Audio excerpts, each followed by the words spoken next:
for his date to arrive. Then he started pretending to cry. At this point, the restaurant had been closed for 25 minutes. A passing couple eventually felt bad enough that they paid for his meal, letting him take a near untouched spread home with him. He made enough of a scene that a neighboring table started to stare. Determined to get a free meal, he loudly left another voicemail. This time, he pathetically explains that the kitchen's about to close and that he's worried something must have happened to her. I'm taking it that you're probably not going to make it, so I guess I'll talk to you later. His steak arrived, but he only stared at it patiently as if he was waiting for his date to arrive. Then he started pretending to cry. At this point, the restaurant had been closed for 25 minutes. A passing couple eventually felt bad enough that they paid for his meal, letting him take a near untouched spread home with him. As he was leaving, a waiter who was cleaning tables put his hand on Steven's shoulder and told him, "Take care of yourself. Don't let them get you down." And as a side note, he did tip the waiter $20 and also made a $50 donation to the American Civil Liberties Union, which I'm guessing that he probably felt kind of bad. But I will say that's not worth it. Also, too, I think it's a thing when you're trying to like get one over on these establishments, I feel like you got to play ball with the waiters at least. These aren't the only ways you can debase yourself for free grub. In fact, many restaurants have free food promotions that are easily worth it to select a group of frugal people. A common promotion restaurants have used in the past is the one that offers free food for a year or more of those who tattoo their logo on their body. Many people have no qualms doing this, especially if it's just an inch or two. I just found RBRLSA A big enough key. deal can lead people to truly desecrate their body, like a man who was after a lifetime of free Subway sandwiches. In 2022, oh god, 2022 Subway? If it was like the 90s when I was, because I feel like I used to really like Subway, and I don't know. Have you felt the quality is gone? Good, you stupid ass. Well, I think you eat anything. I eat slop. You do. I mean, it's You unbelievable. put a slop bowl in front of me. You would eat, Oh, you'd you eat fucking fried little baby style. dingleberry. As long as you had fucking some hot sauce, you'd be Fuck like, you talking about? I don't know, it's okay. I've never heard you say it was bad. I've never once heard you say food. Is was it bad. good or Some what? fuzzy mold and something. Like, Yummy. Oh, it's fine. And then, yeah, tummy hurts. Yummy, Yeah, yummy. RBLSA. He's like, oh, it's fine. And then he'll be like, you audibly gas a lot. Oh. In 2022, This room Subway is held a never promotion for their the room I brand go new into. Subway series menu overhaul. Basically, the bigger the Damn, tattoo of T-Plug their logo, went the more fucking free sandwiches the down. person could receive. James Kunz from Colorado Yep. decided that for a They do, you $50,000 gift dumbo. card, he would gladly plaster a fully colored 12 by 12 inch logo across his back. Other embarrassing promotions including the 7-Eleven Bring Your Own Cup Day, where people are allowed to fill up any container they can bring with the Slurpee for just a few dollars. As you can imagine, people go out of their way to be as obnoxious as possible about it, which to me, it's fair game. Yeah, exactly. Yeah. It's fair game. It's whatever the machine, it's yours. You know, I've seen some crazy shit online. And over in Taiwan, a 2-day-long promotion at a sushi chain called Sushiro claimed that anyone who officially changed their name to contain the characters for salmon would be rewarded with an all-you-can-eat sushi meal with as many as 6 friends. What followed was labeled by news stations as salmon chaos. This is because over 300 people rushed the government offices to follow through with the promotion, seeing as it only costed a few bucks to have your name changed at the time. Interviews would reveal that the name translated to things like explosive good-looking salmon, salmon prince, meteor salmon king, or simply just salmon. I will say, meteor salmon king is fucking sick. Salmon's not bad. It's not a bad name. A few people decided to change their names to entire run-on sentences, like one that roughly translated to Chen redacted the Black Dragon canon and turned it to Redacted on March 14th. 2021 is in a steady relationship with Redacted. Love you. You are my only love for the rest of my life. In this life, I want to eat salmon with you. I will say that's pretty romantic. Also, you could just tell, what's your name? Ted. You know, well, my legal name is, that's a story. That's a conversation. Although I was Fucked up my level 6 armor, People bruh. started eating hundreds of dollars worth of food, even coordinating in groups so they could eat morning to night. Many would simply eat the salmon and leave the rice underneath, resulting in piles of wasted rice scattered across tables. When celebrities go out to eat, it's not uncommon for their meals to be comps. Many so-called influencers believe they are on the how same level all as of A-list my celebrities fucking junk and box is abuse their completely status to full try to right get now. free food. Ever since being a social media influencer blew up, restaurants have been basically harassed by nobodies demanding free food. I have XOXO followers. Do you not know who I am? Aurora Griffo posted a TikTok shaming and slandering her local bakery, claiming that they used fake ingredients. In response, the bakery owner posted their own TikTok showing Aurora in the DMs asking for a collab and free food. When the bakery rejected the request, she showed up and hit them with a negative review. In the same video, the owner went step by step through the baking Something about process, junk showed all of boxes their again? ingredients, completely dismantling all of My junk Aurora's boxes claims. are- While the bakery's business soared, Aurora's social media was full Oh, yeah. of hateful comments and backlash. was gonna and she sell this eventually shit, apologized but it for was saying just, she like, was sorry super for the low. fake making Oh, random yeah. comments, and that she wasn't What's up? trying to seek revenge what's for up? being rejected. You It's lying just like bitch. stocks. Yeah, right. You just gotta wait a little bit, and then it'll go back up. It's just like Alternatively, another classic method of stocks. getting free meal is the tried and true art of The water filter's dining and still, like, dashing, fucking ladies and gentlemen. so Less cheap, sophisticated holy people shit. utilizing the Yeah, classic dude, tactics, water simply filters eat are and so make a rush fucking for the cheap. door, You should just making a scene that ends you up should be getting them fucking caught by the crafting your restaurant shit so staff. you can One just craft the 34-year-old water Brooklyn filter or the influencer by the name of FP100 Pei filter Chung, because however, was able to steal all if sorts they're of that lavish fucking meals. cheap, Pei would often post if content water online filters are showing that cheap, herself you in should be able to designer make clothing and eating at how fine dining cheap are the establishments. fucking Despite her these Instagram and filters? personal Let's blog see. boasting a very high-class lifestyle, Oh it actually no! turned out that she was very often dining These and are still hella dashing, even expensive. after racking up bills that are crazy. hundreds and hundreds of dollars. When I stopped have by no idea staff, why she the would fuck try a and water pay filter's with so multiple cheap. credit Like, cards just only makes for no them sense to to be me. declined. She then offers social media posts or sexual favors as payment. She's been arrested a whopping 7 times, usually after racking up wild bills at high-class establishments. It seems she had stopped posting since her most recent run-in with the law, as her social media Did you presence get your disappeared task soon after done the on most the streets recent just now, arrest. dude? Which I will say, I feel like that's another thing people do is I think a lot of influencers will justify being like, well, I live No, I it. still I'm need gonna 4 post more about it. You niggas. guys are gonna get tons of customers, so I don't see what the big deal is. It's just that thing. I think that's how also people are like, Let's well, I'm actually not go. a bad person.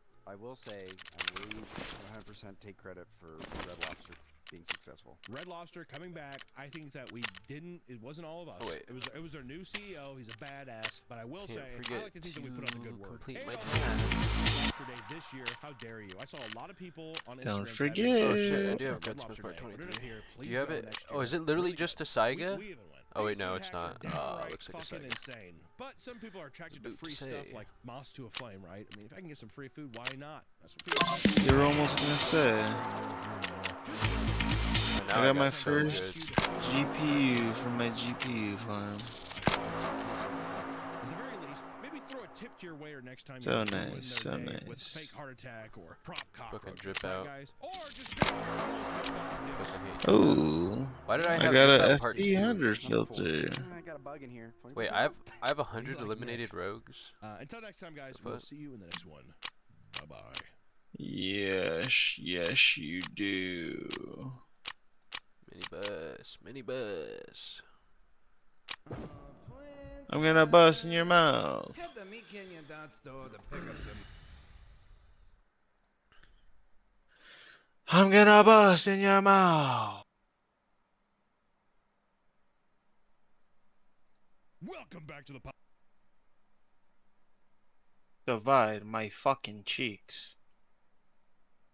You want me to divide your cheeks? nigga? Establishments. Despite her Instagram and personal blog Divide boasting a very my high-class motherfucking lifestyle, it actually cheeks. turned out that she was very often dining and dashing, even after racking up bills that are hundreds and hundreds of dollars. When stopped by staff, she would try and pay with multiple credit cards, only for them to be declined. She'd then offer social media posts or sexual favors as payment. She'd been arrested a whopping 7 times, usually after racking up I wild want you bills to at high-class divide my establishments. It seems she had motherfucking stopped posting since her cheeks. most recent run-in with the law, as her social media presence Fucking disappeared soon nigger. after the most recent arrest.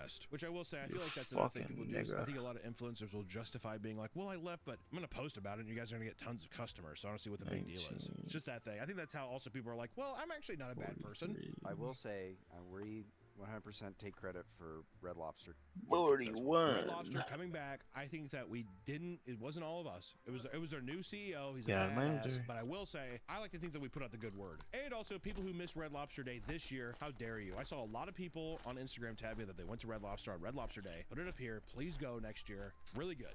We even went. These food hacks are downright fucking insane. But some people are attracted to free stuff like moss to a flame, right? I mean, if I can get some Alright, free all I food, need why to not? do That's is what people think. Well, you might be able to get survive away an with a extract free through meal here and D2 there. two more Just know times. that each incredibly extreme attempt will ask you And to then I got further Ragman throw level away 4. your morals and potentially years of your life, right? Oh, So yeah. prison or whatever. At the very least, maybe throw a tip to your waiter next time you're ruining fucking their day ass, with fake nigga. heart attack or prop cockroaches. Said you wanna right, suck guys? on my Or ass? just pay for your meals and don't fucking do it.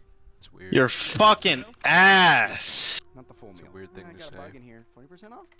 Be like Nick. Until next time, guys, we will see you. Like, get good or something. 40,000 nigga bucks for fucking Ray-Ban glasses, bro. These niggas are That's out of their cheap. mind.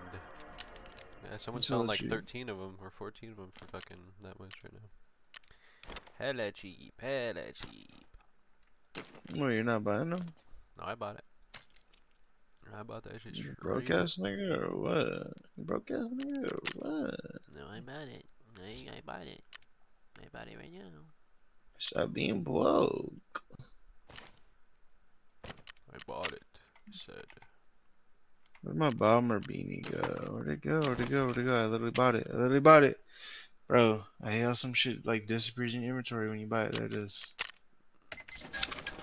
Well, that's why they got the lookup button. No, no, no, no, no, no. That's why they got the lookup button, nigga. Nope. Yep. Nope. Nope. Nope. Yep. Yep. Nope. Yep. Yep. Yep. Yep. Yep. Yep. Yep. Yep. No, no, no.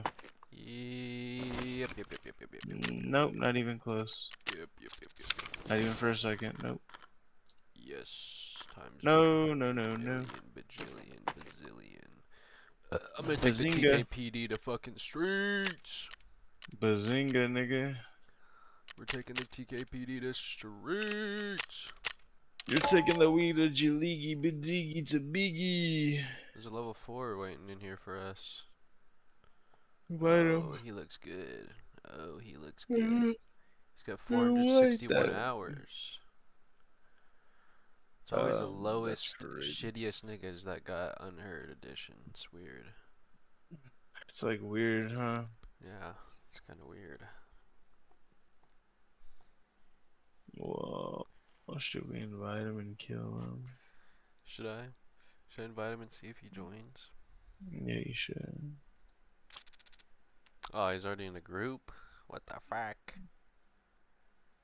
He thinks he's too cool for us. He has 0 kills and he has 9 raids. 6. He's got a 22% survival rate right now. Oh He's got- my goodness. He's got 9 raids and 2 survived in 1 run through. Bro's going for the 0 kill run. Does he have I don't even think he has a mag in his gun. Can't see it. Maybe he's got the little mag in there. Oh, there it is. I see it now.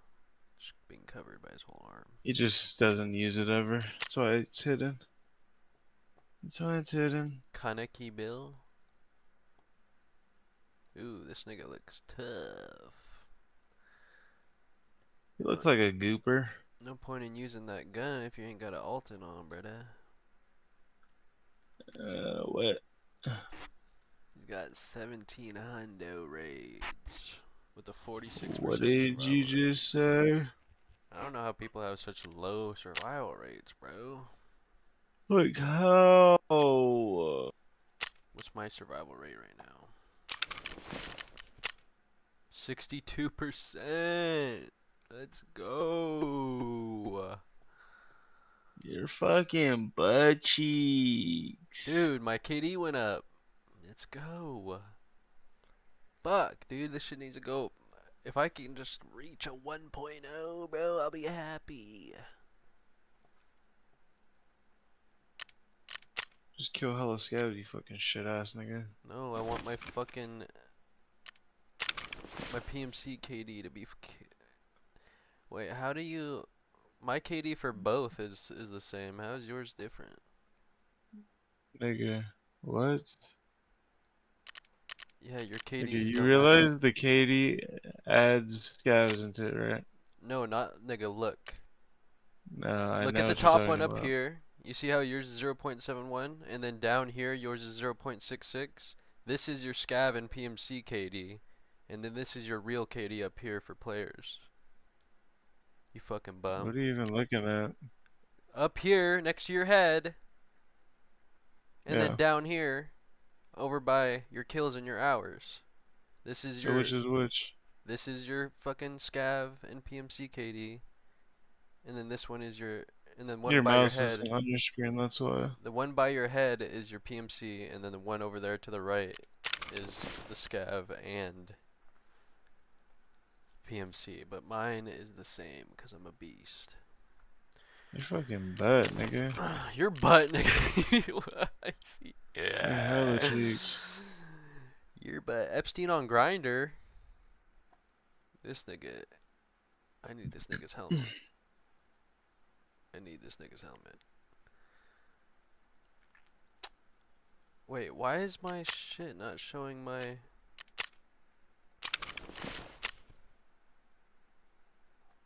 Nigga, fuck? cause you're hella butt. That's why, nigga, cause you're hella butt. Yo, why isn't it showing my... There it is. Why is it showing it on my thingy? Cause you're hella butt, nigga. It's not showing that I have my savior on my profile for some reason. Nigga, cause you're hella butt. Can you hurry the fuck up? No, I can't. Nigga, what are you doing? You're just killing scabs, bro. Hurry the fuck up.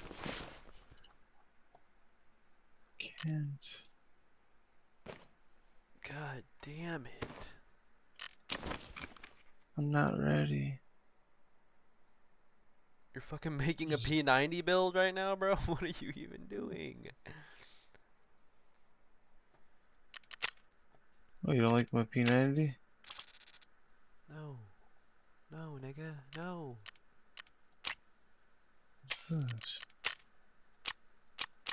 Oh yeah. 168K, nigga. Hell no. Great, it didn't actually build my gun. Bro, what am I missing? Fucking boofer. You Like, fucking what do you mean?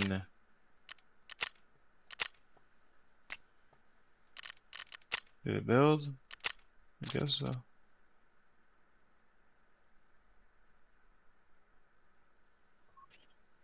You little gooner, baby.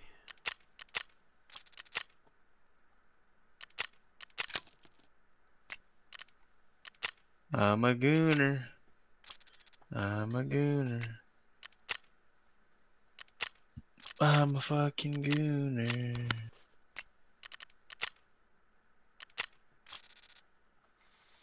$17,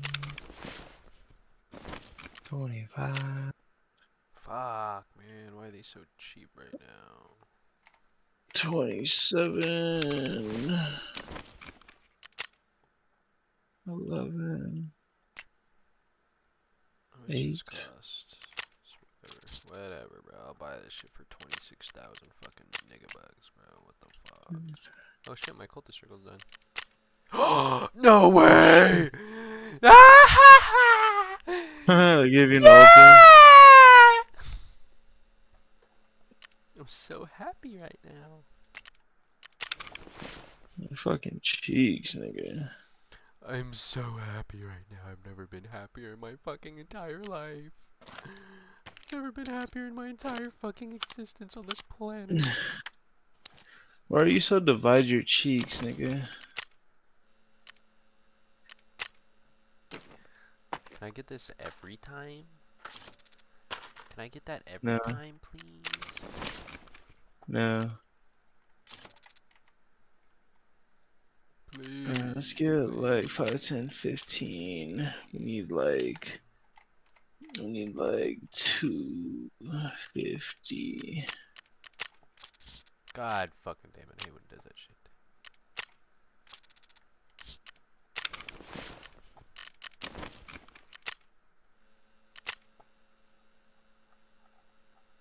Where'd they go?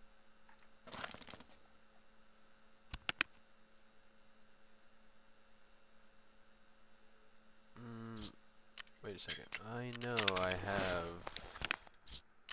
Damn, got a shit ton of dog tags I gotta get rid of here. Nigga, can you ready up, nigga? Got a shit ton of dog tags I gotta get rid of. Ready the fuck up. Got a shit ton of dog tags I gotta You fucking take forever, nigga. Suck me, fuck me, Holy suck me, fuck me, suck me, shit. fuck me, suck me, fuck me. No, thank you.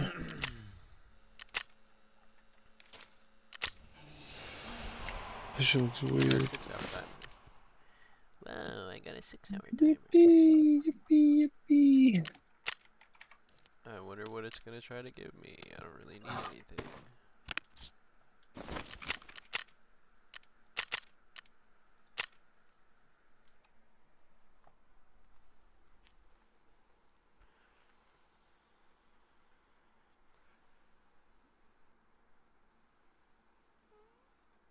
Tip, refrigerate your TP. Oops. Ultimately ended up me tip, refrigerate your TP. You will not fucking forget this. Oopsie, oopsie I eat a lot of spicy doopsie. food. Alright, let me go lay on my When it couch comes while to we load in. driving, this shit comes in clutch. Keep that at 43 degrees Fahrenheit. Go lay down. That's Chris. Man, I'm gonna miss you. Don't remind me. Oh yeah. Too, brother. Life goes on. And none, and none. Oh and none. yeah, buddy. Thanks for That's having me at comfy. your home. Thanks for having me at the fight. That's Thanks comfy. for helping my album go #1. I don't want to leave.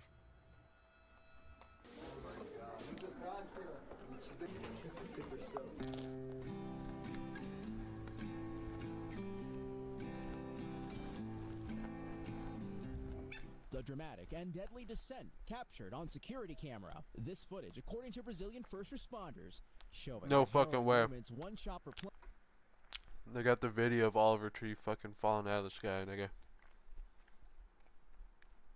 Look at this shit. It's fucked up. You see it? No, I don't see it. Look. On my couch. Get up. You gotta look. See the helicopter falling down. I did see that. I seen that. and Seen this deadly shit? descent captured on Yeah. security camera. This footage, according to Brazilian first responders, showing the harrowing moments one chopper plummeted to the ground after colliding with another helicopter over Rio de Janeiro. It's fucking up. Flames They and fucking plumes of burned black alive, smoke bro. That's pouring fucked into the up. sky. There was a huge boom, this woman says. This man says he saw What if he faked one his chopper death? on fire and a man jumping out of another. Mano, na moral, nunca mais vou esquecer da cena desse maluco caindo, viado.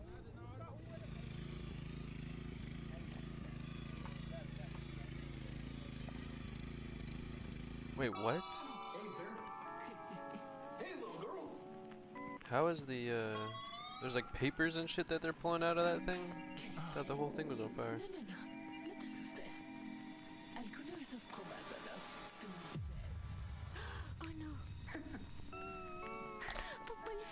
Mr. Pizza le está dando dulces a mi amiga Katie.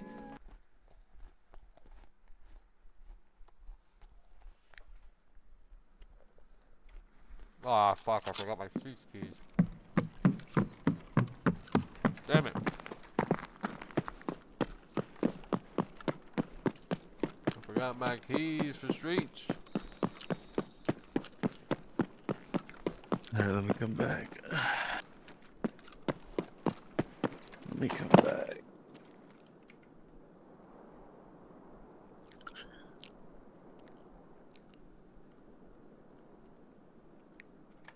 Nigga, did I give you permission to leave? Damn it, bro. No one's coming across. I don't see anybody crossing the street.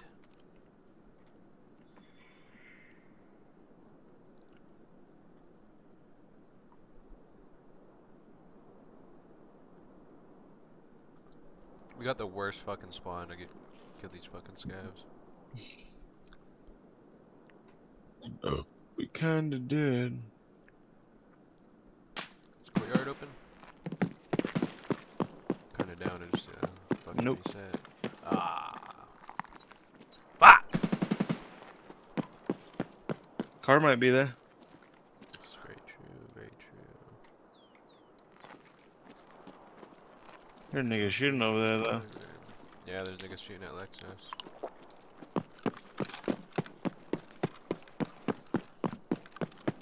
Oh my god, and I forgot to fucking put my fucking injector back. It's over. It's over for me. It's over for you, buddy.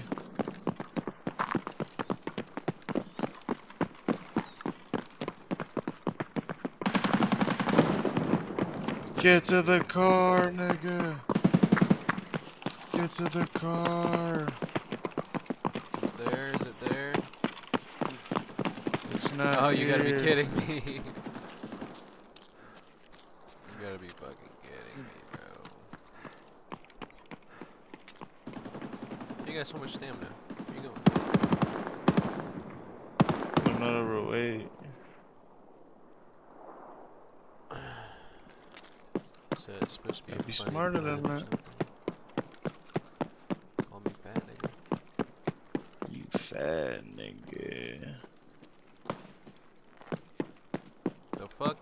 There's shots right where we just were. No, that wasn't over there. It Well, wasn't not Lexus. where we were. No, those shots just now, the little spread shots. I heard it. It's in Lexus. No, that was way over here to the right. Yeah, see? It's Like over that there. one right there, that was in Lexus, nigga. Nigga, you are so fucking dumb. No, it wasn't. Okay. It was literally right over there by the building. Your headphones poo poo.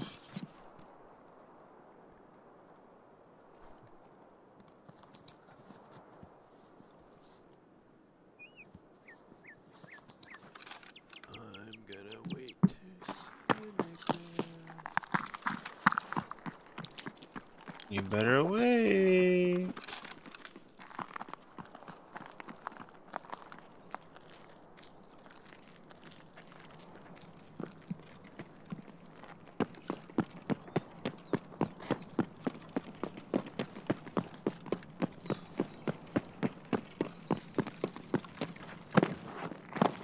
Why did you just do that?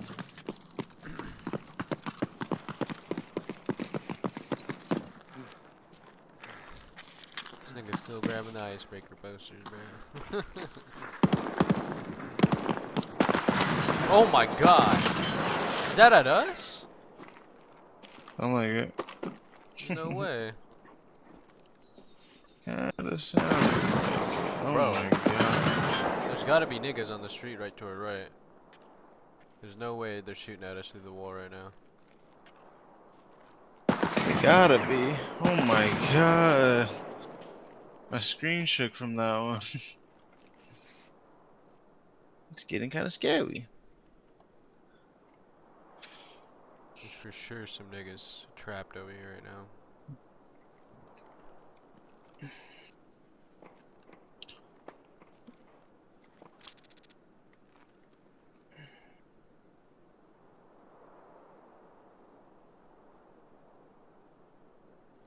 Do you hear anything?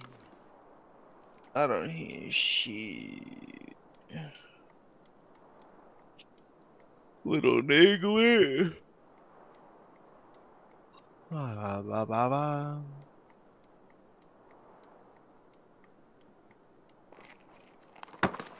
Oh, there's someone to our left. Oh no, that's in front of. It's in front of Concordia. Concordia.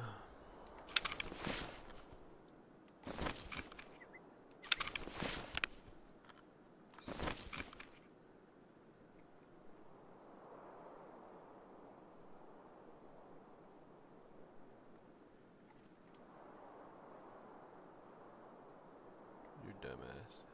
There it is. There it is. I can see your little mouth. You're gonna die.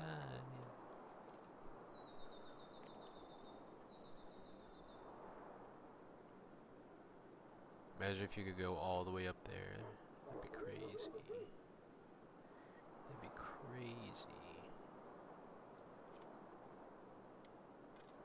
That would be so crazy.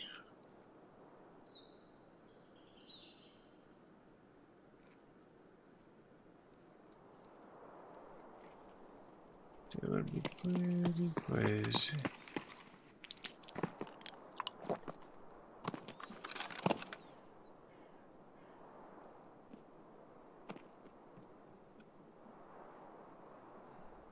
Kinda lefty over there. Pasto called me the fucking bum. Pasto called me a bum. Don't die from the nades.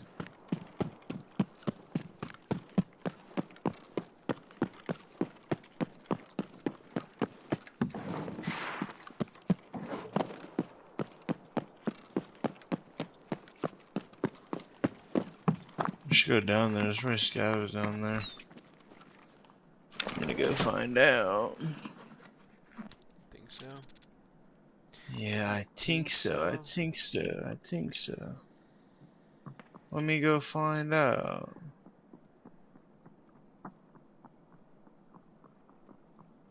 Hello? Would I have to sign into my fucking own YouTube? I hear them, I hear them, I hear them. I hear them. One down. 3 to go.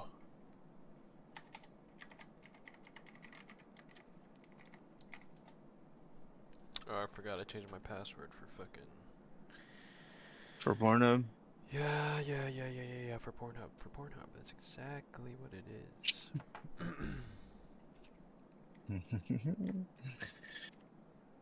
I don't blame you. I hate when niggas hack into my shit and change my algorithm.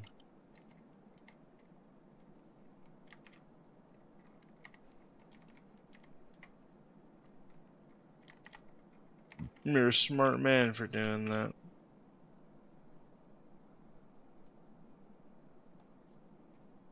I gotta check my phone now after I just put in my fucking 30 character password. Okay. Whoopashki. Okay. Cheeky breaky. Okay. That's crazy.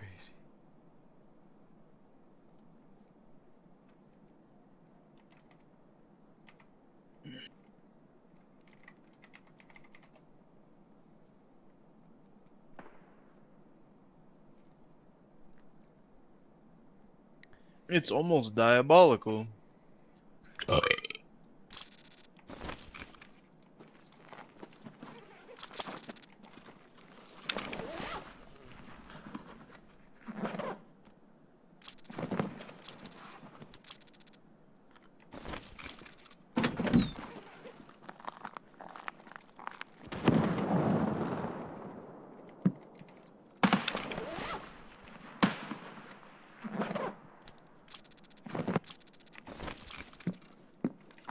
I like how this nigga, this is how he checks the P90 bag. It's supposed to be Doesn't even take it off. Yeah. Shit's supposed to be see-through.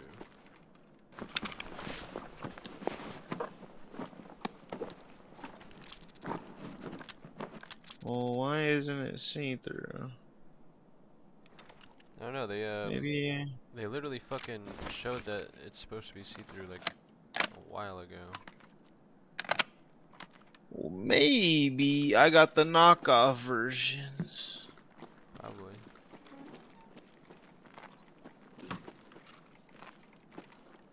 Where all the scabby scabs at? It's only when you need them. They're never here. Damn, those niggas are Damn. blasting over there. In the basement? What?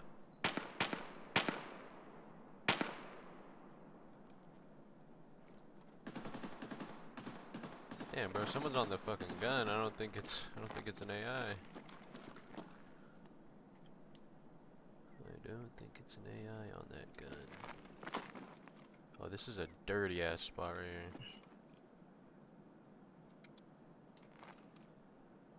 Doity doity. Well, someone's probably on it. What do you think? Holy shit, bro! I can see all the way over there. Yo, can dome a nigga running up the road. You'd never be able to hit that nigga. With this gun, bro, you don't even have to fucking aim down. Be right on their head. Nigga, you don't even know what you're talking about. What's the MOA on this? Damn, really? The MOA is that bad? Nah, no way. It's muzzle velocity. Effective distance 900 meters. Come on. It's pretty far. It's pretty far. Oh, I hear someone below me. It's me, nigga. No, like right below me outside. Right below that you? is you. That is Man. you. Wait, then who did I hear to my That's left? me. Alright, I think there's someone behind you know. somewhere. Cause I thought, yeah, there's someone. Yeah, there's someone running up. Someone running up. He's over by you now, where the gate is.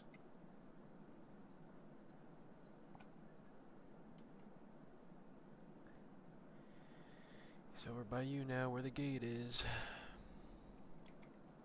Like down to my right. I mean, those me just running and shit. No. I know, I heard you. There's a different guy that was running behind me. He came from my left and now he went over here to the right. He was running after you were done running. I think I want to kill you. I think I want to kill you. You're just watching construction. You're just watching it.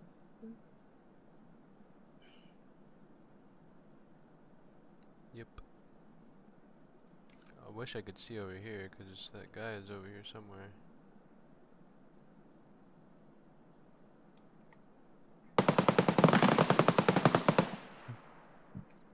Damn, bro. You have my stream audio on? No. Nigga, I heard running after you were done running. I know there's a guy right below me. Just walk out there and figure it out. If you're so sure there's no one there.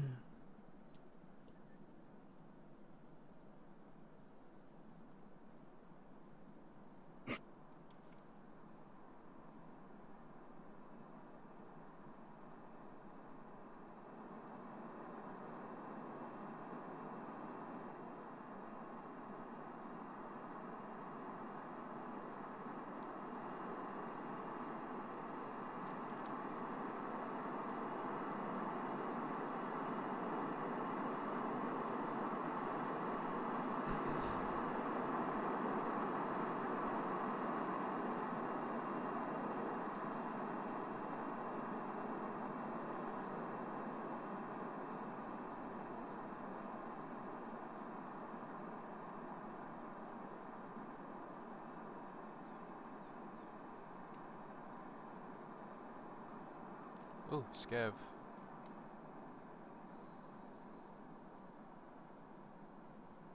Scavs are spawning. I don't want to shoot though because that other guy is gonna give it. The other guy is gonna hear me.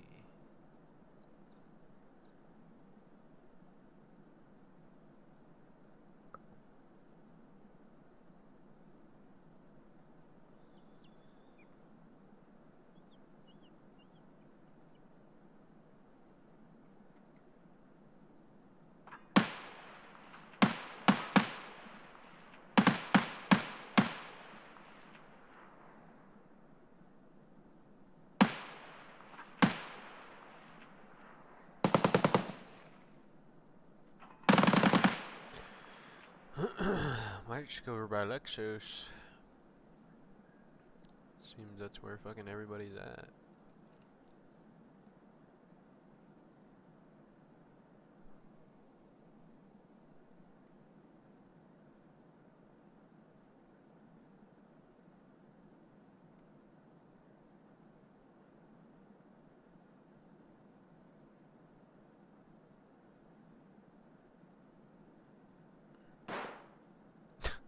Flashbang went off. Nigga, we should pull up. Oh, look, there's a guy. There's a guy running right over there. No way, you think I can hit him? Oh, fuck, he already went up.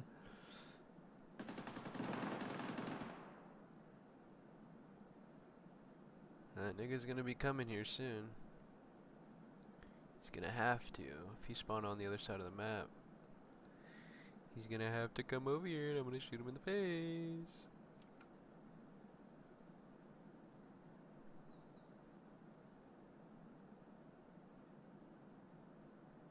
I wonder if that guy saw you running and he's just waiting for you, but you're not gonna be moving.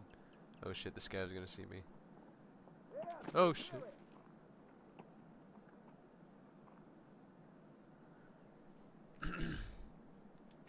The scav right outside, nigga, you can kill him? There's scav out there? Yeah. Yeah, I'm about to get downed by a nigga. He's giving one position.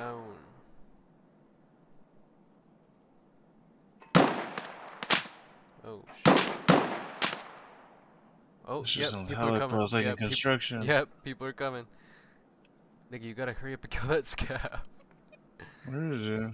He's over here at the front of the playground, at the front of the buildings.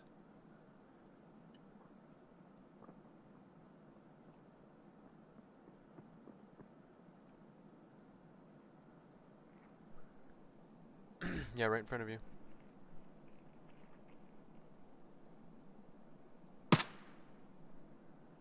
That's a different one. There's one that's closer to you.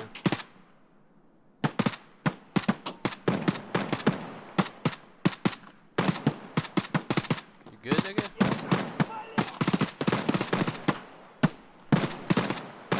Nigga, you're gonna die. That P90 is not treating you so well, is it?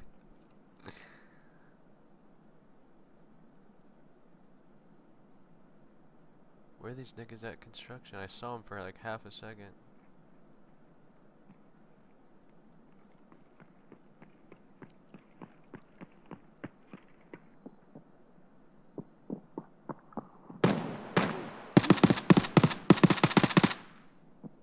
Got it done. You got your little task done. Yep.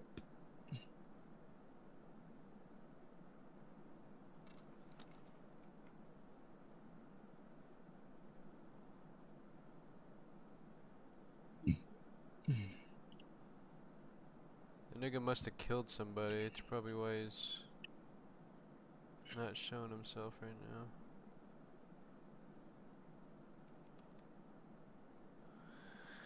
now. Oh, I can't wait to dome this nigga when he pops up.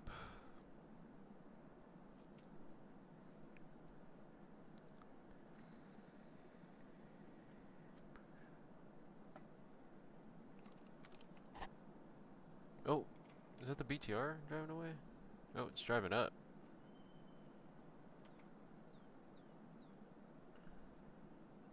Oh, I bet that nigga's gonna get in it. God damn it.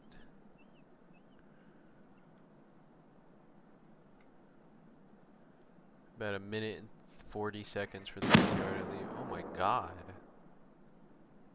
Niggas are shooting rocket launchers out there.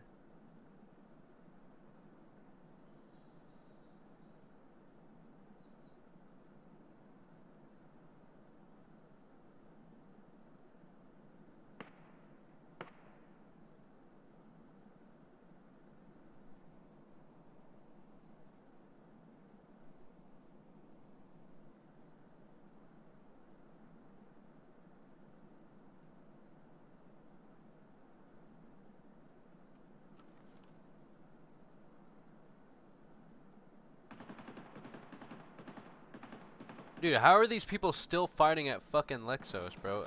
If I if I was over there, dude, a nigga would have been there fucking as soon as I got there, like fucking 2 seconds in to try to kill the boss. This nigga's just fucking hanging out there like it's his fucking apartment.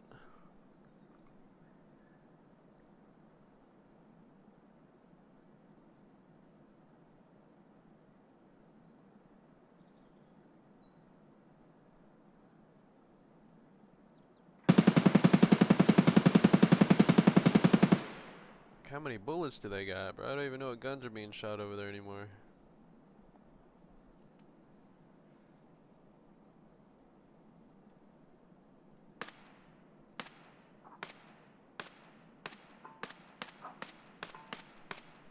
Okay, so this guy is shooting close to us. The bullets are hitting metal next to our building, or like the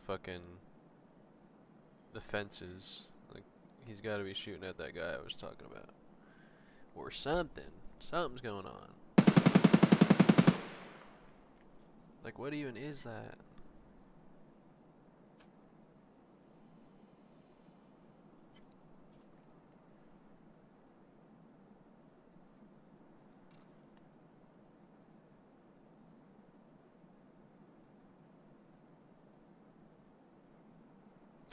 BTR is leaving.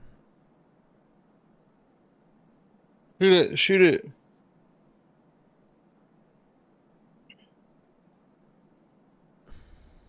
He's already gone. He's already gone already.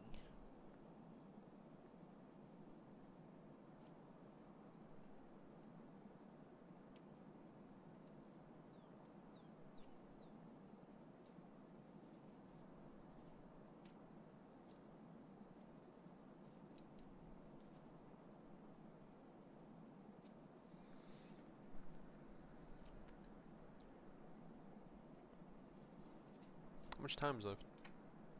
17 minutes. Extracts are fucking across the map, probably. Yep.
Teabagging that poor little pistol nigga.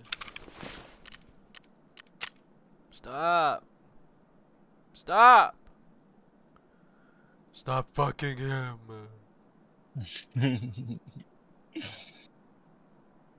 No, no. Why are you fucking him? Where's everybody at? Fucking they all died at Lexos. Sounds like it.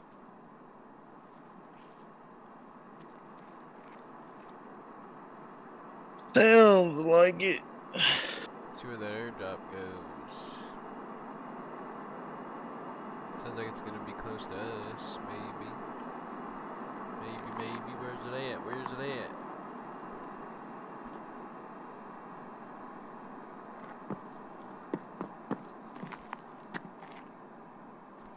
Oh shit, that's right behind our building.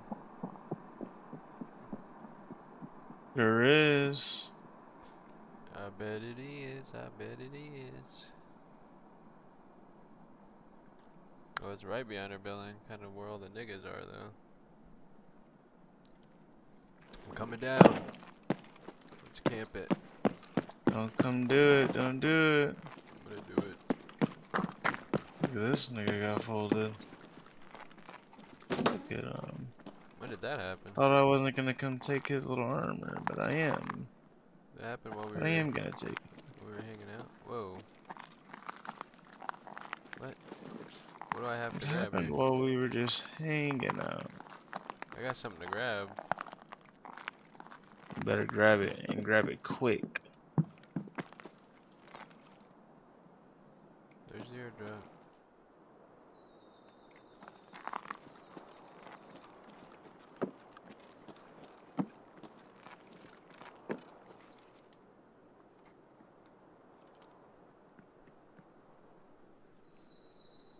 My gun is kind of poking out a little too much over here. Can anyone see me? What kind of airdrop is it? Oh, it's a fucking weapon airdrop, bro. Oh, there's someone running for it. Someone's There's running someone up. coming up. Yep.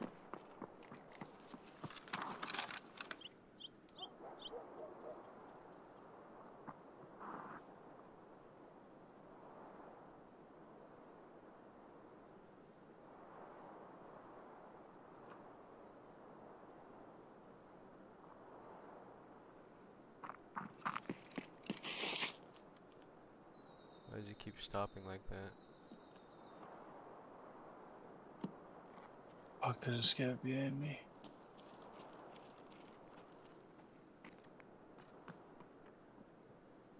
What? Why did he just turn The around? fuck?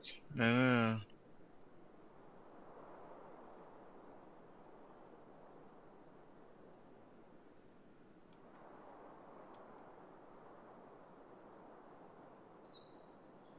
Maybe he was trying to look for the airdrop. Didn't see it.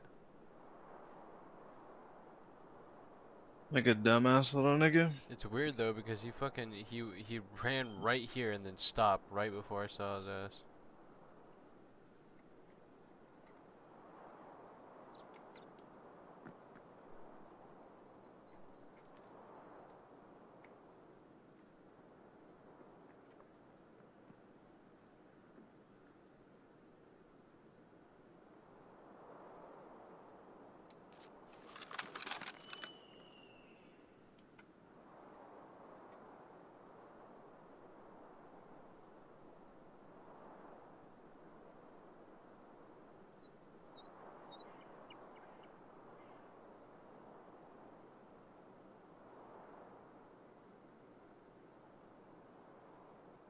I think it was a scout. Yeah, it was definitely a player scout. But I don't know where he went. Is that him? I think it was just a scout, like a normal scout. No. The way he ran up was just a little weird.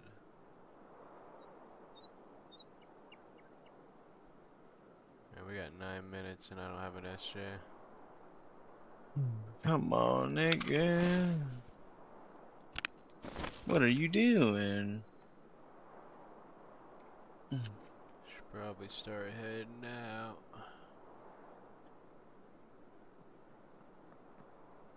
Should we try to check what the airdrop's got? See if it's got any good ammo in it? Yeah, don't worry. I'll go check what it has. Roger that.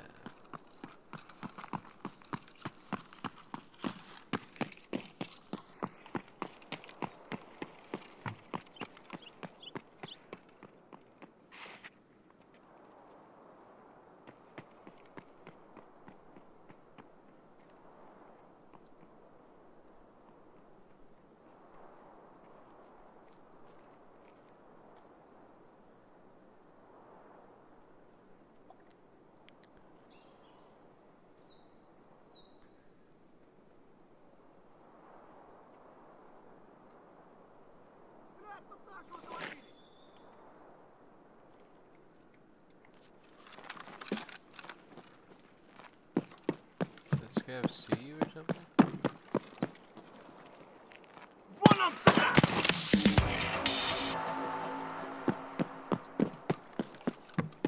Did you get it done? No. I got some other tasks now.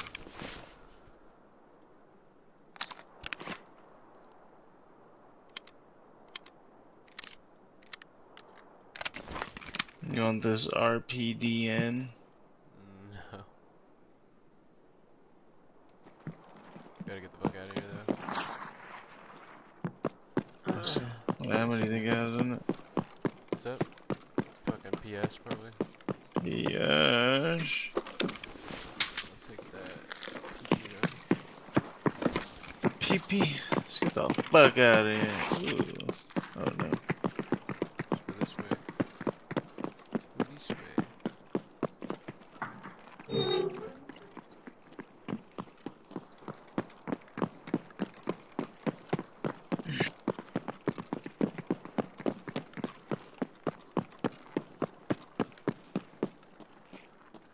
Scabby over here. I hear him. He's right there, nigga.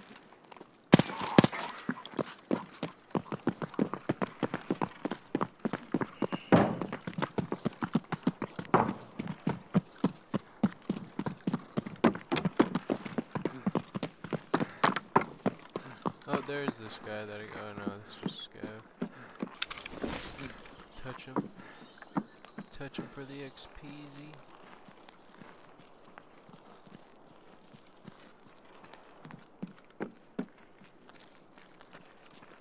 Gotta save up all my stamina for this run.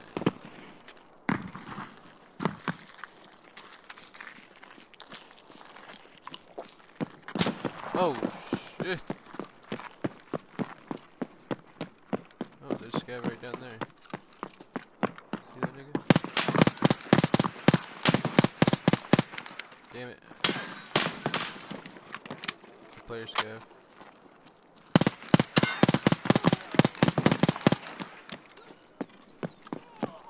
This nigga did not want to die.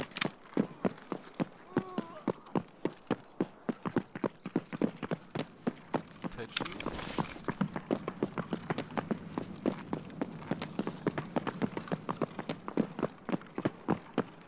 I didn't like the way he was fucking lining up that bullet, bruh.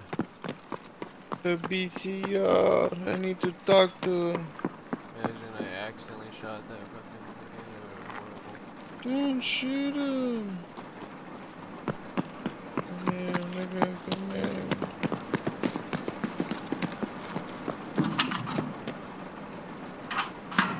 Getting stuck on a paint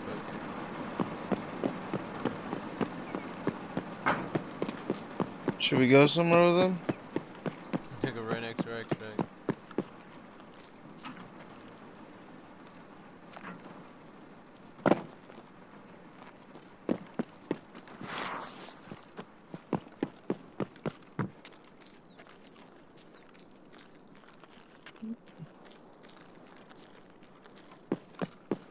You know who that is? Eminem. Is it not Eminem? That's not Eminem.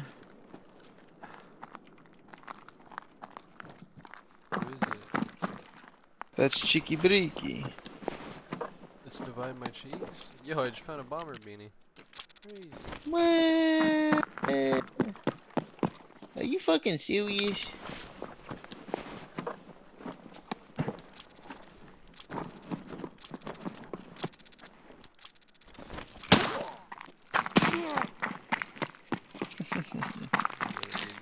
You hurt me. God damn it. My legs.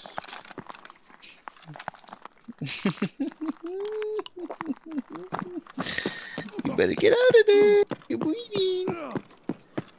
You're bleeding. You lost your way.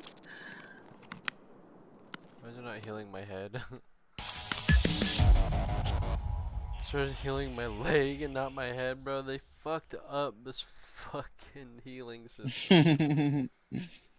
So they prioritize your head, but then all of a sudden my no, they prioritize the head and then the chest and then whatever's weakest. I don't know how the fucking just skipped out on that.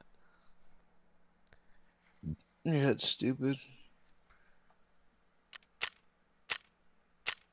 You have a stupid head. It's the only explanation.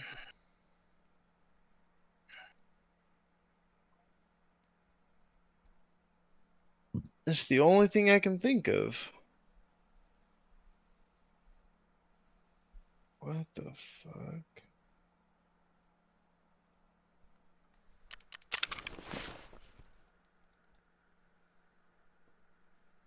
Game's about to blow up, apparently.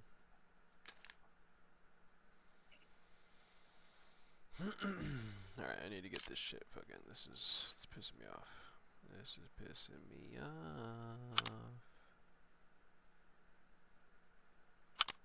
Oh, it's already ARE-do. It's already an ARE-do.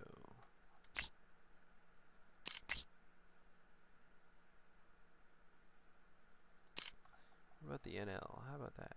What about the NL?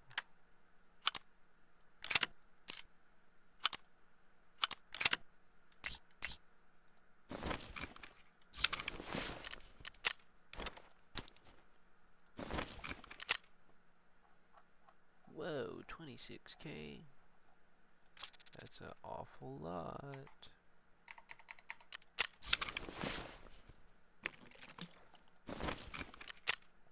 Crunchy water ration. I'll sell that all day long. Spark plugs aren't that. The fuck are you saying? Sparky plugs aren't that cheap right now. Damn, chocolate bars have never been so cheap. Damn, white boy. You see these keys that this nigga gave me? What? Oh yeah, the depot ones. So the one that's 1 out of 1 has a guaranteed tank battery. Guaranteed tank battery in that little room. Why would I want that? You need it for a certain task. Cause you need it for a certain task. But I already have tank battery.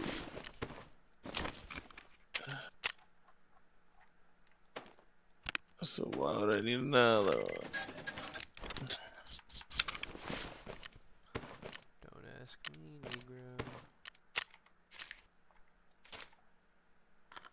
I'm asking you. Not telling you. Asking you. Not telling you. I'm asking you. I don't know why I'm actually doing this bomber beanie shit. Actually, I don't need to do this. All I have to do is extract from D2.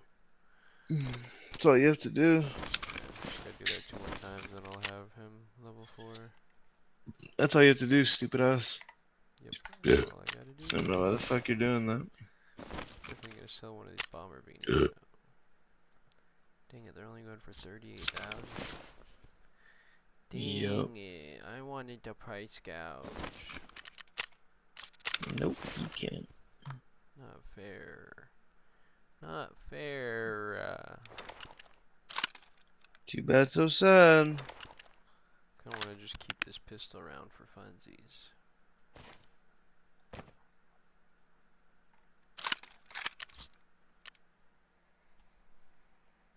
I kinda wanna switch your fucking home. Definitely don't want to go to reserve with the fucking TKPD, but it might be fun. I might do it. I might do it to ya. Might have to, cause I ain't got no motherfucking room for it to go. Let's try it out. It might be fun.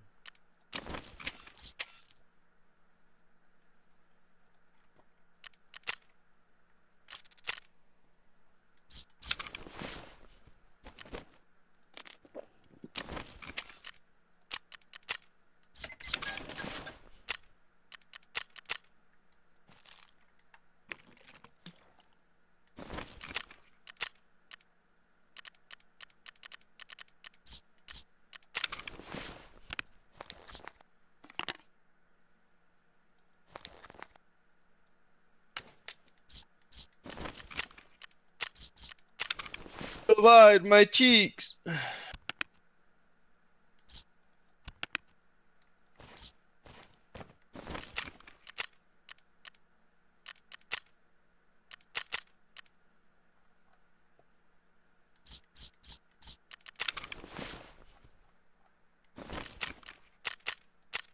Nigga, are you dead ass, nigga? And I just Oh had him. shit. Oh yeah, huh? I forgot you had to do that. That part of that task. Yeah, you were right there too. Literally right at the end of the raid when we were sitting. Yeah, buddy. Sitting right next to the supply drop. We were next to the barbershop.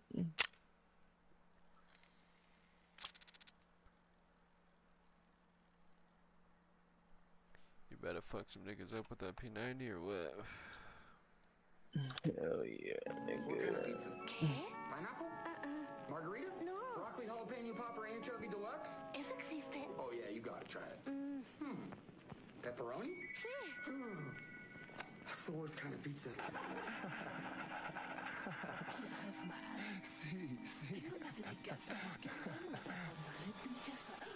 Mr. Pizza, you're under arrest for giving candy to a kid.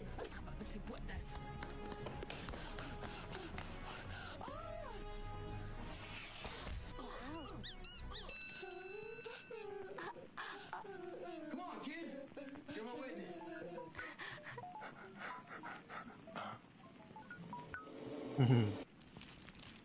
Is this alcohol?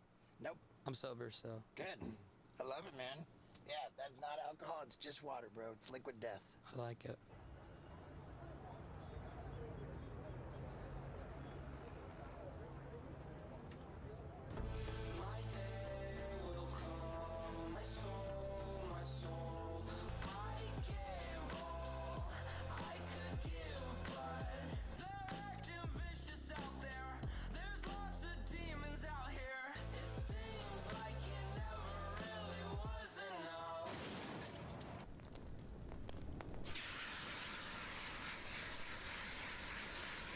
Oliver, who also used the nickname Tree. What the fuck are you doing? I'm not even on fire! Get the fuck out of here! What's up, sobers? My name is Turbo. I'm 32 years old. I love to dance and sell ecstasy to children at raves. Hit me up. I'm gonna give you a list of names, and you tell me the common denominator. Kobe Bryant, Leonard Skinner, Jim Croce, Aaliyah, John Denver, Randy Rhoads, Patsy Cline, Rick Nelson, Buddy Holly, Otis Redding. Oh, and here we go, Stevie Ray Vaughan. Any guesses? Yeah, all aircraft-related accidents. Immediately after announcing his departure from Atlantic Records, Oliver Tree was posting tons of cryptic videos exposing, making fun of, and calling out this strange character called Mr. Pizza. He's a groomer that lures kids with candy and Roblox cards, and in every video, warning kids not to talk to strangers or accept Roblox stuff from strangers or give your address out to strangers. And then in nearly all of his music videos, he has some sort of depiction of him dying, some of which are kind of eerie. And in a more recent video, a song called Flowers, he's walking up a flight of stairs that goes to nowhere, and he just happens to be between two helicopters. And as we'll get into later, with his death on June 14th, we have to ask the question, is he just another victim of the music industry, or is this all part of some really meticulous, elaborate plan? Let's go.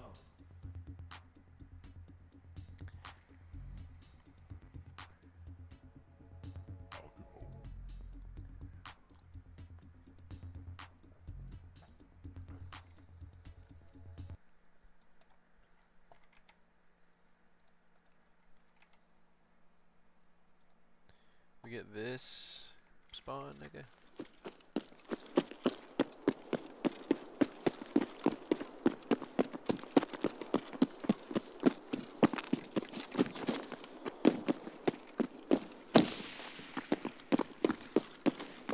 Where's the goop?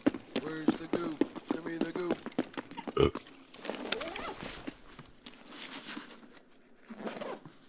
What the fuck? There's scav?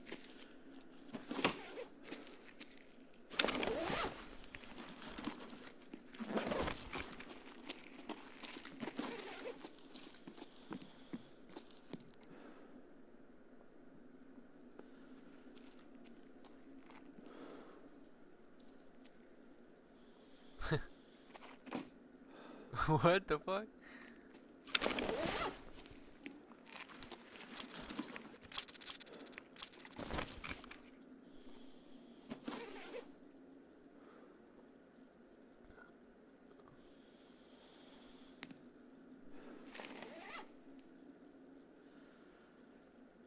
I don't like that. I didn't like that one little bit.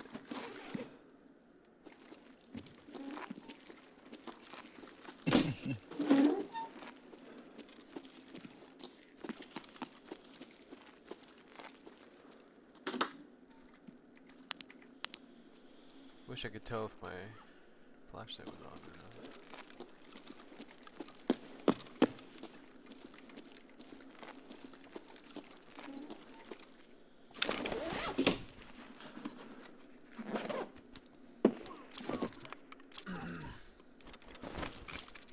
Apparently there's a scav outside that sees somebody and it's not us.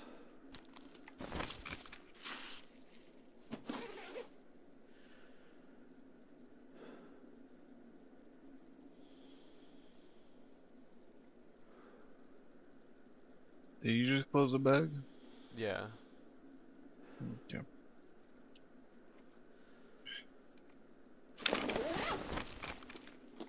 But there's a scav out here that saw somebody.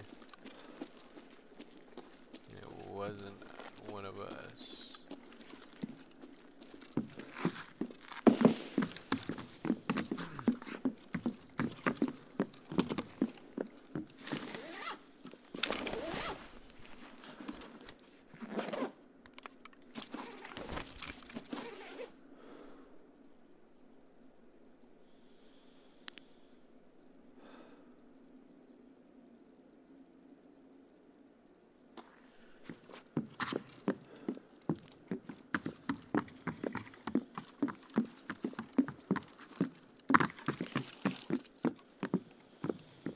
Somebody in one of these buildings.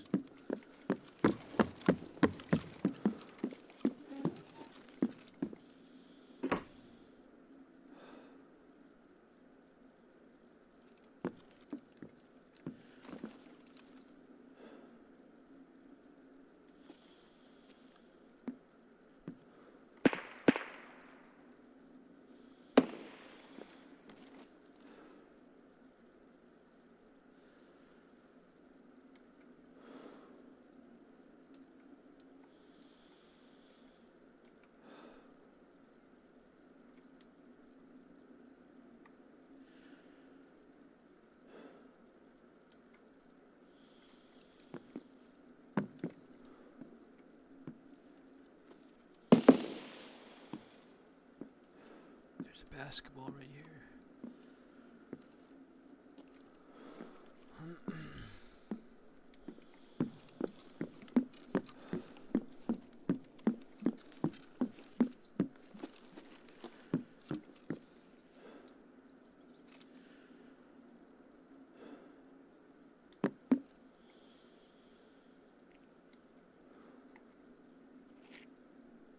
Scav is right there. So who did he see?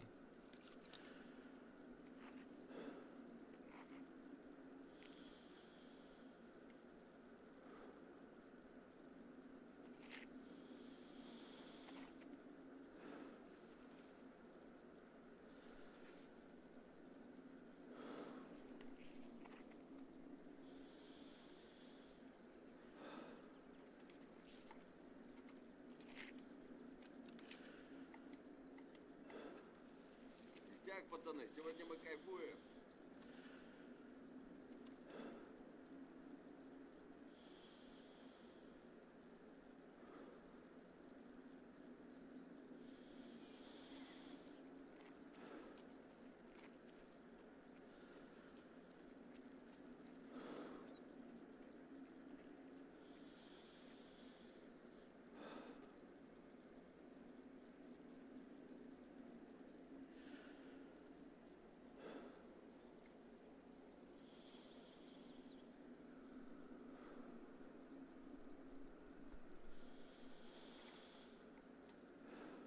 Something isn't right.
D2 on you.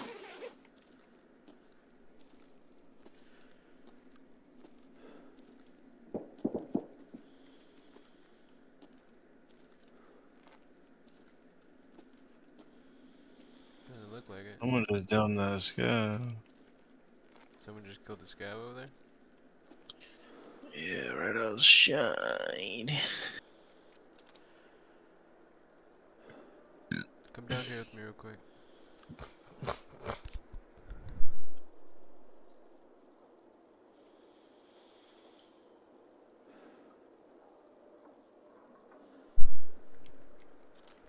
Oh, someone just turned on the power.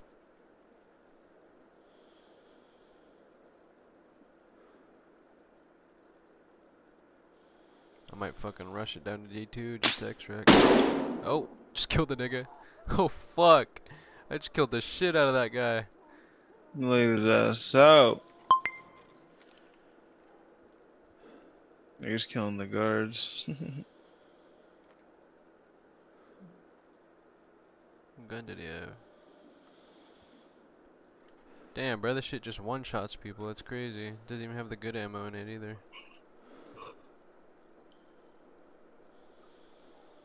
You love it, huh?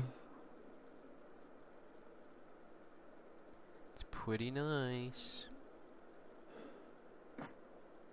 Fuck, dude. I didn't bring a smoke grenade with me. I'm such an idiot.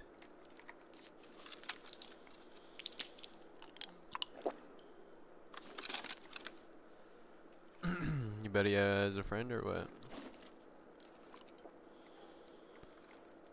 Did you kill the guard? No, it was a guy.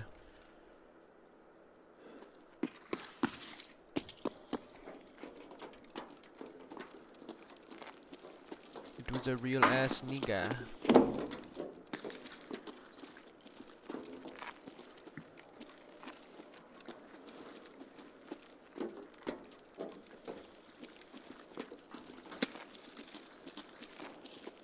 You make it in there? Or you're throwing it over there?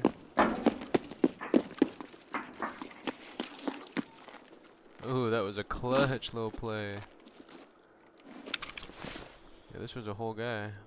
You got a gay little MPX. I think he already killed the guard. Damn, this nigga was gooped up.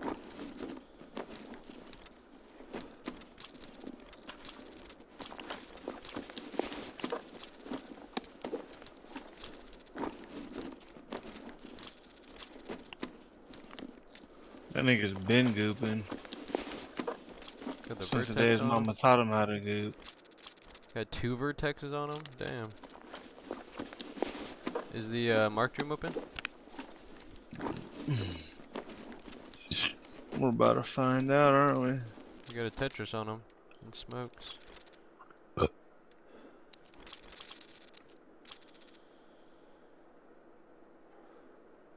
You want some of this nigga's stuff or what? It's not open. It's not Yeah, open. looting these cabinets. He was already looting the cabinets. You know what I'm saying? He's got Comtac 6s on him. Alright.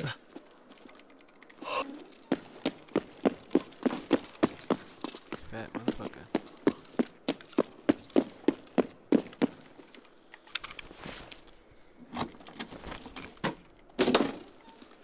Fuck, there's an ammo box in here. Just the shittiest shit besides the ammo box. It's hilarious. I'm gonna throw some nuts on the floor for you, nigga, cause I know you like them nuts.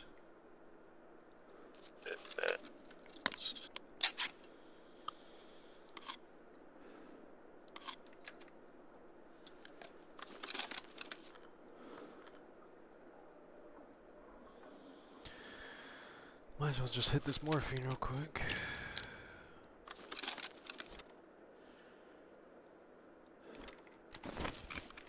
Oh, there's a fucking taiga down here.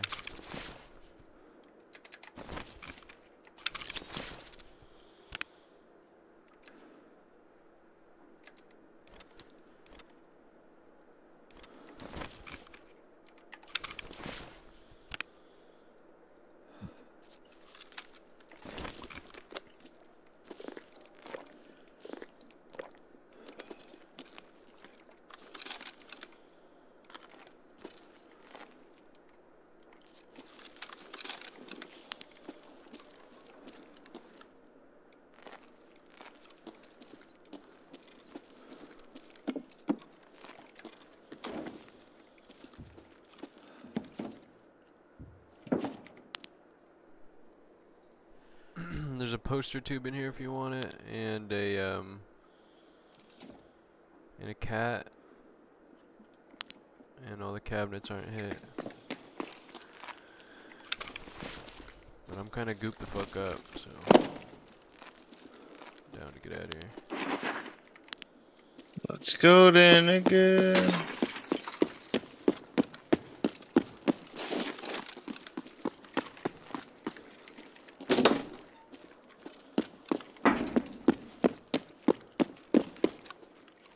Grab that nigga's contacts. Mm-hmm.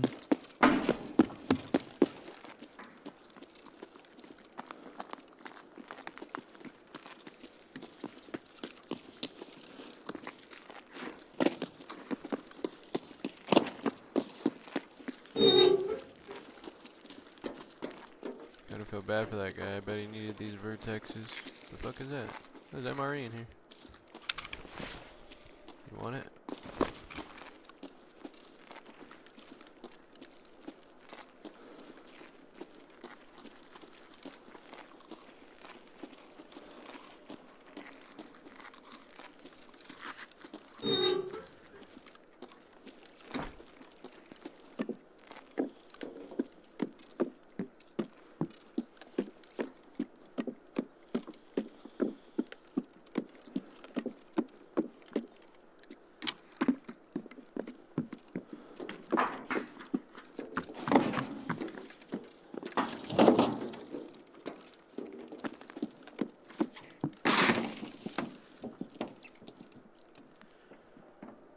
I'm at a stand right now. I'm gonna open the door. You want me to open it?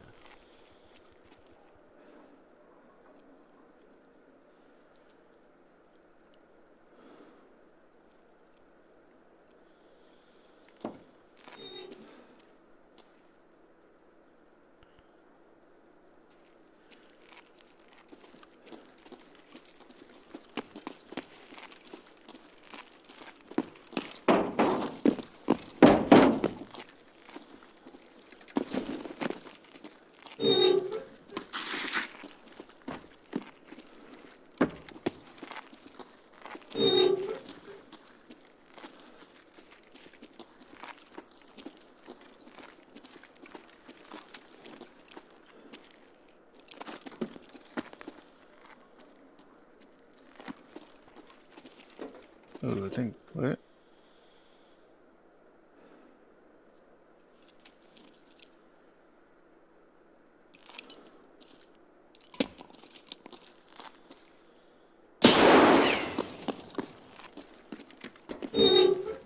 I'm fucking scared of grenades now. Open that door. You? No, I closed it. I just closed the door behind us. Oh, okay. Scared of nades? I'm scared of him now because your fucking nade killed me through the door. This shit was ridiculous. You should be scared. You should be really scared.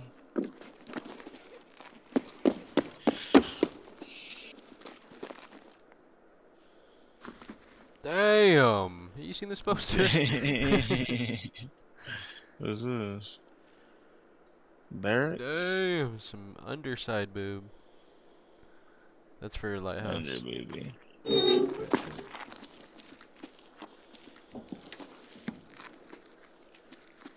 why don't they have this in the hideout, nigga? Let me grab that.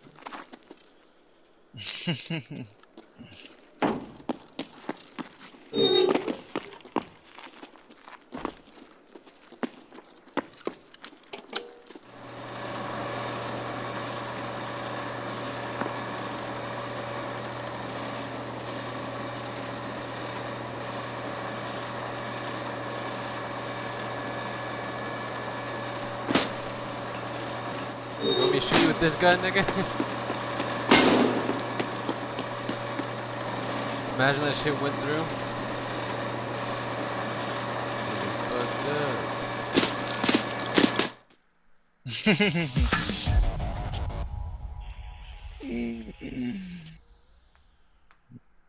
Cheeky breaky.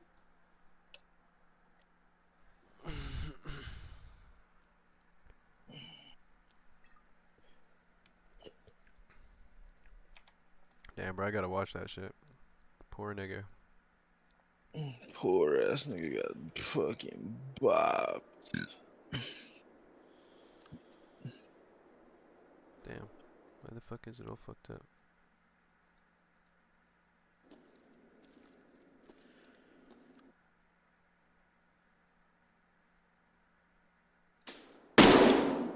Damn.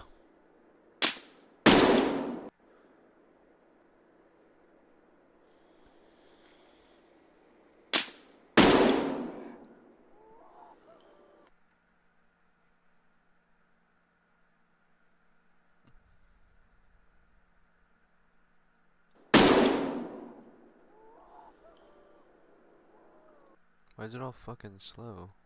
Why is it doing that shit to me?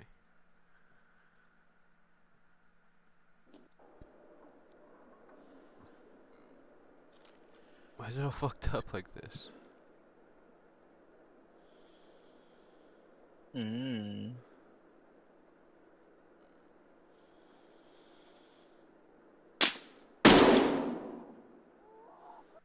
Poor guy. Is it because my shit's too fucking... I got too much shit in here or something? You got too much cum in there. Yeah, this one's not all laggy. Why is this one laggy? Yeah, right. What the fuck? It's like the only one that I wouldn't want to be laggy like that.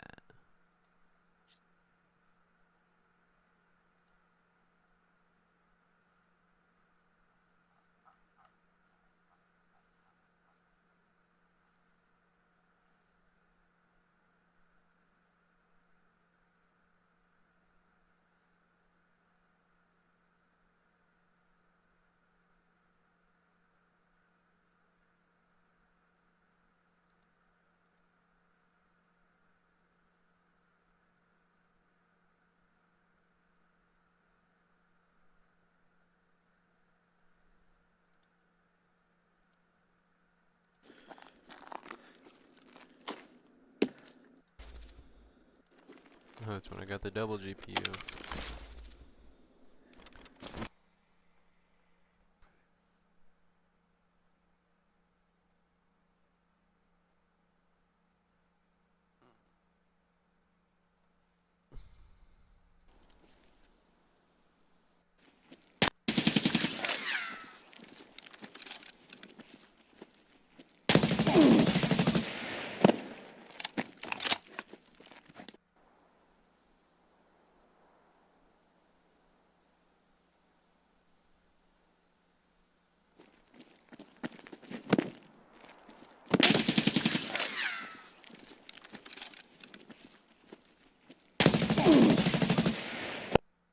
Damn, that thing's kind of baller. Should use the AVT some more.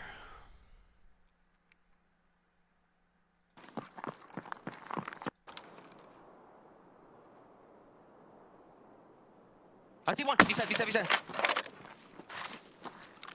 Nice. Oh my god.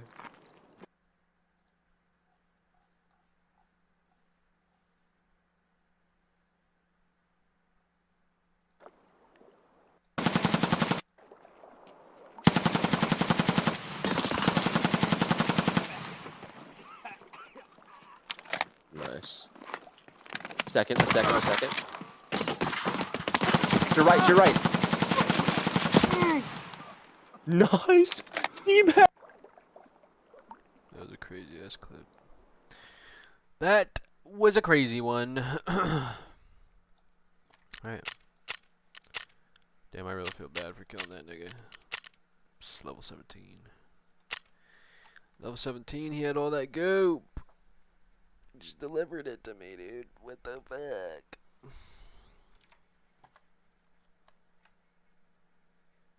Just delivered me the goop. Alright, welcome back to Sobering Stories. It's me, Dr. Petrovsky. If this is your first time here, thanks for giving me a chance. Please hit the subscribe button. I'm trying to hit 100,000 subscribers before December 31st, 2026. And that is up to you guys. Appreciate the support. Speaking of 2 thumbs up, go ahead and like this video and push it out to everybody. If you don't follow me on my other socials, do that. And if you're a returning subscriber, Thanks for giving sorry you a I can't chance interrupt to you eat guys. butt cracks. Unfortunately, in this business, things happen. And I couldn't go without talking about Oliver because That's he what was I a always truly say. interesting and special individual. Unfortunately, a huge loss, if in fact he's gone. No sponsor this week, but I will recommend that you go check out our sponsor from last week, Christy Clarity. Give her a follow her on Instagram, on YouTube, and sign up for her membership. Super awesome. But other than that, let's go. Oliver Tree Nickel was born June 29th, 1993 in Santa Cruz, California. He was born to parents Jesse Lewis Nickel III and mom Christine Marie Nickel. He grew up being surrounded by music and circus stuff because his parents were both circus performers. They were acrobats, his dad was a unicyclist, and they were both in this pickle family circus in California. Your grandparents were onion farmers. Yes, that is correct. That's true. How did you know that? I did a little deep dive myself. Okay. And both of your parents were trapeze artists. Oh, no. My mom was, and my father was a ringleader at the circus. Nice. Which circus? The Del Pickle Family Circus. Nice. It was Northern California based. Apparently it's pretty well known, but it's not your typical, ringleader, ringmaster, whatever kind of circus. It's more just like them doing a bunch of different acrobatics and tricks, and there's clowns. Just kind of like a small-scale circus. But he was surrounded by crazy, weird stuff all of the time, which you can imagine played very much into the Oliver Tree that we know. I thought there was 4 of these. We don't really hear what he does next, but he's talented. I mean, the kid's a clown. I could see him in, he spent time in clown school. Yeah, he was really good at it. Unicycle in the backyard, he would go around in circles. That's right. He was he could juggle at the same time. He was really good. Maybe he could go back to the Banana Clown College. He did get a degree from there. He knows some of the people and, redirect his career. That's another option, yeah. Yeah. We just know what he's doing isn't working. His music has gone downhill. His parents loved music, and they had musical instruments pretty much all over the house. This is such a troll video. Pretty much everything. By the time he was 3 and 4 years old, he was playing musical instruments, and by the time he was 5, he was writing his own songs and full albums. Yet again, that 5-year-old theta stage stuff, genius level stuff, With his parents being in the circus, they lived in a motorhome and traveled around all the way up until he was 12. They finally would go back to Santa Cruz where they would settle, and he would attend school. He would eventually graduate in 2011 from Harbor High School, and it's at this point that he would start to dive way deeper into music, trying to get real serious about it. He would go by the artist name Criff, and then eventually he would change it to Tree. The reason he dove so hard into music is because he felt like music truly saved his life. When he was 13 years old, he watched his cousin, who had spinal meningitis, basically disintegrate into nothing and die, seemingly overnight. This traumatized him, scarred him, and drove him to drugs. What's an experience that's changed your life? When I was 13, my cousin Wayne got spinal meningitis. Within a week, he became brain dead and died. After that moment, I was like, I could die at any time. And so I just wanted to take any moment on and try everything, which ultimately ended up me becoming a drug addict. He started drinking, smoking the devil's lettuce, taking trips. He even hit the black bar, and then he started selling. It's at this point that his parents kicked him out of the house, and he went through this pretty intense period of real intense addiction. He said that it all culminated at a trip to Burning Man that he went to with his family. He ended up taking way too much acid, and then went on this crazy trip where he eventually stripped down butt naked and ran all the way to the gates of the festival before getting chased by the cops back into the festival. He said he had this intense ego death, and when he woke up the next day, he realized that he really had to change things. So he turned things around, he stopped messing around, and he threw everything he had into music. He became fully addicted to music. Once I got out of it and hit my rock bottom and had my LSD rebirth, then I was like, okay, I need to channel this energy and this addiction into something else. So it's like the addiction, it's about addiction hopping, you know, being addictive personality. Like you and I, it's not about like, oh, now I'm gonna be not addicted. It's like, okay, like I'm gonna learn how to be addicted to something healthier, you know, and that has to shift. So for me, I found that was like, music was basically like my religion. It saved my life from like, okay, now I have an outlet and I had an opportunity to play at a big show, and that show went great, and it led to the next one, and that one went great, and then it led to me opening for Skrillex. Music saved his life, and this is why after high school he started pursuing it so hard.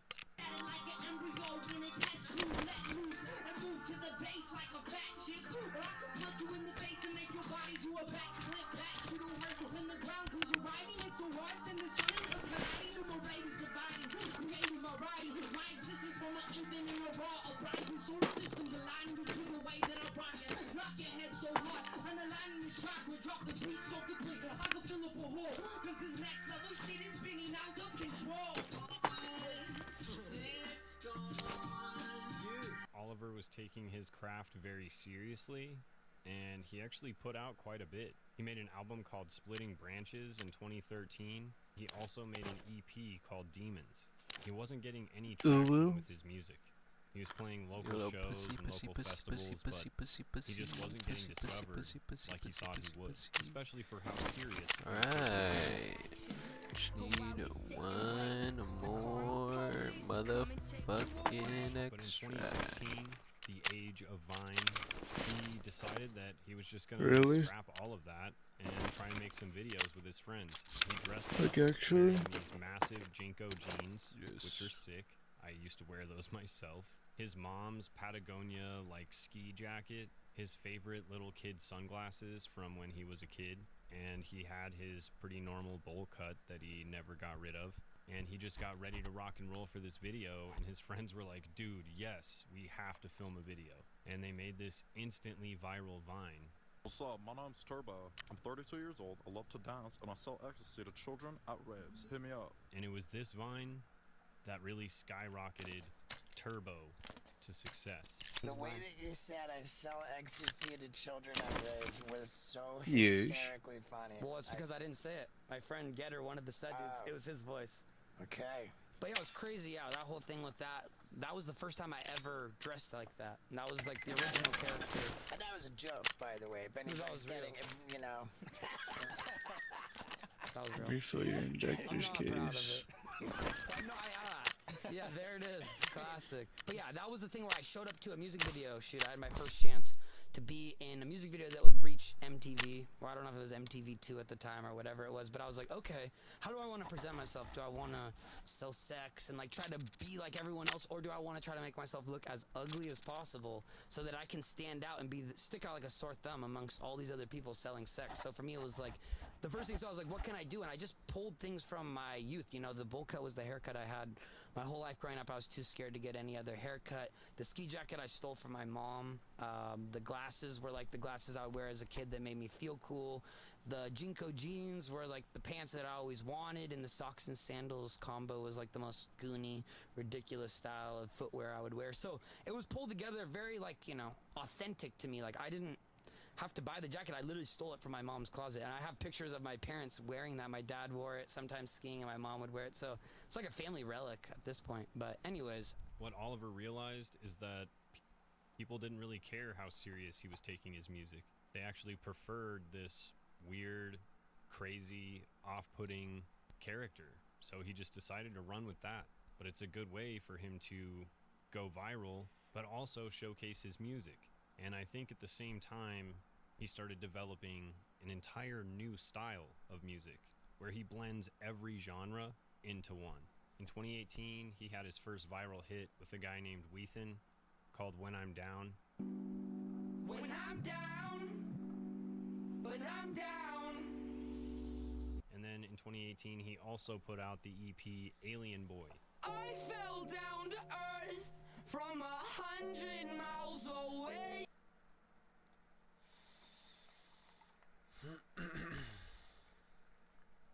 Oh, we're on top of the mountain. We're on top of the mountain. Now nigga put me in the game. But actually, you know what? Actually, nigga. I'm I'm just trying to extract, brother. Damn! Fucking getting crazy ass fucking bullshit.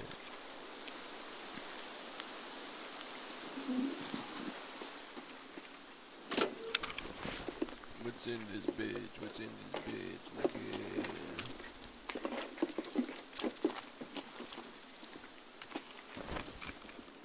See this poster? Which one? Oh, you just swooped that? Hell yeah. Yeah, I divided the cheeks. Stole that poster from my room. That one's pretty expensive, actually. That shit goes for hundreds of thousands of rubles. I can see why, because it's so fucking porno-y. Can you believe it? Can't believe it. I can't believe it.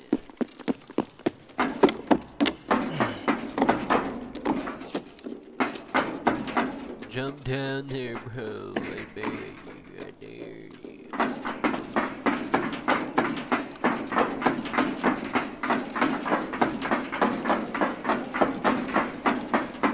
Oh, I'm so fat.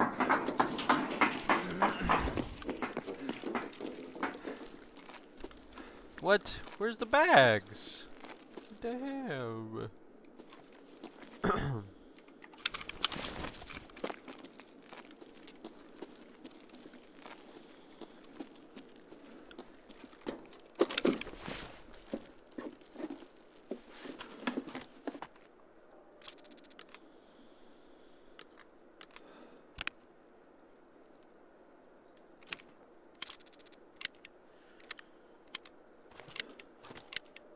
Check this out, nigga.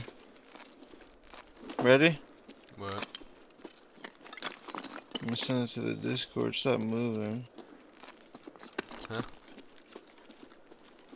I said, stop moving.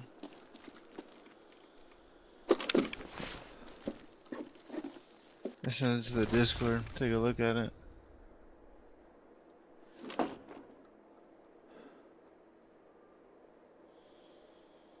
Whoa. Did you just take a picture of me?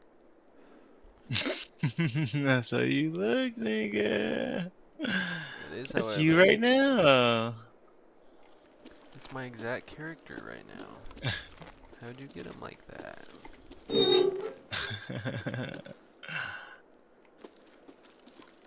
Pretty cool, huh? Pretty cool. It is pretty cool.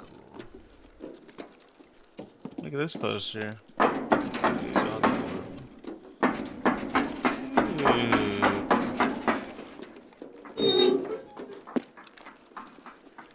Heli postars. Heli postars. My headset keeps beeping at me, bro. It's like beep beep. It's like Beep, divide beep. my cheeks.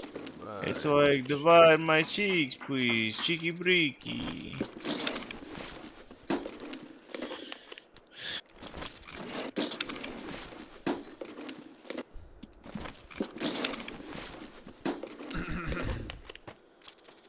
God damn.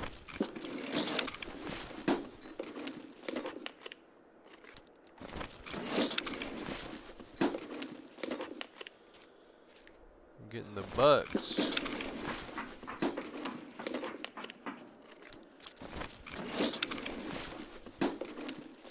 Yeah, well you didn't get this MCB right here. You're right, you're right. I didn't get the MCB right there. It's mine.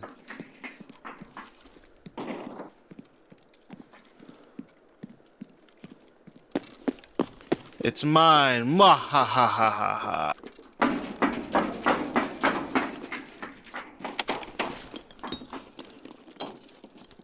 Can't believe Mwah, you.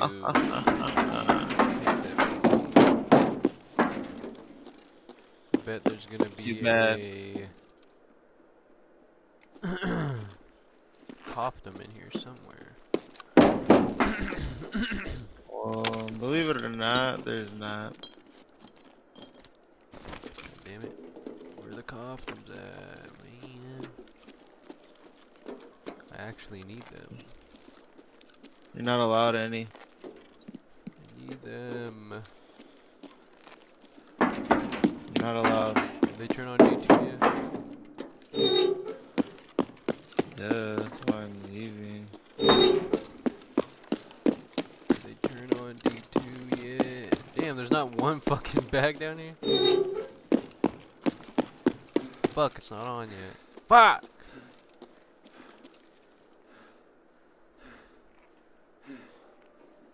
Well, I guess we have to wait. Fountain exit. Let's get out of here. EP located. Absolutely hate this place. Exit located. God damn this day. Fountain exit. Let's get out of here. EP located. Exit located. Let's go. Fountain exit. Let's get out of here. Бля, охуенно. I found exit, guys. Exit located. I found exit. I found the. Fuck, that's good. I found an exit. Заебись. I love how they reuse the assets. This is inside of fucking Labyrinth. Здесь выход. Заебись. You press on this to turn off the fucking alarm. Пора на выход, guys. Let's go. Time to get out, guys. I found the exit. Пора на выход, guys. Let's go. I found exit. I found Бля, exit. охуенно. I found exit, guys. Fuck, that's good. I found an exit. Заебись. Время валить. Okay, let's go. Здесь выход. Заебись. Время валить. Okay, let's go. Бля, охуенно. I found exit, guys. Пора на выход, guys. Let's go. Time to get out, guys. I found the exit. Can you run past me real quick and then turn around and see if you can see my body? Yeah, go ahead. I always wondered if somebody could see me or not.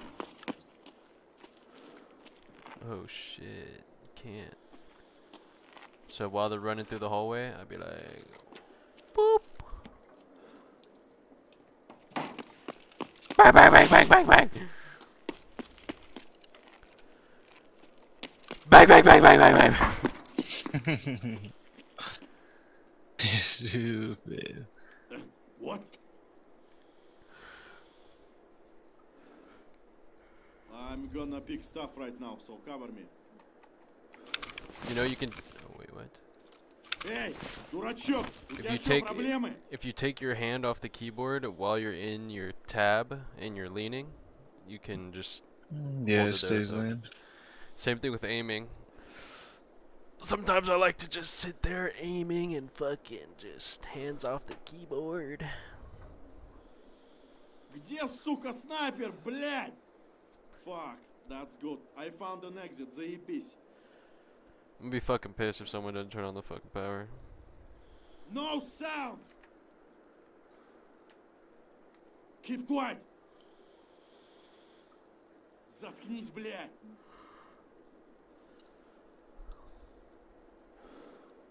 I wonder how far away you can hear your fucking your dude. I don't know. I wonder how far you can hear that nigga screaming. Bro, I'm not sure. Nikita put no effort into those fucking voice lines, bro. Fucking butchered him. Got him! Stop. Did you hear that? Stop. Did you hear that? Stop. Did you hear that? A fucking rat here. I found exit. Блять, предатель, сука! Ёбаная крыса! Fucking traitor! Убить его! Блять, нашего вальнули! Our guy is down!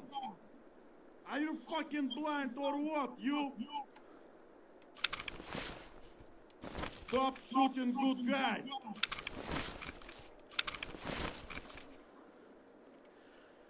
Fucking shit, I'm empty! Время валить. Okay, let's go.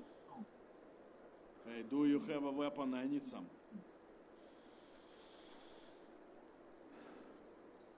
Вали, вали его!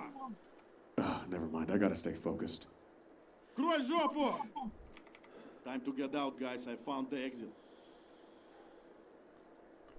Wait, what? You can report Nice VoIP work, system abuse? bratишка, nice work. Who are you gonna report? Yourself. Does it just pop up everybody in the lobby or something? Do it. Click it. You click it. I'm scared. My report has been sent. The fuck does that even mean? I just reported you. Давай, пошел, I'm covering. Smooth like butter.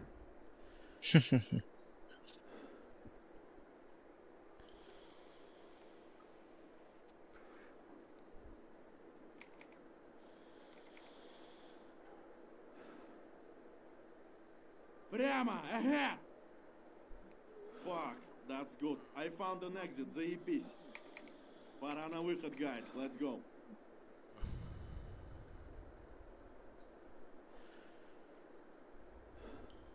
Сектор clear на барабане. Who's there? Nice. Ёбаный террагрупп, блядь. I swear, walls of whispering, иди нахуй. I'm fucking tired walking, guys. Stab this ass. Okay, we got bears. Better sweep your sectors.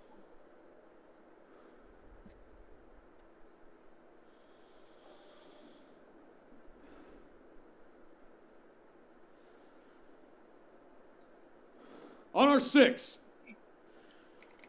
Another day в нашем городе Таркове. Ёбаный в рот. Блять, I just need to survive this.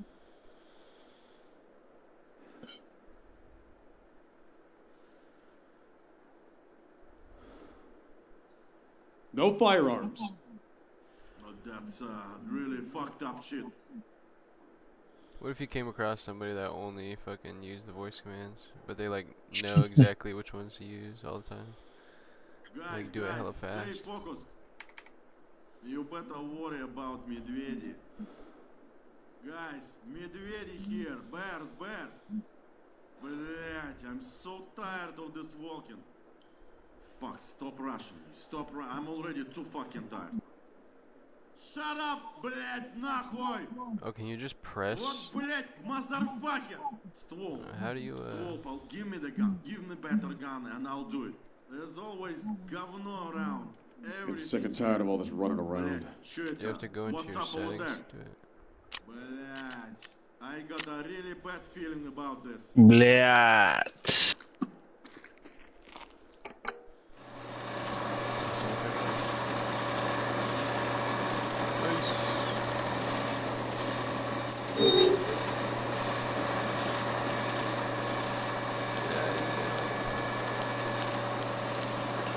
Get out of here.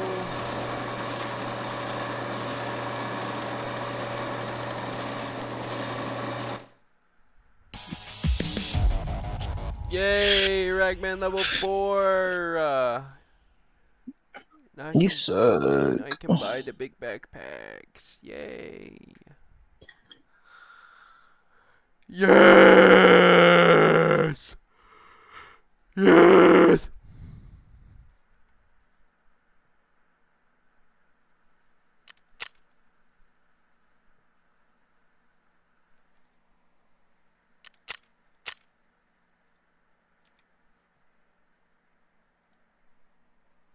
Finally,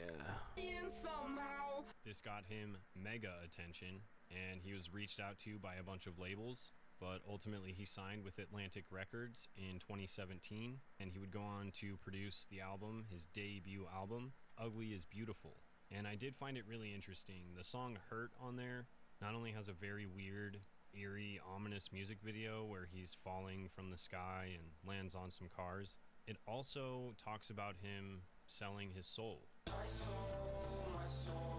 And a lot of artists seem to say that after making deals with the devil. The album was #1 on the rock and alternative Billboard charts, and it hit number 14 on the Billboard Hot 200 list. So this album did phenomenal, made tons of money, either as a genius marketing tactic or just to be a goober. He would say each album that he put out was going to be his last album, and each tour that he did was going to be his final tour. And it's genius because when you create that need, that exclusivity of like, oh my gosh, it'll never happen again, or oh my gosh, there's only one or two of these items, oh my gosh, I need this, then it drives people to want to go. People that may not go because they're like, oh, I'll go eventually. They have that time pressure now. Honestly, genius. He would say that with every album. But when it comes to this Ugly is Beautiful album, a lot of the songs on there, the music videos would depict him dying in some way. And he was the director of these videos. So was he trying to tell us something? Ultimately, he would kill off the Turbo character, and people would be left wondering, was he serious about this being like his last album and his last tour? Like, what the hell? And as I was going through Oliver's story, I could not help but recognize the crazy similarities between him and Andy Kaufman. If you haven't seen my Andy Kaufman video, such a good video. Huge fan of Andy. But Oliver Tree reminds me of a very contemporary version of that. He thrives on that weird, off-putting, awkward energy, and he loves being in character, just like Andy. Andy had all kinds of characters, and so does Oliver. Plus, they've both been kicked off of multiple late-night shows.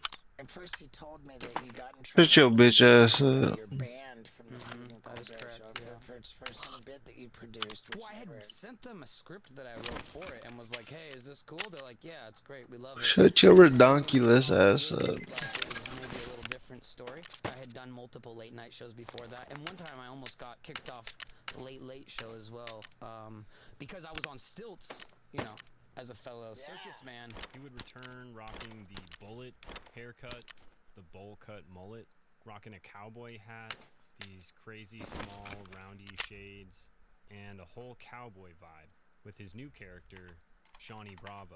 And this would coincide with the release of his 2022 album, Cowboy Tears. He says that this was just to let people know that it's okay for men, especially cowboys, to cry. And he's right. It's okay to cry, guys. It's totally cool. The album itself definitely has some country vibes, but it's definitely not like a country album per se. Further showing you how he will blend literally any genre of music into his own version of his pop sound. But Shawnee Bravo, I thought, was a hilarious character, but just as quickly as he came, he was gone. And by 2023, he had a new character. And this came along with the release of his new album, Alone in a Crowd. This new character's name was Cornelius Cummings. He was a fashion designer who had a bob haircut, loved pink, and loved Razor scooters. In fact, he built the world's largest Razor scooter. We could all say together, this is the world's biggest It's kind of like we suck each other's dick. All right. Hi, I'm Oliver Wait, Tree. there's a fucking car. Bro, fuck the car. Hi, I'm Oliver Tree. No, hi, I'm the real Oliver Tree. And this is the world's biggest scooter. One more time, I fucked it up. Fast forward to the middle, dog. Look at key one on the little one. We're gonna crash it, dude. What are you doing? Yeah! Let's go, baby. Bro, steer that shit. I'm fucking steering it. I know what I'm doing, dude. We got this. I've been doing this my whole life. What? Fuck, man. What do you want? Hey, I'm driving here. Oh, dude, I almost hit that fucking BMW. Danny, fucking pedal, Danny. Oliver Tree music out now. Danny, push the fucking scooter. I'm not doing all the work. I'm steering. You fucking dick. Well, if you can't do 4, then tell him I want 5. It's massive, and it got included in the Guinness Book of World Records. But apparently the guy that they hired to do the induction for the Guinness Book was just a scam artist, and he didn't actually work for Guinness Book of World Records. And they almost sued him over this, but instead they actually sent somebody out and did the real induction into the Guinness Book for the largest Razor scooter. I saw you had like the world's largest scooter. It looked Yeah, like I built that. I won the world's record, the Guinness World Book Records, but then they almost sued me too. That was a crazy situation. Man, Why would they sue you? Because I had filmed the. I got the record before I had announced it, and then I filmed like a Hollywood version. And, you know, because I wanted to do it right. Like, this was during the actual shoot of it. And so the guy, if you click on the IMDb link, That right there is no, go down. Yeah, that's Randy Rigatoni. So this guy, I found him on Craigslist, and he said he was an official. No, he's not related. But this dude, I found him on Craigslist. He said he was an official, and as it turns out, when we were filming it, the dude literally had no affiliation. He had the whole outfit and everything. I had nothing to do with that. He comes in, he's like, yeah, I'm an official, we can make this. So I had this guy who was claiming to be a Guinness official, Randy Rigatoni, came on, and it was fucking bullshit, because then they made me take the episode down. So it went live, was broadcasted onto YouTube while it happened, and then basically Randy Rigatoni screwed me, and it was taken off YouTube for at least, I think probably almost a year, maybe more. And then I had to cut out Randy Rigatoni, take out all the Guinness logos and all this stuff, and I had to have people like trying to edit out VFX out their logos. It was this huge nightmare situation. I had to trim all of the footage so that Randy Rigatoni no longer even exists in the video. So, but you did end up with the record. I have the record, yeah. Good. How much does something like that cost you? If you don't want to talk about it, but I usually don't like to say numbers, but it was upwards of $500,000 for that scooter. Yeah, because it's custom. Those are Harley Davidson motorcycle wheels. The whole thing is made out of nuclear grade titanium. So like the actual build on that took a team of 15 different engineers. It was a fucking nightmare, and it shouldn't be that complicated, right? Nuclear grade titanium. Yeah. Do you still have the scooter? Of course I have it. Where do you $500,000? Yeah, I'd like to think I still have it. Something that a lot of people don't know about Oliver is that he was an amateur competitive scooterer when he was like 13 years old. And if it wasn't for this really bad scooter accident where he broke both of his wrists and one of his thumbs and he had to kind of give it up, he probably would have gone on to be a pro. Maybe he wouldn't have done music. Who knows? It's this persona in particular that reminded me a lot of Avicii, because this album, Alone in a Crowd, that's things that Avicii used to say. He's surrounded by people, and yet he feels so amazingly alone. And that seems to happen for a lot of celebrities, and it seemed to be happening to Oliver for sure. Another thing he mentioned that reminded me of Avicii was he was talking with Danny Duncan on their new podcast, and they asked him what it was like to perform Sick. Goddamn. And he starts talking about all these instances where he had to go out and perform, even though he was like throwing up blood or felt super sick, or at one point was in a wheelchair. No touching, no eye contact. He's been through a hell of a week with the doctor. He's been quarantined for a few weeks. We want to make sure you're safe just as much as he is.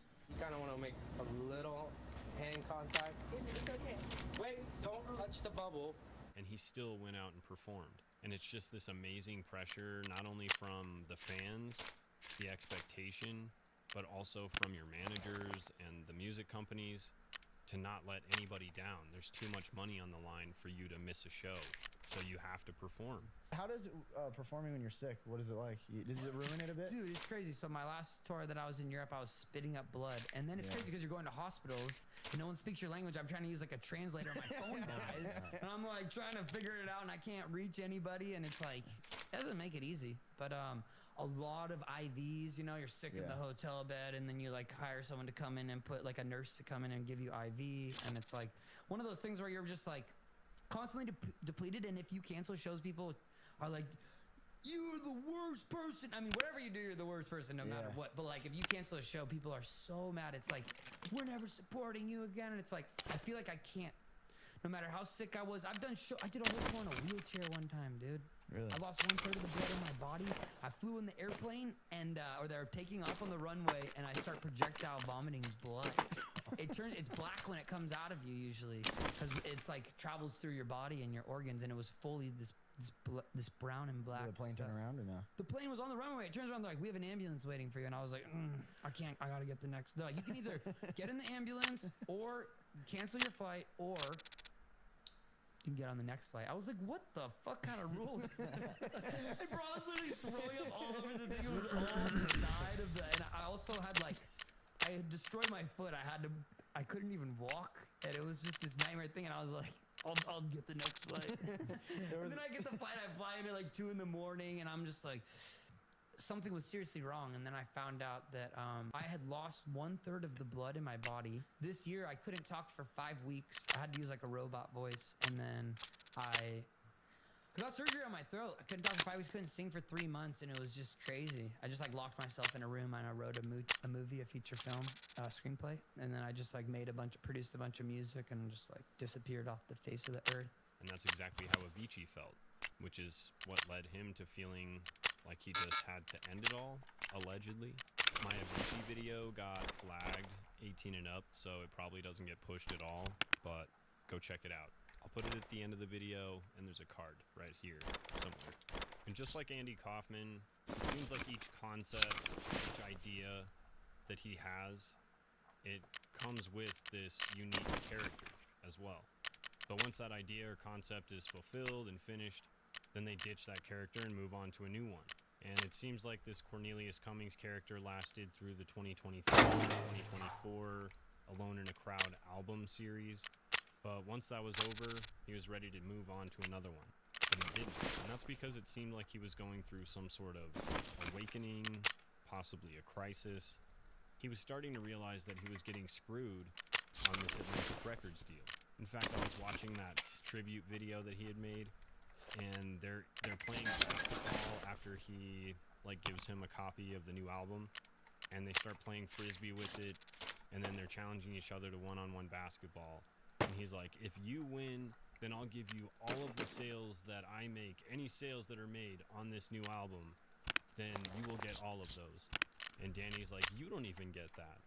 And they both share this really awkwardly hilarious laugh because he knows it's true, but it's also like, ouch, that sucks because like he's right. What the fuck is this doing in my freezer? What? What the fuck is this? I don't even know what that is. I've never seen it in my life. I think it's one of those big CDs. It's like a Blu-ray disc. Be gentle with it. Be careful. What are you doing? Dude. You scratched my vinyl. Don't fucking dare. Stop dunking. Bro. Dude. Why would you do that? If I win, I want 1% fucking Virgin Raw. And if you win, you get the whole album. Any sales you get. You don't even get that.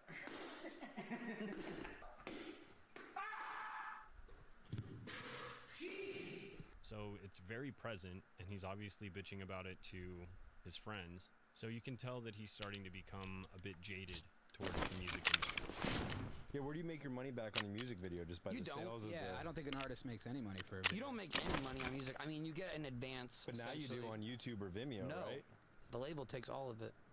But they give you an advance of like, okay, your next album, here's the money, and you kind of survive off of advances from the recording side, but you don't make a penny on any of it. He also had found one of Kid Leroy's music videos for 1,000 Miles. It literally had so many copied scenes from his music videos.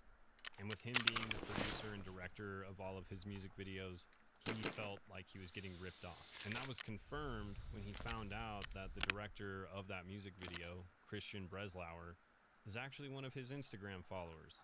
So he likely saw the music video and then copied it and put it in Kid Leroy's. So not only were they screwing him on payment, but now they're stealing his ideas. They're stealing his art, which is the most important thing to Oliver, his art. Oliver had this really powerful quote on the Zach Sang podcast, dressed as Shrek. It was hilarious. Very profound. When your dream becomes your job, the conversation becomes how do you turn your job back into a dream?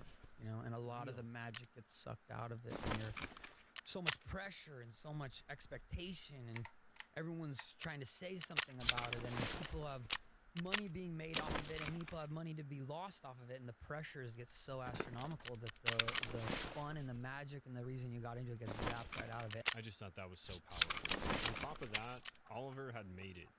He had all the money he needed. He had the big houses, the fancy cars. He owned one of Rihanna's old houses. He said he had a closet that was so massive it looked like a store. Everything was perfectly color-coded, but it just didn't give him the happiness that he was looking for. Just like so many other celebrities say all the time, money doesn't buy that happiness.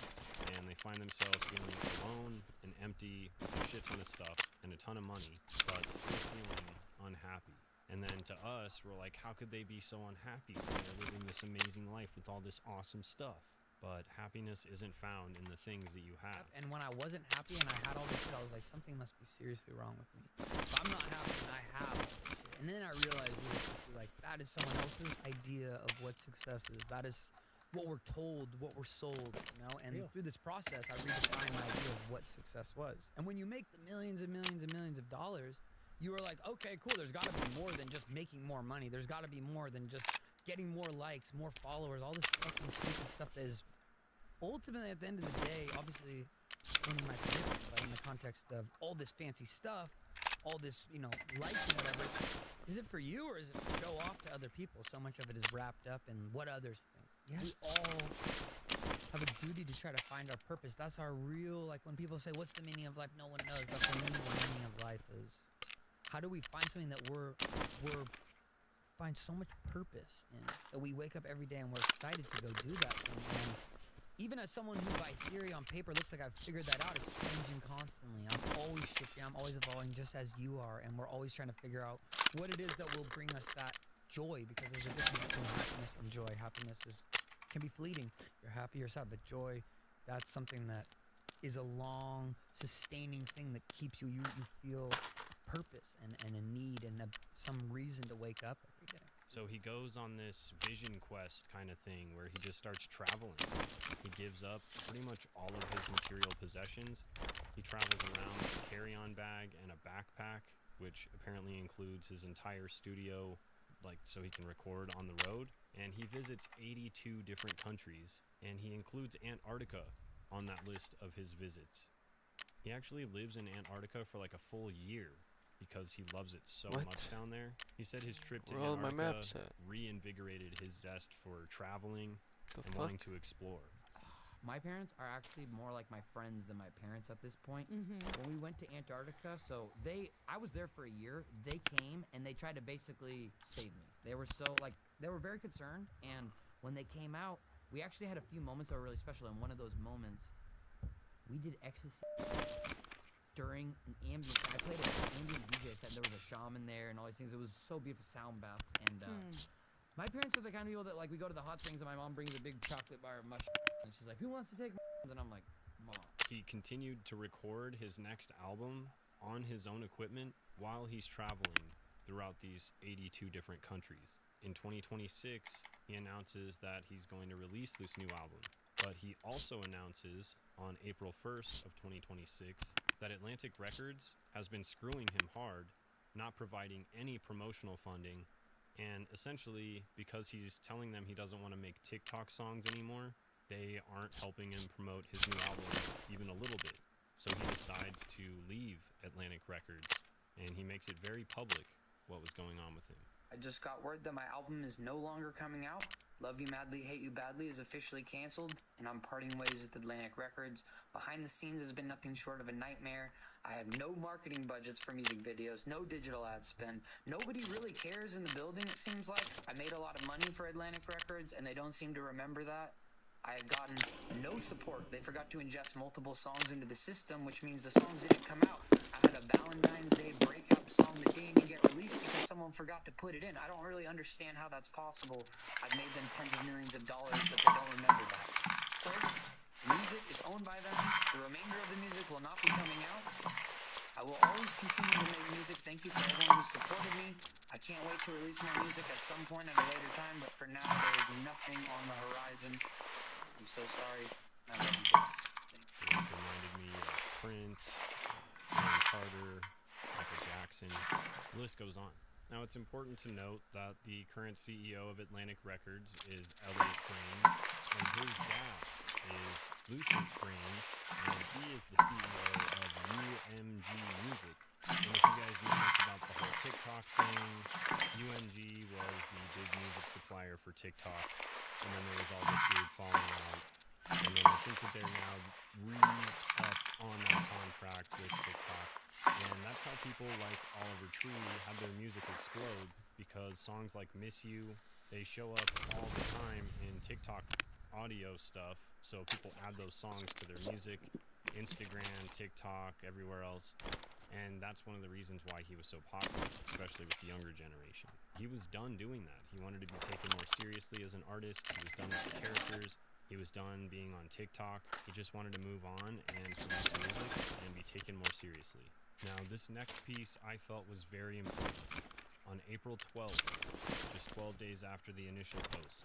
He comes back dressed as a member of KISS, who knows why, and he addresses the Atlantic Music Group situation and says that they've actually had people reach out because so many fans wrote the company and were like, yo, this is effed, what are you doing to Oliver Tree, like, not cool. So the company felt like their hand was forced, and they negotiated a deal. I They can just buy the released rest of these, album actually. that he was going to release with Oh, Atlantic nice. Now they're back to 28,000 Oliver when- and allowed him to Oh, release nice, the nice, album nice, nice, under nice. his record label Alien Boy Nice. Records. I just It's saw also these been at said that 13,000 when just Atlantic Records got 2 back fucking to minutes Oliver ago. Tree about his music deal, getting his music back, they actually made him a deal to join the Illuminati, which he allegedly turned down. Also, the last song on this album, titled I'm Gone, features him being on fire, getting put out by fire extinguishers. The song is 3 minutes and 33 seconds long, which seems a little weird, especially if you combine it with this album artwork that definitely gives me Illuminati vibes. I left my record label, let's talk about it. After making tens of millions of dollars over 8 years for Atlantic Records, they no longer want to support my art because I'm not making songs for TikTok. And after dedicating my entire life to making art, I never got into this to make TikTok songs. I know the effects of TikTok. I've had multiple songs that connected there, but that's not why I got into making art. Over the last 2.5 years, I traveled 82 countries and recorded this album on all 7 continents. These are the types of projects that charge me as an artist. This is why I got into it in the first place. And just because I'm not making songs for TikTok means that the label doesn't want to support the vision. Well, guess what? I don't give a shit. And after you guys have joined together in tens of thousands and sent messages to the label, we have officially reached a negotiation over the past course of a week. My team has got the label to agree to release Love You Madly, Hate You Badly on my personal imprint, Alien Boy Records.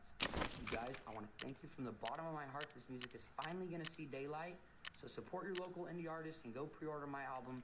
April 24th is the official date. I love you all. Things seemed good. In fact, all of his social media posts following this split from Atlantic Records seemed amazingly positive and upbeat. He seemed like he was having such a good time. He had planned this actual world tour, the first ever true world tour, which is just another perfect highlight of how funny this dude is and his character. But he included Antarctica on his world tour list. They were going to actually have a full-on show there, and it was already sold out. He had embarked on this world tour, and he was cruising through Mexico because his album actually reached #1 on the charts in Mexico. So he was touring down there, having tons of fun, just making tons of content, with Mexican and Holy South American shit. collaborators. And he was starting to make his way down through South America for the next leg of his tour when he found himself in Brazil. This might mean something, also might mean nothing. But this picture of Oliver with this giant statue in the background, which is in Brazil, roughly 20 kilometers from where the helicopter crashed, looks eerily similar to him being crucified on his scooter. Probably means nothing. Unbeknownst to everybody, on June 6th of this year, Oliver Tree would play his last show in Sao Paulo, Brazil. He would then stay in Brazil for probably a couple of weeks because he didn't have any shows scheduled. Probably just enjoying some personal time, maybe doing some content creation, linking up with local collabs, stuff that he would do pretty regularly. He was huge on collaboration. It seemed like he was collaborating with a South American YouTuber named Gaspy, and I didn't realize this dude was so big. He's only got 9 videos, but they have millions of views. It's crazy. With the World Cup going on, there's tons of videos of him just having a good time with people in Brazil, playing soccer, and just having fun, seemingly in really good spirits. And something I learned in my research is that people who had the money to do it, allegedly it must cost $31,000 and some change, based on this post from Oliver Tree. But you can use helicopters to avoid traffic and avoid being seen by people and just to save time, really. So a lot of people who are wealthy down in South America, and probably everywhere else too, use helicopters to get around. Unfortunately, the morning of June 14th, Gaspy, whose name was Gaspar Prim, he was traveling around just helping Oliver document his tour, and they were doing a bunch of content creation while Oliver was down there. The morning of June 14th, they would load up in a helicopter, trying to save some time. Who knows what they were doing? It's still under investigation. We're not really sure yet. I would imagine that they were going off to film some sort of content, because not only was Oliver and Gaspy in the helicopter, but we also had pilot Alexandra Souza. We had Argentinian director and screenwriter Lucas Vignale. We had another Lucas, who was a Brazilian music producer, Lucas Brito Chavez. And unfortunately, around 8:59 in the morning, this pilot didn't see that there was another helicopter flying in their area. Unfortunately, they collided with Charles Marciak, who was flying alone in his own personal helicopter. It's speculated that the pilot was distracted because they might have been filming something, and perhaps they weren't paying attention and smashed into another helicopter. But here's the thing. In the report, there was only one person on board of the helicopter that ran into them, and that was the pilot. So I'm not sure how that one-man helicopter was trying to get a close-up of them. And there is some wild speculation that there wasn't even anyone on that helicopter in the first place. It was unmanned. I found this fact to be extremely crucial because there was an eyewitness that claims to have seen a person jumping out of the other helicopter. Now, my mind immediately went to this dude jumped to safety and let this helicopter crash into the other one, causing this explosion.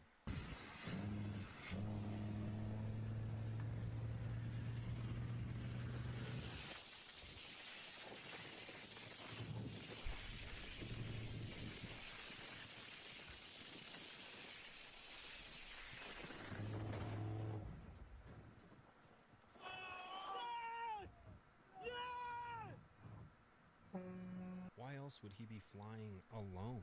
Makes no sense. This man says he saw one chopper on fire, and a man jumping out of another, and a man jumping out of another.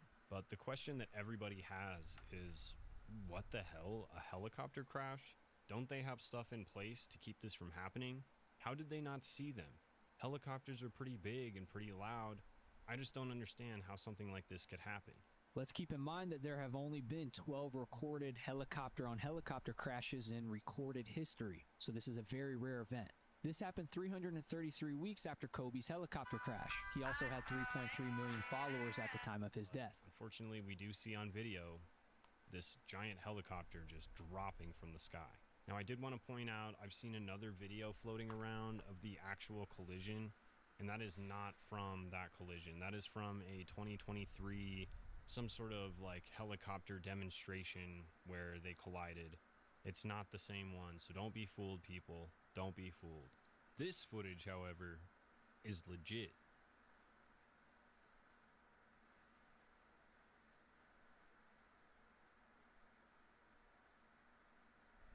Like I mentioned at the beginning of this episode, it feels very much like something's off here. And it's not just me, it's not just you, it's a lot of people. The timing feels very, very suspicious. And the fact that it follows the very same playbook that seems to have been played out over and over and over because it proves to be successful, well, it leaves us wondering what really happened, especially with this news of him leaving Atlantic Records. But that's not all. There's some other weird things that give people pause and make them wonder what really happened here. 3 weeks after announcing he was leaving Atlantic Records, he does this appearance on the Zach Sang Show, and he lets everybody know that he actually started this foundation called Dr. Oliver Tree's Art Grants for Baby Geniuses, and this was where all of his money was going to go to in his will. He explains that if he has a wife and kids or whatever, it doesn't matter. He'll pay for his kids' college, but besides that, they don't get anything. They have to struggle and work their way up just like he did. And so when I die, I've set it up, my will is set up that when I pass, my family, no one's going to get a penny. If I have a wife or kids or anything, not getting a fucking penny. I'll get my kids through college. That's the agreement, but they're not going to be a silver spoon. They're taken care of because my dad worked on some stuff in the 2000s. You know, like the idea is when I die, all the money is going to go back to artists. So I've set up a foundation. It's called Dr. Oliver Tree's Art Grants for Baby Geniuses. And it's set up so that basically the interest generated from my music we'll take mostly that, but there's also room for other money because when I die, my art will continue to Yes, have of course. residuals and probably be worth more than it is now. So it's really interesting when he dies because all of that money that he has is going to go to this foundation that he set up. The first thing I thought of was, well, that's weird. He's only 32. He's setting up a will out of nowhere, possibly because he separated from Atlantic.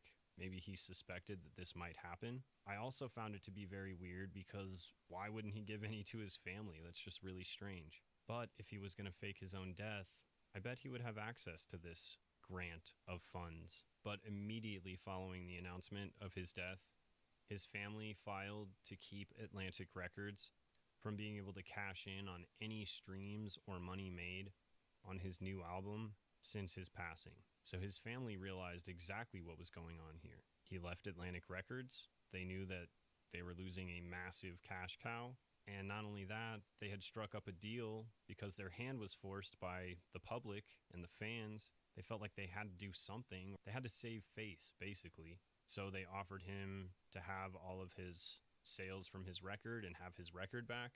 But with him dying, I'm sure that changes things a little bit. So his family jumped on things right away, trying to make sure that his music was protected. We'll see what happens. Now, I already mentioned this, but in April, right after he left Atlantic Records, he started making these Mr. Pizza posts on his Instagram and TikTok. They're super weird. They also make a lot of sense if you really think about it. And I just thought the timing, again, was pretty suspicious. Like, is he trying to say something? Now that he's off the label, is he trying to expose something? And then with him dying just a few months after all of this starts, it's just not feeling right here, guys. It's just not feeling right. And these Mr. Pizza posts are really weird, and they're really obvious. It definitely seems like he's sending some sort of message. But I thought the weirdest thing about the Mr. Pizza stuff is that he would work with this Malcradia music on some of these videos. And after Oliver passed away, she posted kind of like a tribute post for him. And it was just an upload of one of these Mr. Pizza videos. Oh, look, there's a new kid. You're not a kid, you're Mr. Pizza. Never tell a stranger on the internet where you live. Nunca sabes quién está detrás de la pantalla. Never send pictures to a stranger on the internet.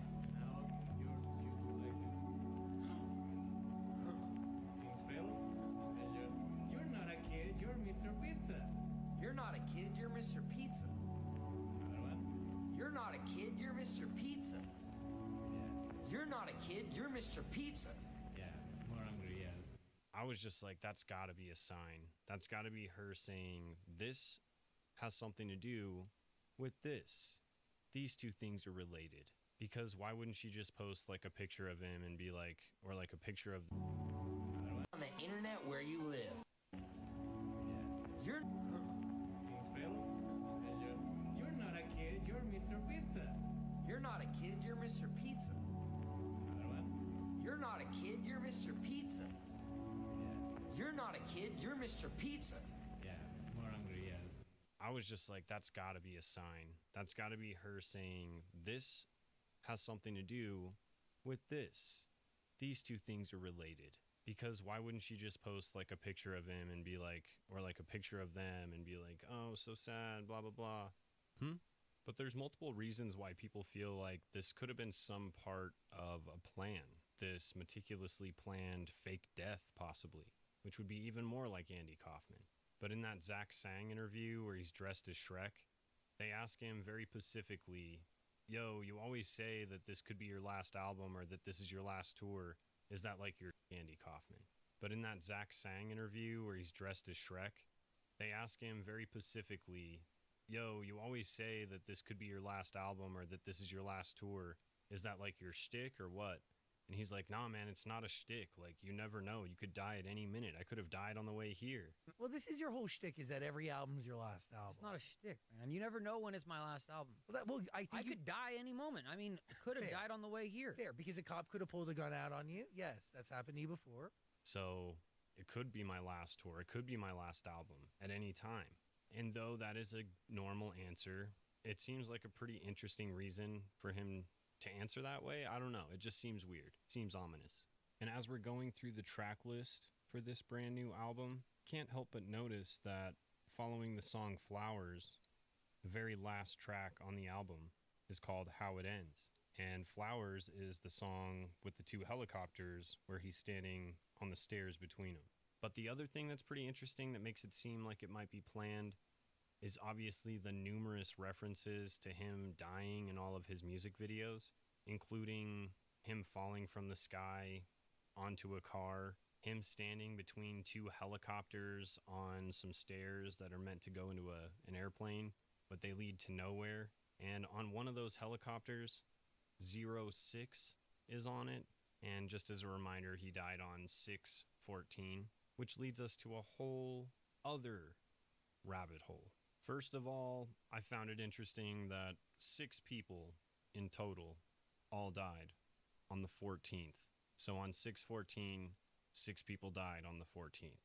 Interesting. Might mean something, might mean nothing. But man, this next part, I never cease to be amazed by the dot connecting powers of the internet, because people started looking into Gaspy's videos.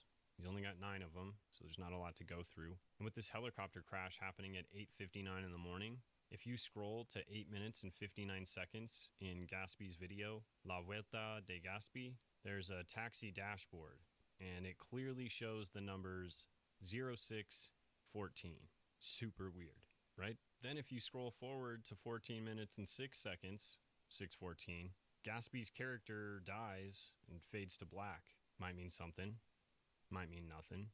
Seems like it means something. Then if you go to a different video of Gaspy's called Gaspy on the Way to the Evening, at 14 minutes and 6 seconds, there's a helicopter that goes flying over, and they drop something out of it.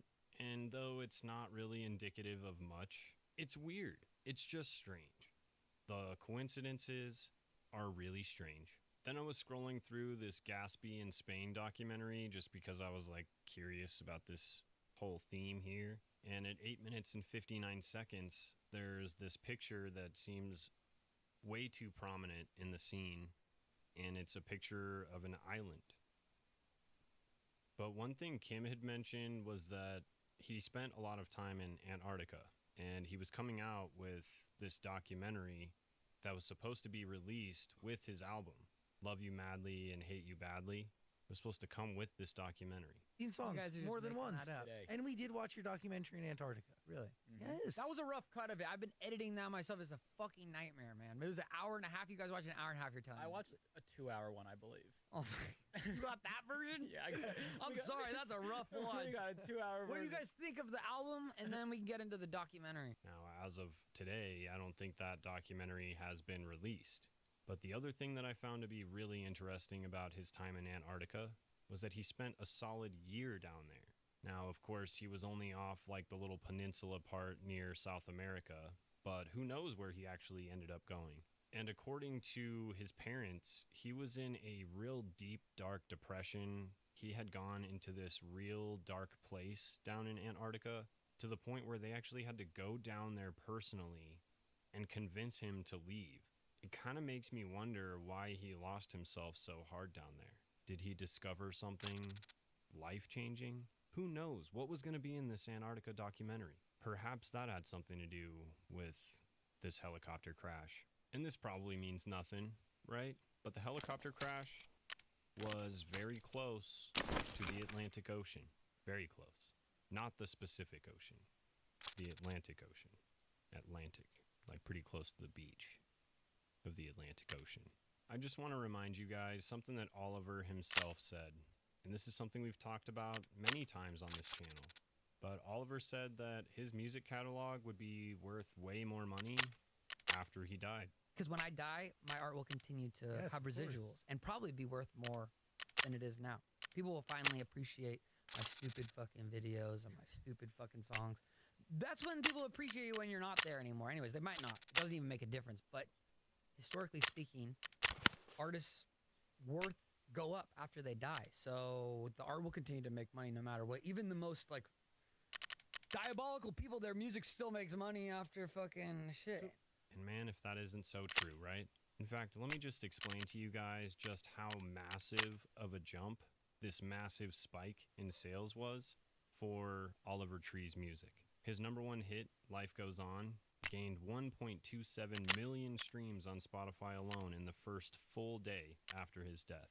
That's a lot. It's now over 717 million total streams on Spotify.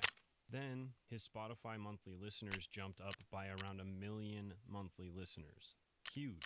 And then his physical sales of his albums went from like 2 to 3 albums a day on Discogs to over 100 per day. And prices have obviously skyrocketed as well because all of these records and vinyls and whatever else have sold out. So the massive spike in sales when an artist dies is a well-known and very real phenomenon. And with Atlantic now fighting with the family over rights to his music, it's kind of interesting. But I'm pretty sure Atlantic still owns the rights to most of his earlier music, anything before this most recent album. So they probably are still benefiting from this death. And with this just being another addition to the aircraft accidents of musicians, it just feels like, here we go again. But considering all of that, I want to know what you guys think. Drop it in the comments. Make sure you like this video on the way out. If you like what we got going on here, please subscribe to the channel and hit that notification bell so you don't miss when I post on Fridays and on Mondays and on Tuesdays. But that's all I got for you guys this week. I look forward to hanging out with you guys again next week for another one.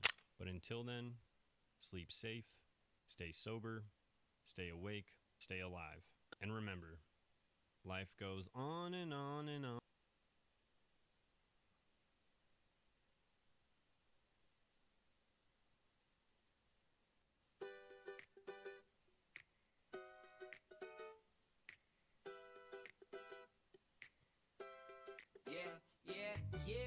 I'm packing up my suitcase, but it's oversized. I'm looking at the reflection in your oversized eyes. Is this the curtain call? Is this the final bow? I guess there's nothing left to talk about now. Yeah, I spent $1 million on a cash machine, trying to buy the things to keep my canvas clean. But the wheels fell off my scooter, crashed into the wall. I burned my bridges down, yeah, I built them way too tall. You said I'm unpredictable, an alien boy, dropped down from the sky just to be your toy. But I'm a miracle man, or at least I tried to be. Now I'm just a ghost of who you used to see.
Hey guys, welcome to the Liberal Hive Mind, a channel solely focused on exposing the abundant hypocrisy of the left. Or I guess you could say the endless lies of the frickin' race hustlers and race grifters on this Carmelo Anthony story. And really, you know, talk about a misguided endeavor. It was only a matter of time, friends. The idea that this video wasn't going to get released and then all these little scoundrels were going to get completely exposed in the process. Well, where do you think we are? Exactly where you would expect all the video footage presented in court that helped the jury make this guilty guilty verdict has officially been released, and well, it's pretty much exactly what we expected. You know, I think there's a reason why serial grifter Dominique Alexander couldn't lie, even he couldn't continue the bogus when he was questioned whether the video showed that Carmelo Anthony was being jumped. I didn't see him getting jumped. Oh, you know what I mean? Like, I saw movement over there. I saw that there was multiple people around him, but I didn't see he was getting, you know what I mean, like the altercation. No.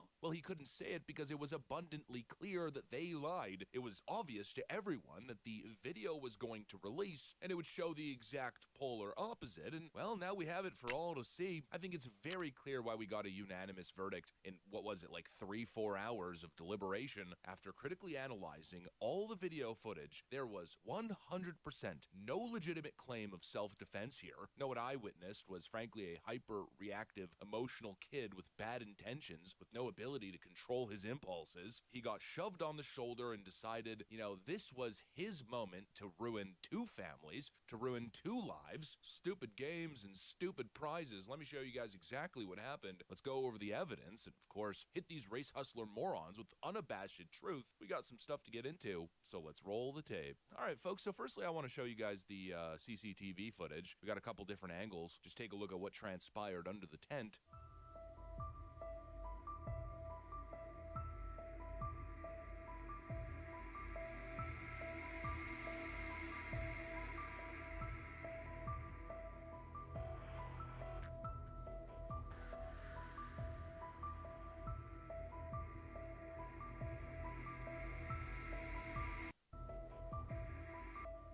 So let's roll the tape. All right, folks, so firstly, I want to show you guys the CCTV footage. We got a couple different angles. Just take a look at what transpired under the tent.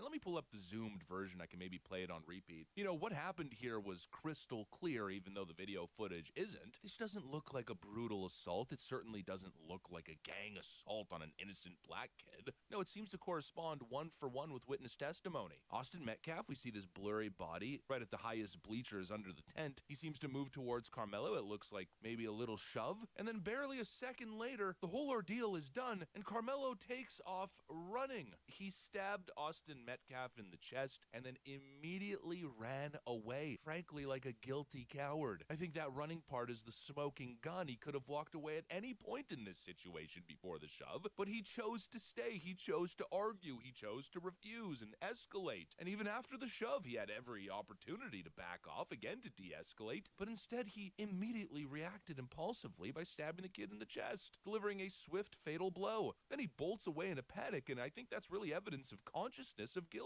And it also highlights just how easy it was for him to run away in the first place, to just leave. He had 2 options here. It wasn't like he was in a life or death situation where the only escape was lethal force. No, there were 2 clear options. Walk away or commit bloody murder and throw your entire life away. Or, you know, engage in a little bit of mutual combat if that's really, you know, the path that you want to go down. But I'm just going to lump that in with de-escalation, moving away, anything but committing murder under the tent. To murder or not to murder. Those were basically the options. And well, he chose to murder. The video evidence here is damning. Actually, it's not just the CCTV footage. We also have body cam footage that kind of shows the state of mind and what was going on. This is the aftermath of the stabbing as Carmelo Anthony is being detained. If somebody is shooting the victim, they need to be over there. Under a memorial tent. Don't reach for anything, all right, man? Stop right there for me. Okay. Dispatch 443. I got the suspects, and they're currently treating the victim. Again, he's on the north end of the stadium.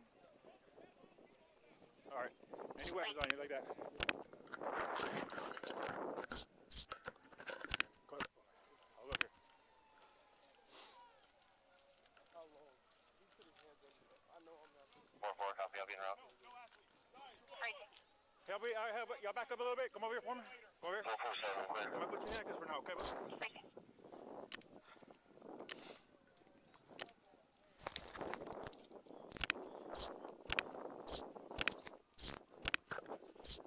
Dispatch 443. Everybody can slow down. I got the alleged suspect in handcuffs right now, detained. Everyone else can slow down. Suspect's detained in handcuffs. Hold on. You can open up the channel, and medics are clear to come in. Have them come to the northeast entrance. Memorial Center over there, guys. All right. He put his hands on me. I told him not to. He put his hands on me. What's happening right now? Victim, we're in the north end. They got staff standing to him right now. This is the suspect. No. We searched them, guys. I don't know what happened. 423. Checkers have negative CPR progress for a little bit. Racing. Well, I'll tell you what, lean this way so you're not resting on your hands, okay? All right, see a little bit of blood on your hands there, okay? All right. 402, I'm on scene. So your first name is Carmelo? Let's see, hold on one second. There he is getting cuffed. He immediately confesses, saying, "I'm not alleged, it was me." He then seems to attempt to justify his actions, saying, "He put his hands on me." And right there, I think that's another nail in this kid's coffin. He put his hands on me simply isn't enough. There's a high bar for self-defense. If getting into an extremely light, nearly passive physical altercation was enough to end somebody's life, we'd probably have over 1,000 murders a day. I can't tell you how many times when I was in school, when I was a youngin', how many of these situations I got into with absolute douchebags that I went to school with. And in many cases, people put their hands on me. I've been shoved. I've been punched in the freaking face. And you know what I did in those situations? In some of the situations, I walked away. In other situations, I knocked the guy's jaw sideways. But not once did it ever occur to me that I should be carrying a knife. First of all, in the first place, I never went to school with a knife. And not once did it ever occur to me to pull out a deadly weapon and stab somebody in the freaking heart in a simple moment of conflict and tension. There is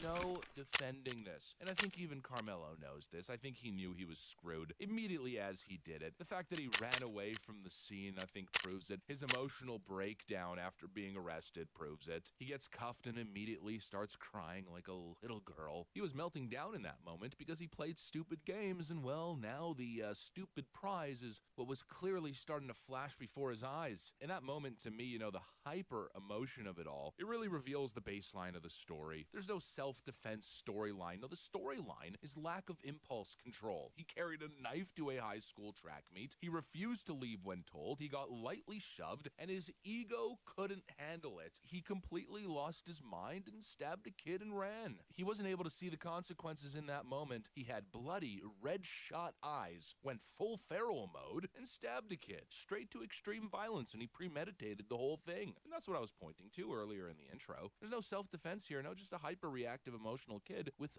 bad intentions. He was playing tough guy, refusing to leave, premeditating a deadly strike, saying, "Touch me and see what happens, bruh. Listen, bruh." While he was clutching a concealed knife, and I think also the physical nature of the knife kind of speaks to that. It was a flip knife. He had to actually unsheath the blade. He had it in his bag. He was taunting the kid, flipped the knife open, was hiding it, just waiting for his moment. I guess maybe in his mind, he thought it would be justified and that he would win the self-defense claim, but clearly the kid's not smart enough to understand basic self-defense law. So what he did was premeditate a murder. He escalated the situation and did not react proportionately. And well, that's exactly what we've been saying, and now I guess the proof's in the pudding. Proof's in the footage. It's undeniable. The jury got this right, and well, now I guess wait for all the copium to roll in. I'm curious to see what the next shifting of the goalpost is going to be from the Carmelo community. Well, one thing's for sure, I know it's going to be stupid, but arguably not as stupid as the behavior that Carmelo himself engaged in. And when you engage in that level of stupid games, well, you get seriously stupid prizes. And that's what this kid got. Absolutely deserved. To be honest, if he wasn't 17 years old, I'd be advocating for the death penalty. And now after reviewing the footage, frankly, I feel even more emboldened. Anyways, that's what I got. Thanks for watching, and I'll see you on the next one.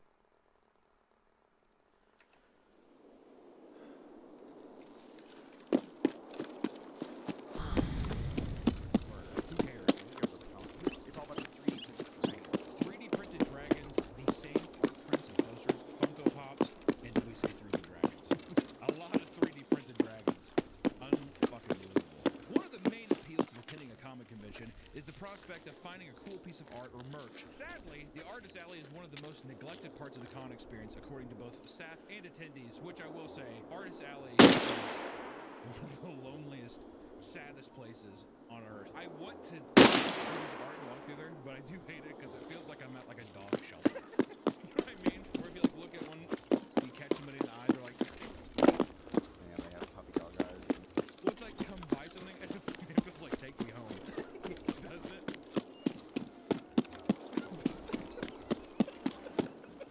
It feels like that though. And you sit there and I always be like, can I go back because I feel like I have to throw out the comment? Depends. Each year, hundreds of artists and creators pay good money to attend comic conventions to sell their own art and prints from their favorite fandoms. However, what was once a focal point of the convention has now been seemingly pushed to the side. At numerous events, the Artist Alley has been moved far from the main vendor floor with no signs of direct attendees, leaving most Artist Alley a barren wasteland, which is an even bigger kick in the teeth when it's like, yeah, I had to pay $600 to get a table up here. If I flew in, how much money do I have to even break even? Yeah, I mean, well, thank God I brought my prints and my sketchbook. It's like unfucking real that you gotta push in the shit. The power. It's like a motion activated light in the back of the convention. It's super dark. Everyone's just sitting there like sitting at the table like this. At least you could sit and like work on your comic.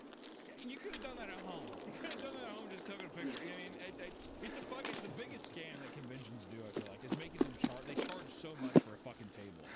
Real estate. All the way in the back. And then you have to pay $80 for Wi-Fi every day. Yeah, I couldn't fucking believe that. Sometimes poor Wi-Fi making sales take forever or nearly impossible to complete with a little square reader. It's fucking obnoxious. And even if you have a successful weekend at your booth, there are still tons of random problems that many artists don't account for. For example, comic publishers from Japan and the US send agents to conventions to shut down any booth selling any unauthorized merchandise. A fucking Midwest comic convention. You. Like an FBI agent or like a Men in Black. Is this your Naruto drawing? Yeah? Now you don't know how to draw. Some event organizers will set up events near the Artist Alley that directly distract from their booths. Like when one convention scheduled a 3-hour wrestling event right in front of the artist booths, drawing away all their potential customers and costing them money. Hey, to be fair, it's kind of sweet. You think putting an event like that would be like, hey, go do Artist Alley though, right? That's what my thing is. It's like if there's something in the middle of Artist Alley, people have to go through there and walk through. I think that they should put it to where you have to walk through to get to the vendors you want to do, so then they can experience and look at the stuff. There's some conventions where they'll put those motherfuckers on a totally different floor. Yeah. Like, this is the main floor, and then upstairs something's happening. I don't know what it is. It's that kind of thing. Which, to be fair, there are a lot of people who are like, the artists though who go there and they're like, they feel slighted. It's like, what do you expect? What do you expect by this point? You know? I guess the wrestling match took away all my money. It's like, yeah, dude, the wrestling match is way cooler than the fucking Joker print you have. Sorry, that's the reality of the situation. Many creators are left frustrated by these ongoing difficulties, and some are choosing to pack up and leave conventions early because it's no longer worth their time. It's not just the con making it hard for artists, but the artists themselves. At certain cons, staff are now having to remove booths from Artist Alley because they bring obnoxious lighting and sound setups that annoy nearby artists and attendees. What would they even be? What sounds would they have? Just jungle sounds? Yeah. Also, obnoxious lights. You're in a fully lit room. What could I mean, if it was a strobe light, if I was sitting across from a strobe light and I had to look at it all day, I might complain as well. But I mean, what the fuck else do you want it to be? Can't they just tell them to turn it off? The staff? Oh no, you can't do that. Maybe. It sounds like what they're maybe doing is telling them to take it down. I don't know. I thought they were kicking them out and banning them for life. Maybe it's just that immediate jump. Get out of here, never come back forever until the end of time. This can include massive displays which are deemed dangerous because they are unstable and hang over walkways. What are these? I can't is this like Kanye's like stage setup? You know what I mean? Where it like hovers over the crowd. Have you seen his new stage? It's a fucking orb? globe. Yeah. It's insane. It has like random holes that shoots out smoke and stuff. I think it spins too, because he walks and plays. It spins? I think so. Good fucking lord. Don't put that in Artist Alley, is all I gotta say. On the other side, fans who attend these conventions are starting to dislike Artist Alley because they're all selling them the same prints. And very rarely do people bring original works of art anymore, which is true. A lot of the times, that's another thing with these conventions is it's these vendors who are going from cons to cons, but I feel like they're all getting stuff from the same supplier, so everything looks the exact same. Or there's just trends, like everybody has a Joker thing. A Joker, or an Chainsaw anime Man. thing. Yeah. Whatever's the hot thing, they all are selling that exact same thing. In the last few years, AI art has also flooded conventions, leading more people to lose interest. And thankfully, Comic-Con has come out in support of artists and banned the sale of AI art and content at their events. That is, however, only going to apply to people who get caught, which also I think a lot of conventions aren't going to give a fuck after a while. I don't know. I can't tell. I don't even know. Couldn't tell you. All right. Go ahead. There still exist many artists who have positive experiences in the alley, being able to meet with other artists and make money doing what they love. Some of you might be wondering why the Artist Alley has been so forgotten by the event's organizers. Well, a big reason for that is that the slot being sold in the vendor halls bring in so much money in its place. Nowadays, if you attend any con or public event, you are bound to find tables of 3D printed garbage. And listen, I love 3D printed things, but it's the same idea of the vendors. They're all using the same files and printing the same shit. To where now, when I see a 3D printed dragon, I have a full-blown panic attack. You know what I mean? I see him strung up, and I feel like I'm like a fucking Vietnam vet. I get all claustrophobic. I have to leave. It's anytime. Dude, I've been seeing them at antique malls. Yeah. Why the fuck are they there?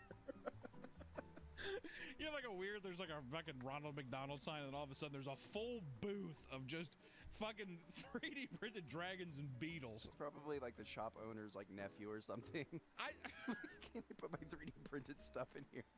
Here's the thing though, is it's never one. It's like, it's so many. To the point where I'm like, how much filament and time went into these fucking dragons, dude? It's unreal. These booths have taken over comic conventions, offering overpriced items like fidget dragon prints, busts of popular characters, and decorative swords, some of which are going for $50 or more. What do you think about the whole sword? Remember we went to like a card collection convention that we did on our Media Magic? There was like a fucking giant booth. Oh, there's multiple. Laid out like a fucking like a Nigerian arms salesman.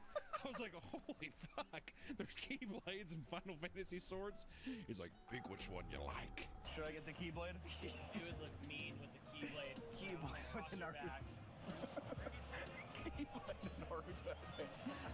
It was great. I thought I was on the set of fucking Blood Diamond for a second, looking at all these goddamn swords. I guess if you're a fan of it, I wouldn't buy a sword. If I was a kid. Yeah.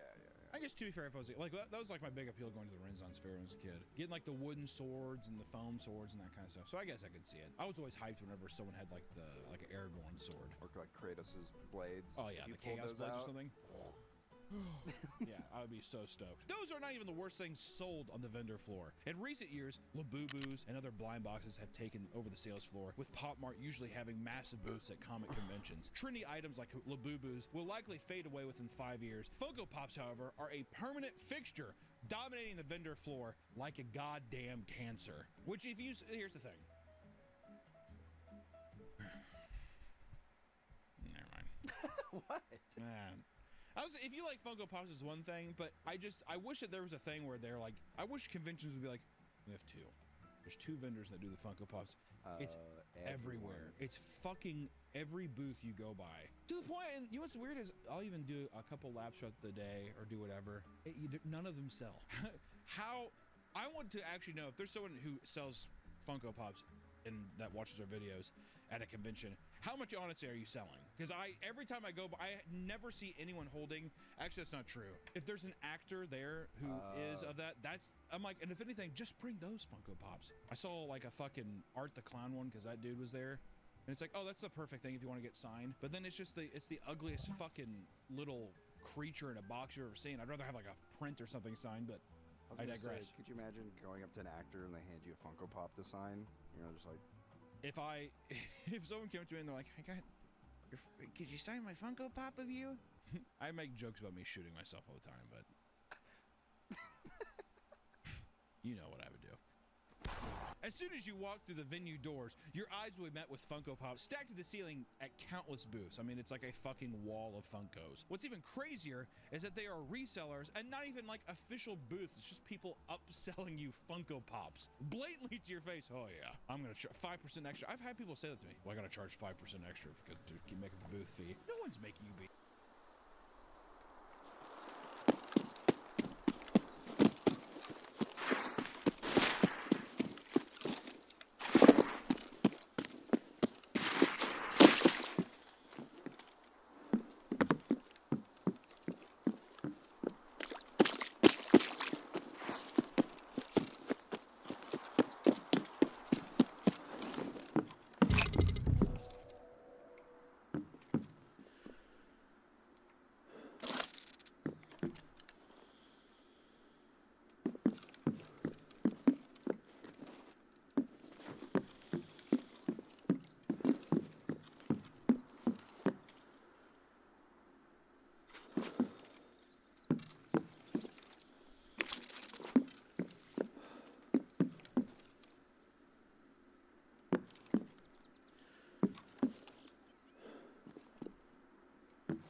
I not hit him, bro? Fuck.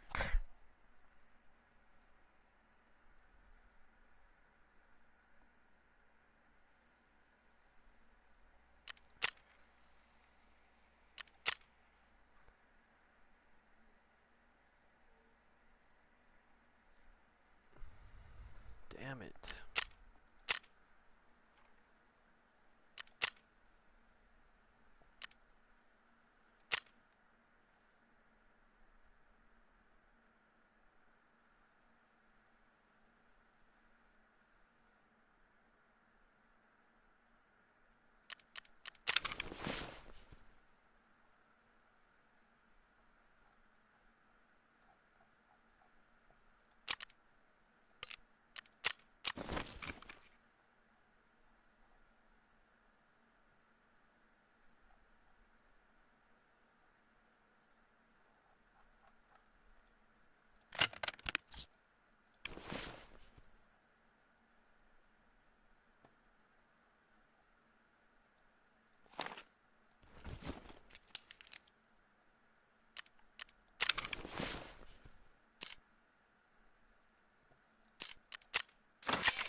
that on me, the customer? Okay. It would be understandable to have 2 or 3 booths, but the plastic figurines cover the entire floor and can even be found at booths unrelated to Funko Pops, even like comic booths or anything. Still, tons of Funkos. Funko, once again, has ruined my day.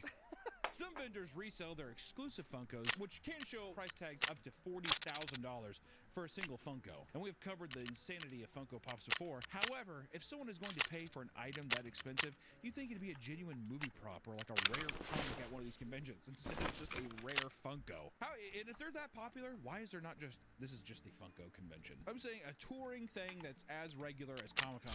So you just push those out. That way, if you see it at one of the other conventions, you have every right to stone them. We go into our cake, rules and laws from days of old in the Bible, and we stone these people. Do you think Funkos will eventually... I mean, they're dying, but do you think they'll die completely? I don't think so. It has too many movie IPs to where, if anything, there'll probably be a thing that happens that usually happens with the youth is like, ironically, it'll come back. Like the way that like some fashion from the early 2000s is kind of, like I feel like Funkos are gonna come back in a weird way. Like the same way that people like nowadays are like, oh, I love Beanie Babies. It's like, who the fuck, like really? You want to collect Beanie Babies now? You weren't even born. I think it's gonna have that effect. The sad reality is that many convention goers will buy multiple Funkos from multiple vendors, which only encourages more resellers to show up and block out potentially unique or cool booths.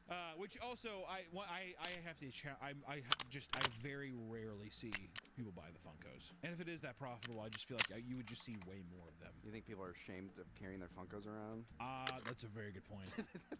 I do. I think that there's a stigma now that I think, because you know whenever you're like watching, you're like walking a convention, and you're like walking by, and someone's like walking by, and they do like, yeah, and you're like, it's because of the Funko. Put it in my bag. Exactly. Now I have a big black bag I put all my Funkos in. Look like fucking Krampus leaving the Comic-Con. I was gonna say, like, Funkos are mass-produced, so I mean, granted, there's rarer ones, but like, buy them online. Like, why are you going to a convention and like being like, oh, I don't have that Funko? I mean, I get it. Probably is a thing where it's like maybe things are maybe they're not available online. I'm just playing devil's advocate of like maybe it's also just the thrill of the hunt. Okay, that's fair. Right? That's fair. People like going. Yeah, I mean, there's things where it's like I could get online, but it's the idea of being like I come across it one day somehow feels more special in some weird chimp-like thought pattern that I have in my head. I don't know. While the San Diego Comic-Con and other large conventions have their own problems and controversies, there are a bunch of smaller local cons that are just as bad, if not worse. The biggest problem that many small comic conventions face is not having the money or the staff to put on a proper event. Super Fan Comic-Con was a local comic convention held in Toronto, Canada. In 2014, that was a complete and total disaster. Organizers of the event estimated that there would be over 15,000 attendees, which drew many vendors and celebrities. However, on the day of the event, only 2,000 people showed up, causing many of the main attractions to pack up and leave due to low sales and feeling misled. Which, considering how expensive it is to lock down booth space, this is especially bad for those trying to actually make a living doing like the circuit and stuff, right? Also, people like a Toronto thing, I wonder how many people actually flew. Oh, yeah. Flew out of country to go there. I would say most of them. Also, 2,000 people is so small. Like in the grand, like I'm trying to picture how big the space is. Like the one in Kansas City has like in a huge convention space. I'm wondering if it's like just how empty and quiet was that convention. Very awkward, yeah. Yeah. Also, packing up early would kill me. I would just stay for the whole thing. Fuck it, I'm already here. I'll just leave my booth unattended and go like hang out in Toronto or something like that. A year later, at the Fanfare Comic Convention, numerous celebrity guests canceled their appearance because the organizers didn't have enough money to pay them to show up. And this has been a growing problem in the industry where even C-list celebrities were asking for like a shit ton of money and personal services to appear at conventions, making it harder for small cons to get good guests. Which also, here's the thing, fuck the celebrities. What's insane and totally criminal to me is that like, let's say like a Matthew Lillard, whatever. That motherfucker's probably getting like 50 to 80 grand to show up for a weekend, right? And then he's having you pay 100 to 150 bucks to what? To sign a picture? To take a selfie with them? Is that the con making him do it though? I think it's just him. I think they're saying that by you coming here, they might take a small cut, but I doubt it. I bet you they're paying him and they're like, you can come here and then you can charge people to do that because we know that we're gonna put your face on a billboard and then it's gonna drive a shit ton of ticket sales is what I think it's gonna be.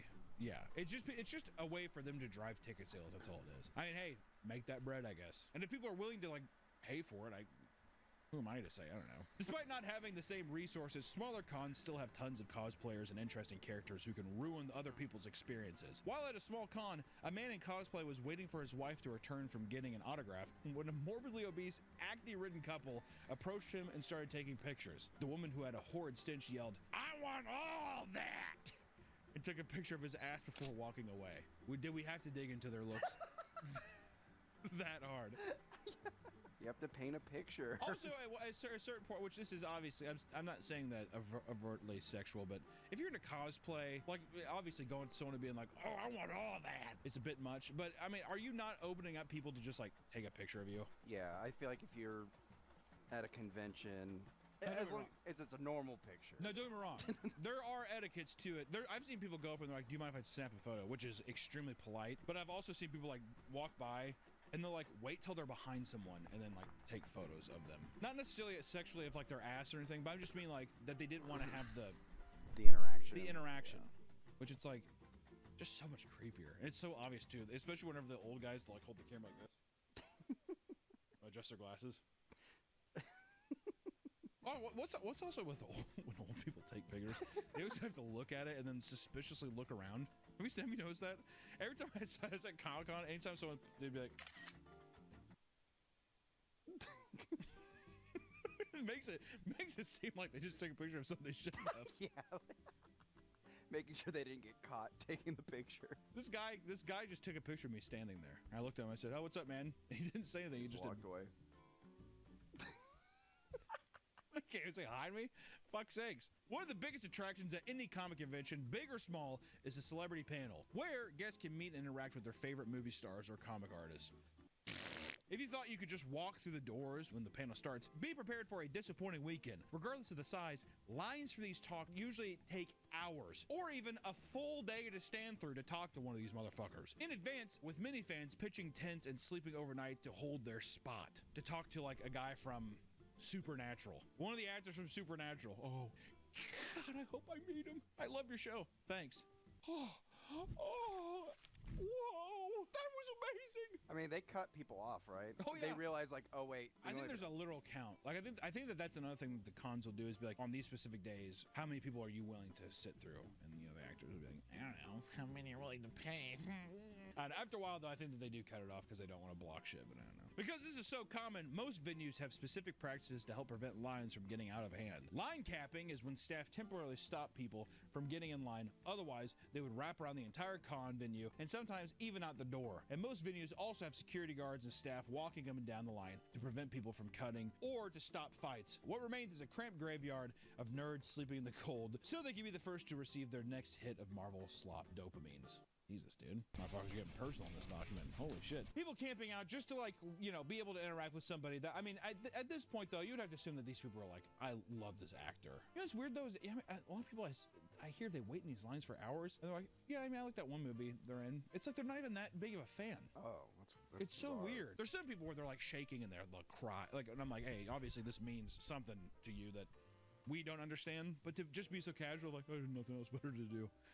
Well, there's some people who are like, oh, I don't know him, but he looks popular, so I gotta meet him. Yeah. There's like people like that mentality of FOMO, like if I don't do this, I'm missing out on something. Yeah, I'm gonna regret it. Guy said that to me at the convention.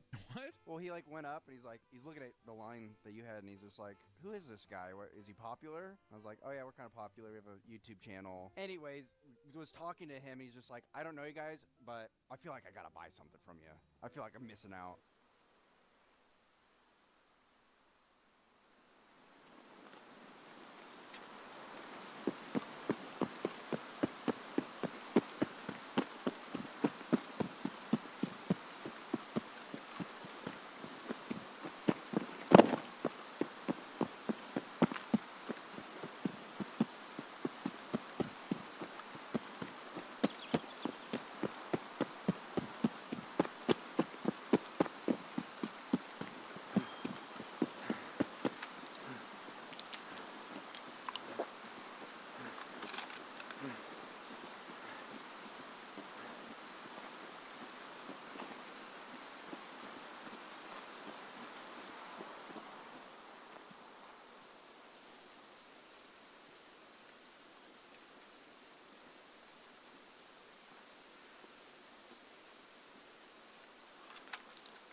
Jesus Christ, bro.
Hold your fire!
Fuck, I just lost that fucking mag. Where'd it go?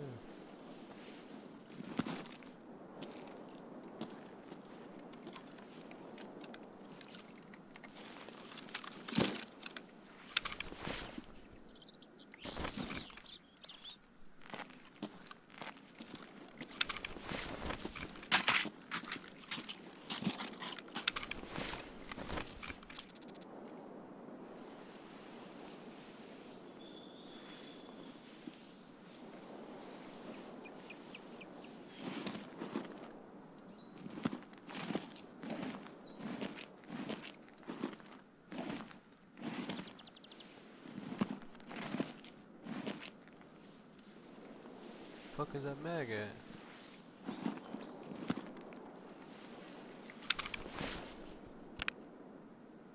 Nigga.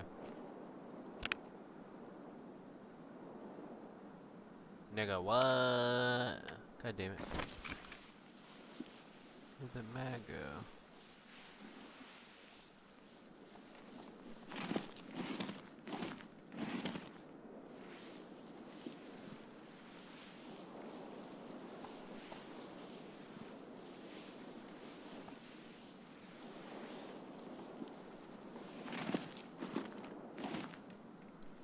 Where'd my magazine go? I don't see it in this nigga's body anymore. Did it fall through the fucking floor?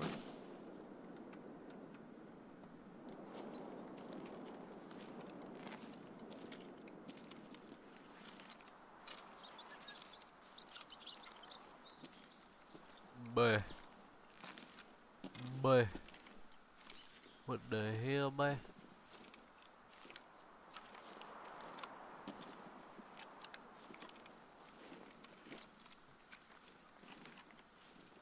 Where'd that mag go?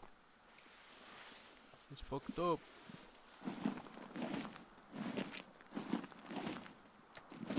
Whatever.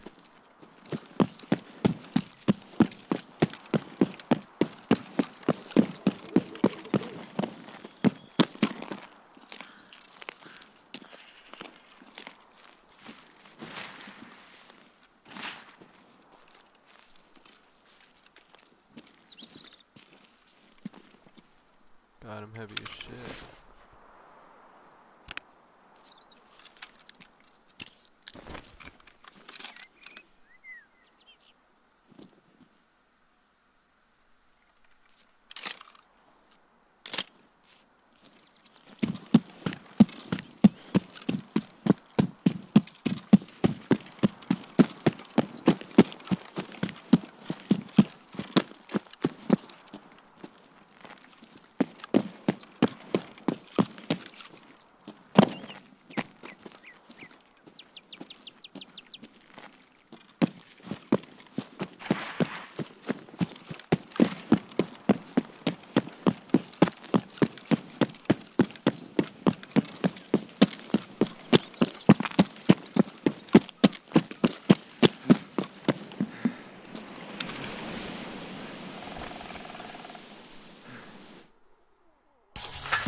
Oh.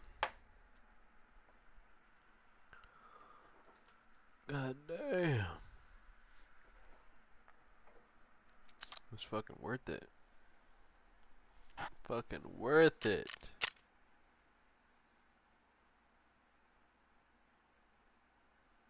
Bunch of bots. What the fuck?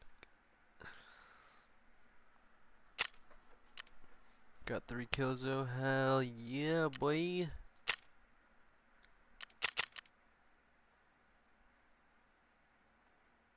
Fucking what? I waited 30 minutes for this nigga, bro. Oh my god. He was more scared than I was.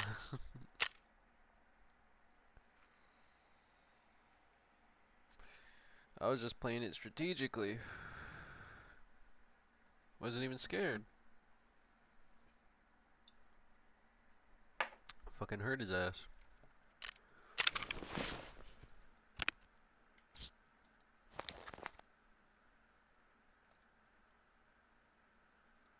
Wanted to see this guy earlier. Damn.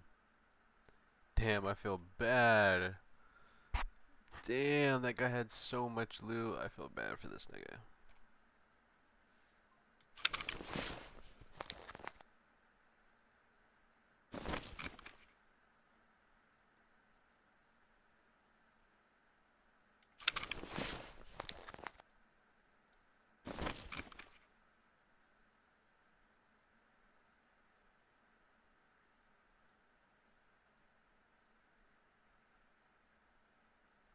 I need to run into these niggas again, bruh.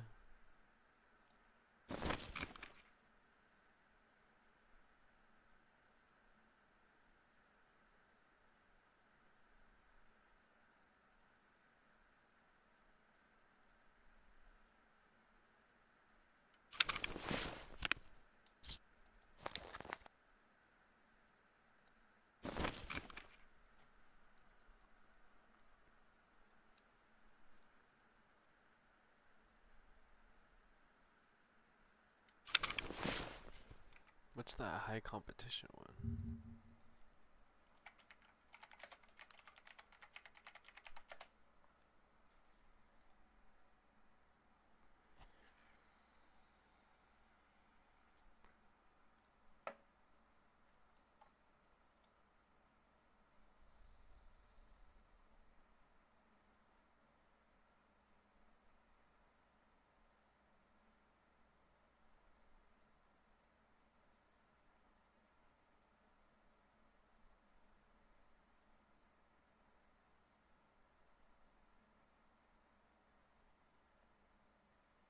Oh, it's a 2-year ago event. Pretty cool.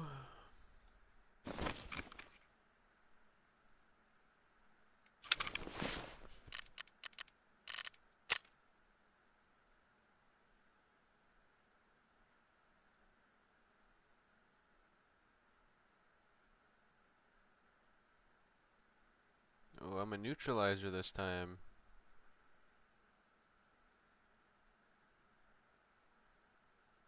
Cool.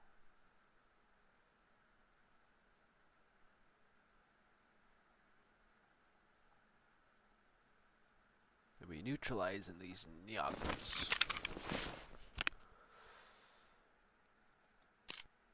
Look at all these. Look at all this free SR25s these niggas gave me, bro.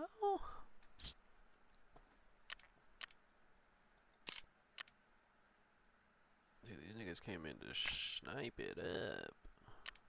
Can't believe I lost that fucking mag though. I'm kind of pissed about that.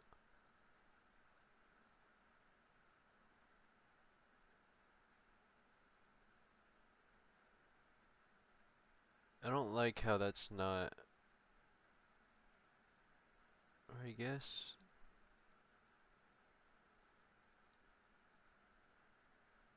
I guess it is right, huh?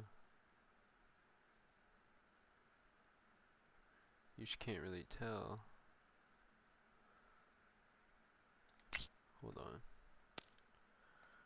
Fill it all up with M81. Oh, it is. Okay. I see, I see. Pretty cool, pretty cool.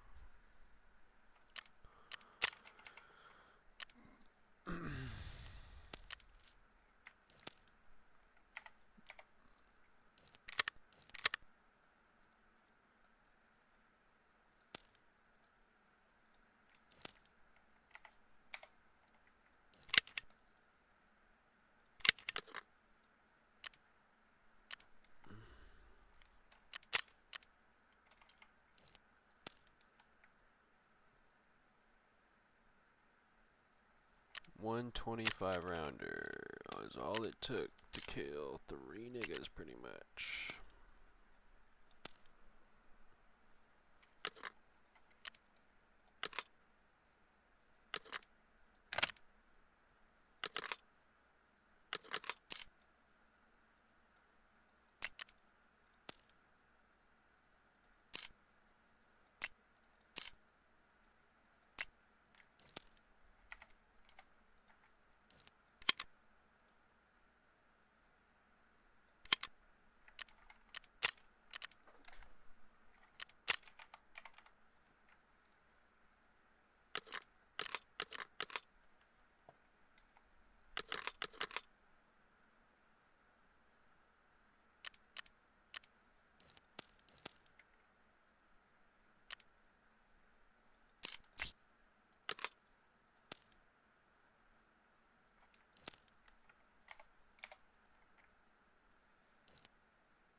Nigga just put, he literally just put on the fucking the scope from the G28.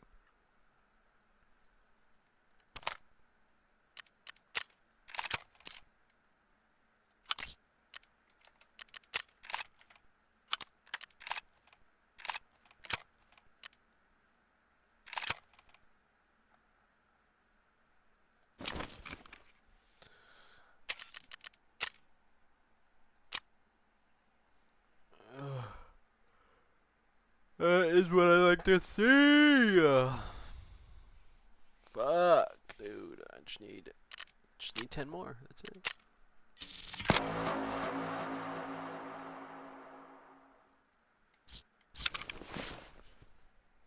Just need 10 more schnogbas. Damn. The tan one is way better.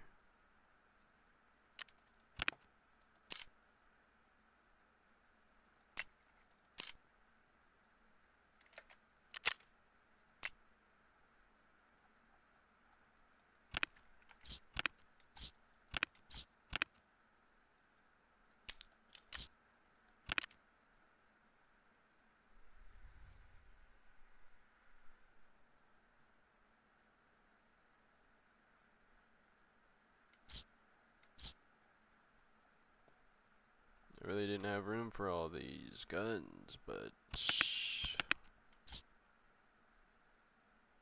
I will take it.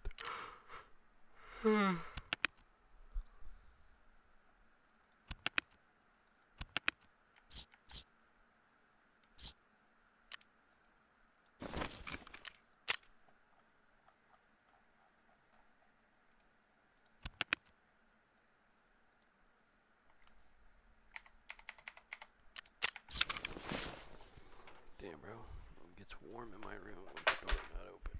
Ugh.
I've had people say it to me, and I'm like, you absolutely don't have to do that. If anything, it'd make me more comfortable if you just didn't do that. I feel like you're just popular, I gotta buy something. I'm like, that's like the opposite. You should go to somebody who's not doing super great and help them out. You know what I mean? I'm still like a toy, like an oven toy. I just Here, take it. Take the wallet. There's no amount of time that's too much for passionate fans. Some are so dedicated they'll go to great lengths to meet their favorite celebrity. The line to see Jason Momoa at the Basingstoke Comic-Con was a total disaster, as the event organizers overbooked the panel, leaving people waiting over 12 hours to get inside. To make matters worse, Jason left after one day despite being scheduled for the whole weekend, and numerous staff members were physically attacked by guests in line after being forced to hold their place in the sweltering heat. While those who stood in line were justified in being angry, the actual temperature was only about 77 degrees. And the report of the disaster claimed it was akin to Firefest, which blew it way out of proportion.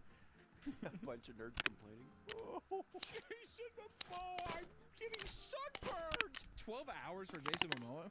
Is that worth it? No. Besides like Khal Drogo and Aquaman, has he been in anything else? Minecraft, actually. Never mind. Minecraft. Conventions can often be a flood to the senses. It's not just loud sounds you have to worry about, however, because the stench is even more powerful. Like other events, comic conventions are no strangers to the smell of body odor and feces. Sweating at a con is normal. You're walking around all day, sometimes in layers of cosplay attire that can cause you to otherwise overheat, right? Or even just the amount of body heat in there, you're walking around and it is what it is. People are gonna sweat. However, it's hard to deny that some attendees are simply unhygienic, no matter how many people want to blame it on the venue's bad airflow. God damn, fucking turn on the AC. It's like other people have sweatshirts on. Jesus. For years now, people have complained to the event organizers about the smell and even bring signs chastising smelly attendees that read, and I quote, "If you could afford the entry ticket, you can afford a stick of deodorant." Maybe that's just what people need sometimes, is a nice kick in the ass. At Comic-Con, however, you'll sometimes see things that make you question whether or not the attendees are even human. What? God damn. Well, at the New York Comic-Con, numerous guests reported seeing and smelling smears of human poop right in the middle of the show floor. How? Who did this? I've seen some people do some sneaky shits though in public. Oh yeah. Quickly pull out their pants, and they walk off, and people like step in it and stuff. Or they do the waddle and they kick it out of their pant Kick leg. it out of their pants. the waddle and kick. You can get prison time for doing that shit, right? Can you? I would assume for shitting on the floor. I mean, like, that's got to be some type of act of bioterrorism, you would assume, right? I've seen this one where this lady, she couldn't hold her diarrhea, so she like pulled her pants down and like shit in like the refrigerated like produce area. People are so fucking vile. It's unbelievable, man. Not only did someone walk through it, but the staff believed that the person who did this dropped it while walking around the con as if it was smooth and subtle. Well, they don't know who it was, so it probably was pretty fucking smooth and subtle. Event staff would block off area as janitors made their way through the crowd. They had to actively tell people to stop taking photos. Despite the sneaky attendees and crazy fans, comic conventions remain among the most popular kinds of conventions in the United States. Even though I will say, I don't know if it's just because I'm getting older, it feels like it's getting worse every year. Like, I have a feeling like after a while, it's going to completely revert to meet a celebrity. The title of Comic Con, I feel like that has to go away. So it's going to just be Celebrity Con or something. It really is nothing more than a fun place where people get to gather and share their interest, meet others in their fan communities, and go home with some cool shit. If you can attend a Comic-Con near you, have fun, but be mindful and avoid bothering people. And for the love of God, bring deodorant. And also, dude, don't pay for the celebrity line. In my opinion. I think I say don't shit your pants. Oh yeah, that should go without saying. I guess what I'm saying is, this video just made me. It has made me an advocate for being like. I mean, who am I to say? I just like it's never worth it. They're never going to say anything. You're gonna walk up and it's like it's cool meeting people that you're like, I'm a huge fan of you. But at the end of the day, it's going to. The conversation's 60 seconds, and then you get to go off and do whatever. I don't know. I just don't think it's worth it. If anything, I would say try to go to some place where like. Look at the actual people who are like selling real art and try to pick up that. At least for me personally, that's where I have the most. Yeah, support artists. It's fucking cool. That's also why I like locals. Kind of like, I don't know, that's like some hipster shit. There's a lot of dog shit stuff there too. But let me tell you, it's cool seeing local people in your community, especially if you're in like a flyover Midwest state or something. There's a lot of fucking cool artists in your area that might be making some shit where you're like, oh, this is sick. Especially if you are a fan of comics. There's like a lot of local comic people that you should check out their stuff. It's cool. That's all I have. Don't go to Comic-Con. Is that bad? I will say, can I at least say this? At our Comic-Con, thank you to everyone who did come out. Everyone was super nice. I couldn't believe the amount of people that just kind of showed up. We kind of sprung it out of nowhere, so it was a bit of a surprise, but people got to go and see Margaret and stuff. That was a lot of fun, and everybody was super fucking cool. So many nice people. So. And the staff tried to shut you down. The staff did try shutting us down and made it really awkward, but I think they were just doing their jobs too. You can't blame them. It is what it is. So, see you in the next one. Bye!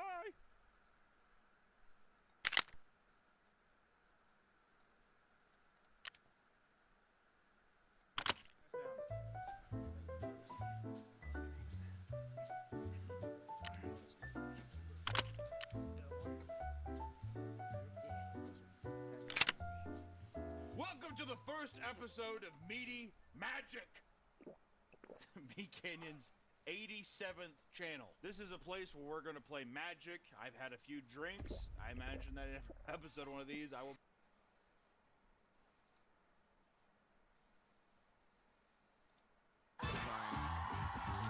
Welcome back to Meaty Magic!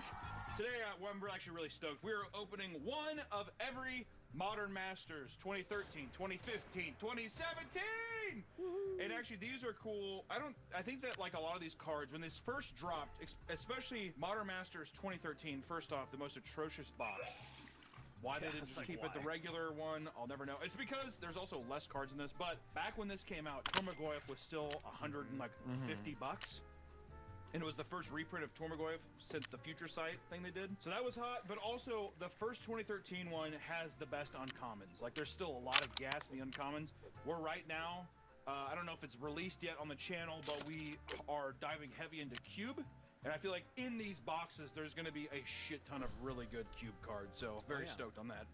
2017 has a lot of big hits as well. Like if you're a person just looking to like gas up a commander deck or a cube or something, or even I don't know, maybe even draft. 2017 I think is the best in my opinion. Yeah. That has like Snapcaster, has Bob in it. I think this one has Bob too. 2013, the Modern Masters art they did for Dark Confidant, so good, so sick. So we'll just open these in order. The Modern Masters Tarmogoyf is $8, which is showing you how far he fell, but that's pretty good because a lot of the prices I've seen for Tarmogoyf have been really low. The art they did for Tormagoyev 2 in these sets was a big upgrade because I remember everyone was looking at it and they're like, what the fuck even? What am I looking at when I'm looking at the original? Yeah, see the original Bob, or the Dark Confidant that they redid, so good. Also, these packs, dude. Yeah, look at the gold. Oh, it looks so good. The nice gold. They got the Swords of Fire and Ice on the pack. So sick. And Vidalcan Shackles. Hell yeah. Does this one have Karn, or is it the next one? 2017 had Karn. Yeah, that's right. Actually, I don't know. They might have had it. No, because Karn came out in New Phyrexia, so this wouldn't have been that much longer after that. Good. Brute Force. Really, there's some good. It has the best uncommons. Like there's still a lot of gas in the uncommons. We're right now, I don't know if it's released yet on the channel, but we are diving heavy into Cube. And I feel like in these boxes, there's gonna be a shit ton of really good Cube cards. So very stoked on that. 2017 has a lot of big hits as well. Like if you're a person just looking to like gas up a commander deck or a cube or something, or even I don't know, maybe even draft. 2017 I think is the best in my opinion. Yeah. That has like Snapcaster, has Bob in it. I think this one has Bob too. 2013, the Modern Masters art they did for Dark Confidant, so good, so sick. So we'll just open these in order. The Modern Masters Tarmogoyf is $8, which is showing you how far he fell, but that's pretty good because a lot of the prices I've seen for Tarmogoyf have been really low. The art they did for Tormagoyev 2 in these sets was a big upgrade because I remember everyone was looking at it and they're like, what the fuck even? What am I looking at when I'm looking at the original? Yeah, see the original Bob, or the Dark Confidant that they redid, so good. Also, these packs, dude. Yeah, look at the gold. Oh, it looks so good. The nice gold. They got the Swords of Fire and Ice on the pack. So sick. And Vidalcan Shackles. Hell yeah. Does this one have Karn, or is it the next one? 2017 had Karn. Yeah, that's right. Actually, I don't know. They might have had it. No, because Karn came out in New Phyrexia, so this wouldn't have been that much longer after that. Brute Force. Really, there's some good commons, uncommons here. Search for Tomorrow, sick. Flicker Wisp is sick. Death Rattle. Exterminate.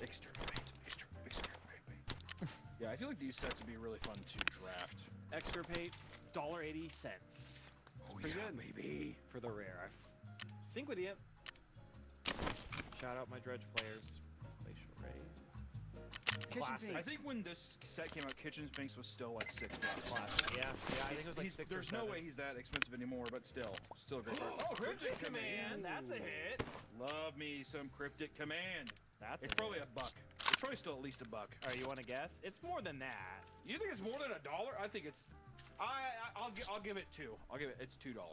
Modern Masters Cryptic Command is $5.99. $5.99. $5.15. I'll take it. $5.99 for 2015 Modern Masters. Thundercloud Shaman. I always thought the art for that was so sick. Me too. Lotus Bloom. Oh, Half a and foil. half. A foil Modern Masters Path. That's is kinda crispy. Sick. That is sick.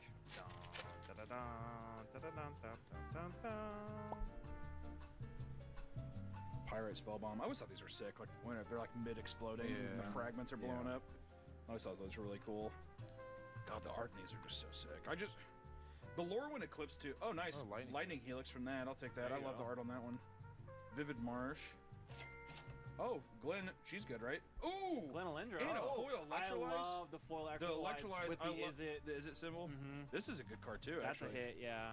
That's another thing they did is they did the what the fuck is it? The 3-drop fairy from Lorwyn. They reprinted that in this one too, I think. The one that flashes in. Vendilion Click. Vendilion Click, yeah, V-Click. But ever since the Lorwyn Eclipse thing dropped, I mean, look how good that art is. So sick.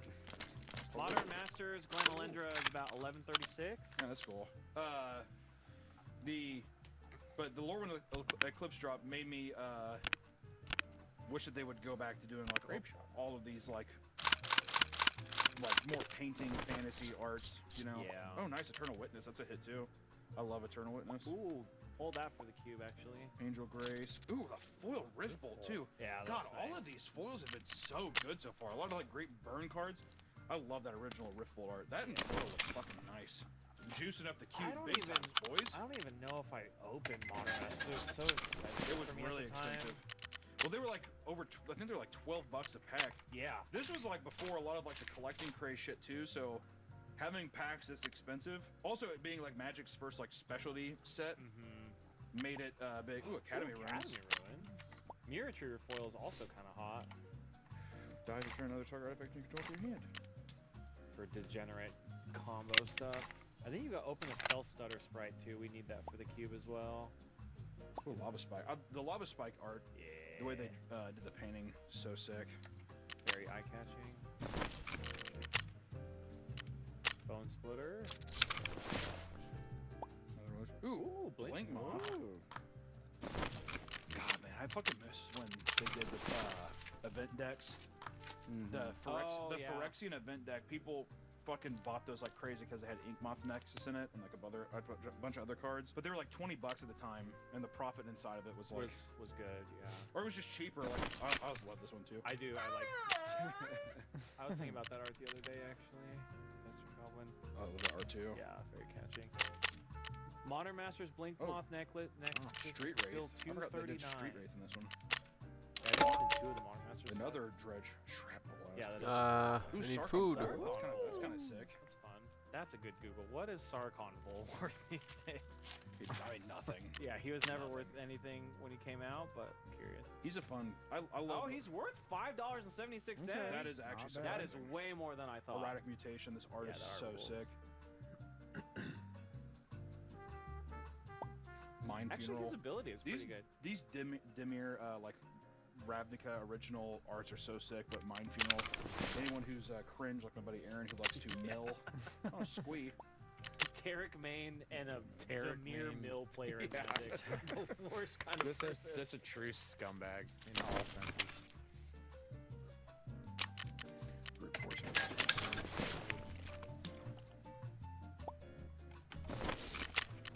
I know they did.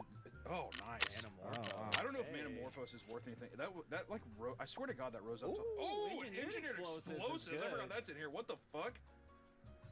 Engineer Explosive. Sideboard. Holy deck. shit. Manamorphose, I'm pretty sure that jumped up to like $22. At one point, it was like at least 12. It was fucking, ridiculous. maybe not 22, but yeah, it was fucking fat. It was crazy. Engineer Explosives used to be a huge hitter. Yeah. Engineer Explosives, $3.50 right now. Oh, that's it? Wow. Yeah. That used to be so. It's been reprinted a bunch. It used to be way higher. Relic. Relic of Progenitus is nice. Active negation. Wait a minute. God, Kithkins are so fucking ugly. So ugly. Why can't we do there like hobbits? 15? I don't know. I hate myself. Pact of Negation, $17.26. I think we might find that the 2013 one might be our heavy hitter. Ooh, box. Murderous Red Cap. Yeah. Oh, there he is! Oh, There we go, my baby. God, nice. There we go. What is he now? $10? Like $8. $8, but still, That's I will just say, a I think we should run. classic I think hit. we should run multiple Tormagoyfs in the cube. We should name them. Yeah, we could do that. 4 Tarmogoyfs. I was like, Quad why cube. are there more Tarmogoyfs up here? I love that art. I like that art too. It's so sick. Spellbomb. Trigon Predator's good. Did they do a Johnny Pridemate in this one? Yeah, if it's not this one, it's 2013 because I remember playing against. Or 2015, whatever. Yeah. Because Nick and I went to a GP for one of the Modern It Masters. was the second one. Yeah, I think it was the second. Where was I feel like something? Mikoru? That Tormagoyf, man. If only it was 2013. Take me back to 2013. True. The art on that one though is just so much better. It's unfucking real. Looks so good. I love that one too. Good God! So bright. Pestermite. Pestermite's sick. Combo card. Molten Disaster. Siphon Life. Really hitting a foil Modern Masters 2013 Tormagoyf would be Yeah, that hot. would be that. I'd love to hit a Bob though. I'd love to hit a Bob. Yeah, it'd be cool to see him. I think we could see him in the other box too, potentially. Ugh, I love Mold Drifter so good. Ooh, Night of Ooh, the a Reliquary. Foil Night of the Reliquary is Yeah. actually kind of a hit. War's Wage. I don't feel like I've seen that before too. You know, when I see Night of the Reliquary, you know who I think of? Todd Stevens. Oh boy. Todd Stevens. He was jamming Green White Night of the Reliquary a lot back in the day on Modern. Worm Harvest is sick. You really do run through these boxes pretty quick though. Are there 24 in there? I'd Instead of 36? I think so. I always love that art too. So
There we go. Sword of Fire and Ice. That's a Love hit. that. Fucking art on those are so sick. Sword of Fire and Ice. $46.18. That's wow. hot. Yeah. Amped Thought again. Hearthkami again. Edge Oracle. Edge Oracle. I remember when I opened that. That's Sunburst shit. It's crazy.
земляк, выстрелять не хотим, мы так наблюдаем.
Exit located. Foil Vidillion click. What the fuck? Yeah, that's good. That is a cube. Oh man, that is hot. Set that to the side. The foiling on that is so nice. Look at that shit. Damn, that does look good. Holy God shit. damn. Holy moly. That's $14, baby. That is fucking sick. What It's a super card. hot. Ooh, it's like heavy too. I don't, maybe it's because I was just holding Pokemon cards. Yeah, but they're just cheap. Holy moly. That's 14. The cube. Oh man. No path. Ooh. Oh yeah. A foil Vidillion click. What the fuck? Yeah, that's good. That is a cube. Oh man, that is hot. Set that to the side. The foiling on that is hot. Look good. Holy God shit. damn. Holy moly. That's $14, baby. That is fucking sick. What It's a super card. hot. Ooh, it's like heavy too. I don't, maybe it's because I was just holding Pokemon cards. Yeah, but- they're just cheap. Ooh, Queen isn't. Queen of the Yeah, Day. Una. Ooh, Moldavine close kind of fun too, actually. Yeah, I don't. Una. Una, I think, is a big commander meme. She's been reprinted a bunch too, though. I think. Yeah, she's been reprinted a bunch. They have a secret layered version. It's worth $27. Modern Master's just $1.30, but you're probably right. She is probably a popular commander to play Black White or Black Blue Fairies. I didn't like this grape. I like the I original didn't- grape shot. I never really liked that one. This art bugged me. I will say I saw the rare in this one already, and it's sick. Arcbound Ravager. Ravager. How do you feel about this art change on Arcbound? I don't like it as much as I the like original. the original. I like the original a lot. It's cool. I like that they. I like that they at least updated it, but it's at least non-offensive. Like it's not so bad where you're like, yeah, oh my god, but it's a fun take. Like I wouldn't be surprised if there are people who like actually like the Arcbound Ravager 1750. Woo! Not bad. Not bad, yeah. Ooh, Tombstalker. Tombstalker. I don't think he. I just like the delve. Like this is such a fun draft card. This is such a disgusting draft card. Yeah. Two more. Give me a Bob, dude. Give me a fucking He's Bob. probably the only person we haven't seen. Otherwise, what a sick box. Holy shit. This box has been great, actually, just in terms Also, of really even fun pulls. Money, but also just fun pulls. Even just the Spell Snare, nice. Oh, that's a card. I like the That art. Vivid Rose. Yeah, I always feel like they for Esper Sentinel. I'm wondering if they always reference this because it reminds me so much of that. That card's almost $6. Oh, is it? The other Sworn Canonist, yeah. It's an annoying control. Come on, card. Bob. Come on, Bob. Wait, he looks again. Like the uncommons, a lot of Figure of Destiny. That's okay. That's kind of a nice hit. I think we needed that for the I was gonna box, say pull that to the side. I need that for the cube, actually. It's nice when you have fun opening something, huh? That Figure of Destiny art is so horrible. I know. It's like just because he's all a over fucking the place. Kithkin. The problem too, though, is he's such a staple in so much stuff. You know which one I like too a lot is Warden of the First Tree.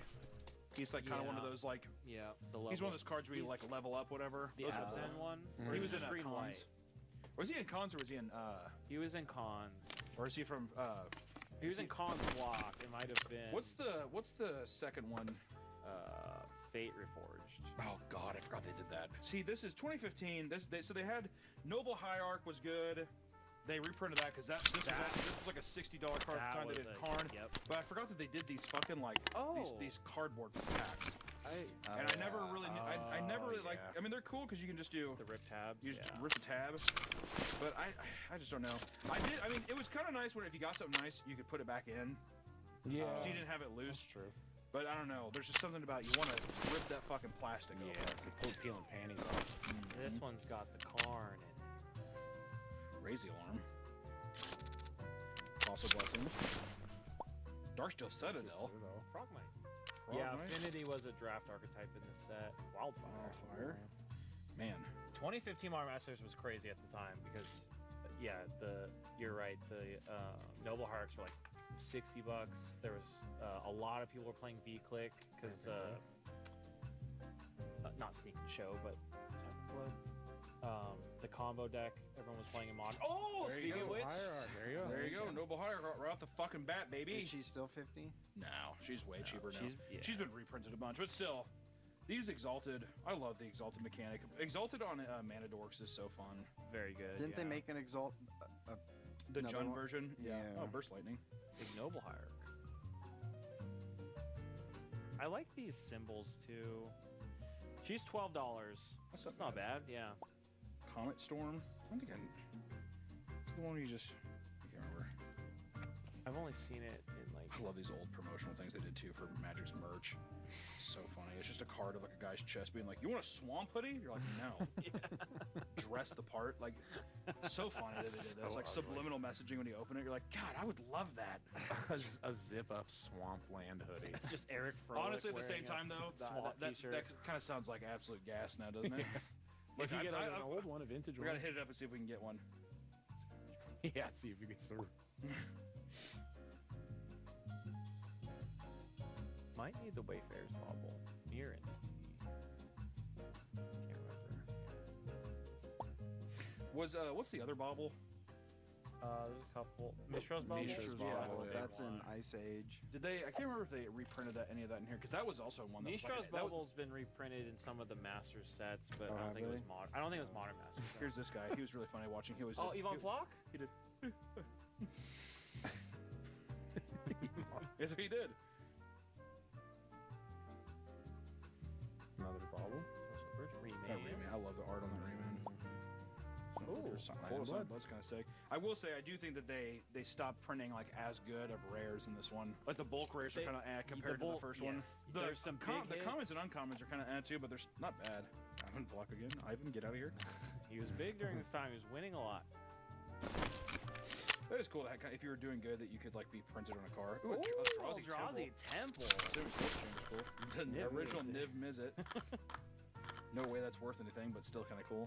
Eldrazi Temple. That's kind of a sick uncommon. to have That's a in good set. hit. Makes sense with the Karn and shit. Yeah.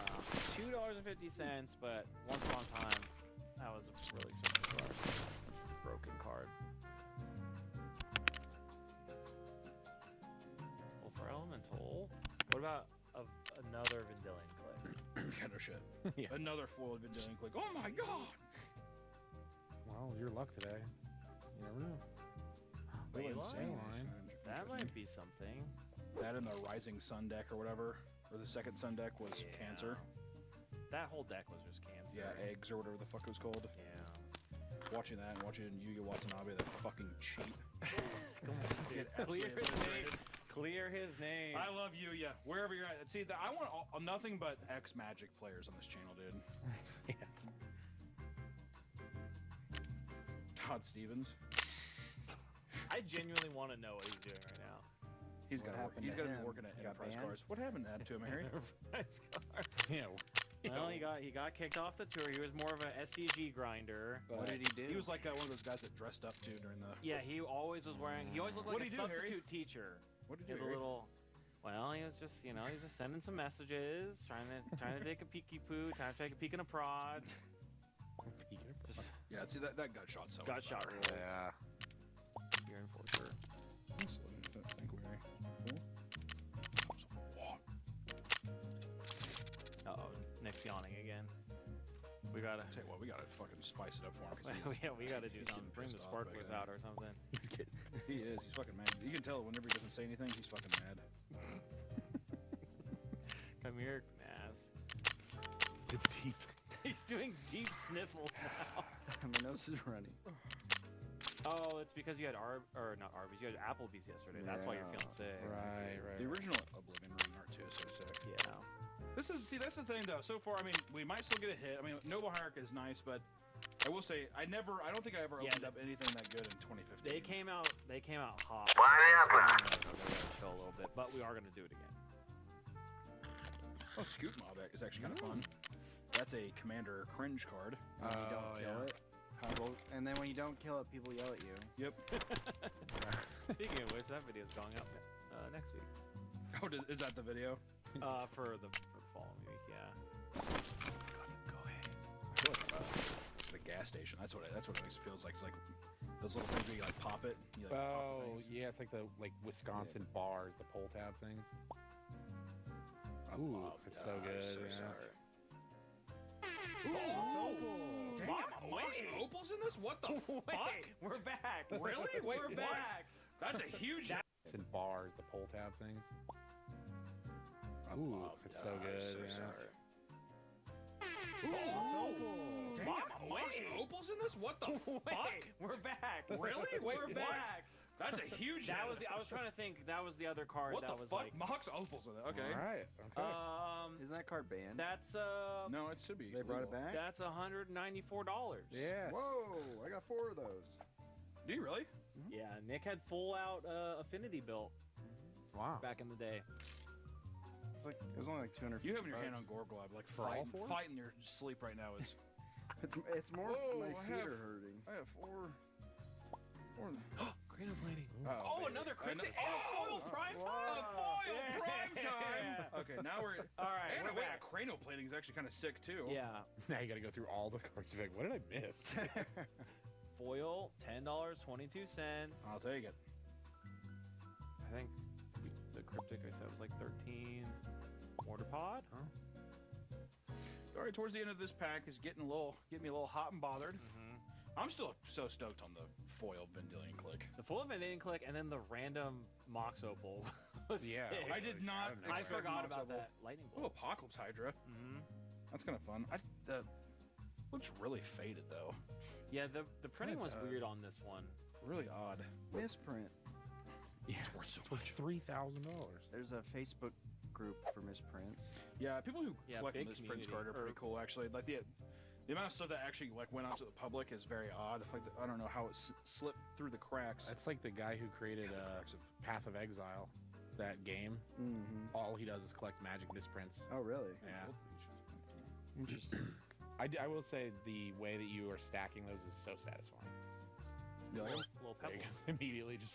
Oh, I thought you were talking about these cards. My No, bad. no, the packages. packs. I did not mean to do that. It was perfect. That did seem like I just. He made eye You're contact busy. so you yeah, liked them and so stared really? over the Obzidot.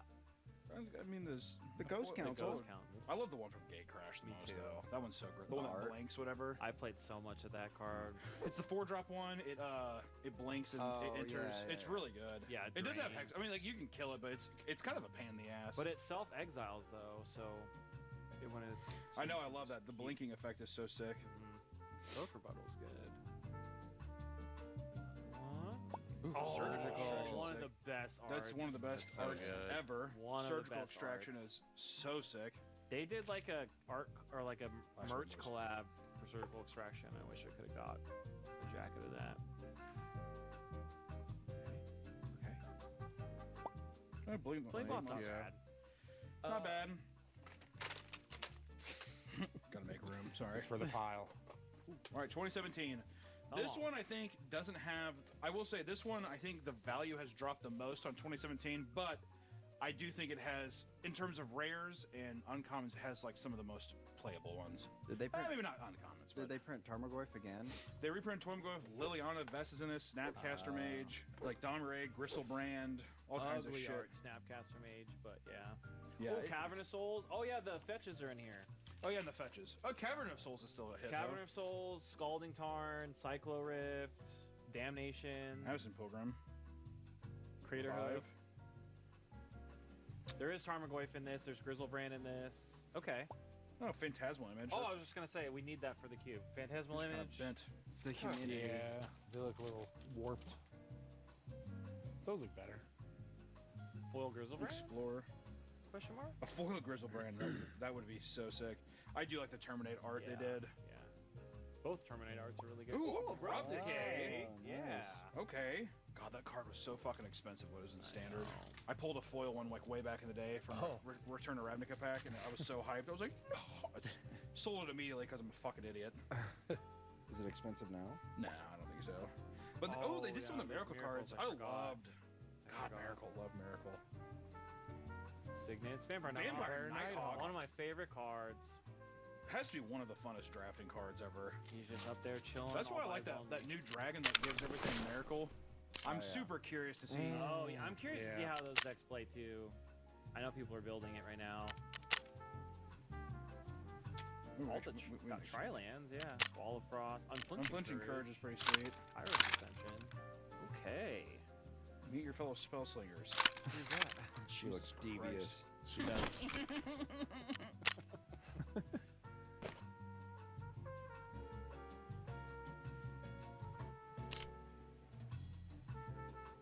There's your boy. I fucking love Ooh, Olivia. A little Olivia meme. Olivia, such a fun mechanic. Like when I know it's cringe when people say it, where it's like the flavor. But I will say, being able to bite a bites creature them and then you steal it is yeah. so it's such a fun. I love the any like mid-rangey kind of card. That's like my fun. I think that's the funnest kind of Magic. Card's only $3 now, but Olivia. That's is a excellent go. again. Another Ooh, pass, Mizzium Mizzium Mortars. Ooh, and a foil Forbidden Alchemy. Mizzium Mortars, actually, that's a great cube card too. Yeah, it's a great commander card too. Commander card. Commander card. The Overload effect was really nice. Yeah. Grizzly Spectacle was a great removal spell.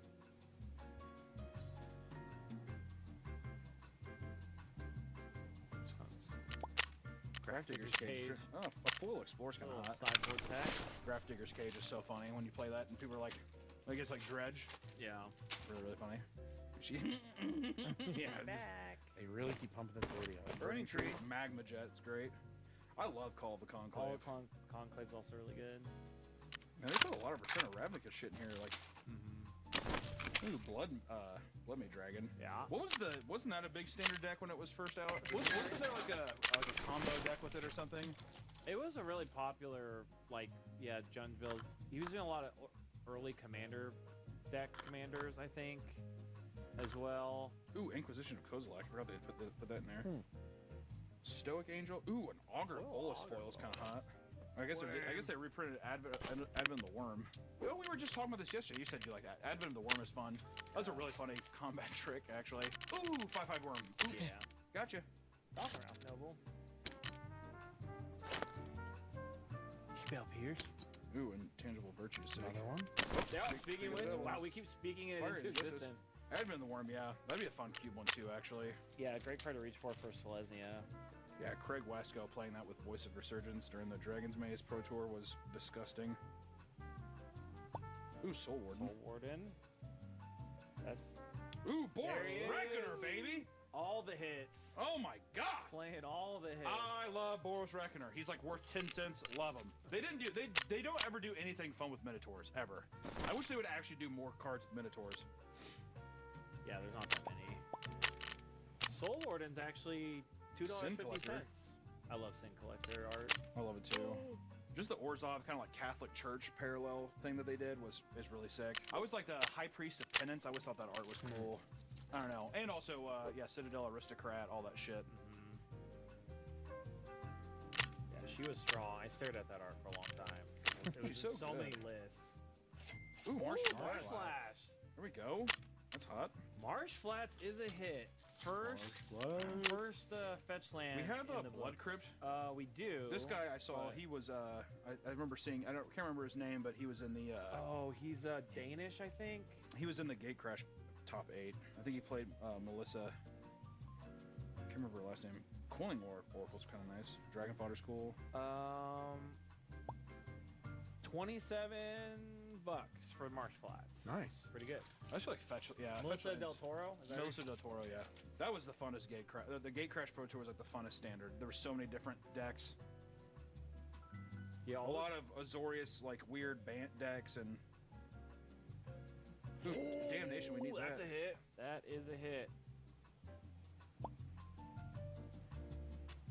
I still love Gift of Orzhova. I think it's such a fun Oh, card. I love that card. That and foil is like one of my favorite. It's so pretty. Oh, Terminus. I like that. I thought that was a foil Cavern of Souls for a second. I was That gonna be would've like, been no. sick. Terminus is sick. Damnation's about 16 bucks, 75 cents. God, still? Yeah. 16 bucks. It's been even? reprinted a few times too. It used to be like 50 and then it was 30 and now it's like half that, but still, that's still holding value. Putrefy's kind of nice. Scavenging Ooze is nice. Scavenging Ooze. I love cards where it's just like if you're playing green, you should just play it. But that Thragtusk kind of feel, I don't know, it's just like such a all-around good card. Ever since you said foil Gristlebrain, I'm like, would be nice. Oh, Obsidian, there you go. I forgot he was in this set. It's crazy, he's just a regular rare now. Yeah, Obsidian, this card is so fun. Oh, he's a 5-drop. 5-drop, 5/5, and he flickers and he just gains you a bunch of life and you lose a bunch I of life. should build Used to him be as a mythic? commander for no I guess so, reason. yeah. And Gatecrash, yeah. That would actually be a sick commander. I don't know if he'd do anything, but I kind of want to now. Fairy Justice. Foil Deadeye Navigator. It's kind of fun. That's actually. something. Spike Jester is super fucking cringe. I hate that cocksucker.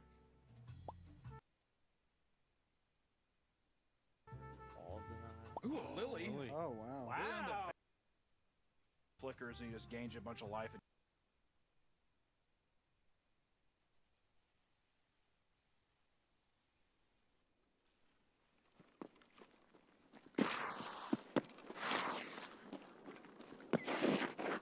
No way.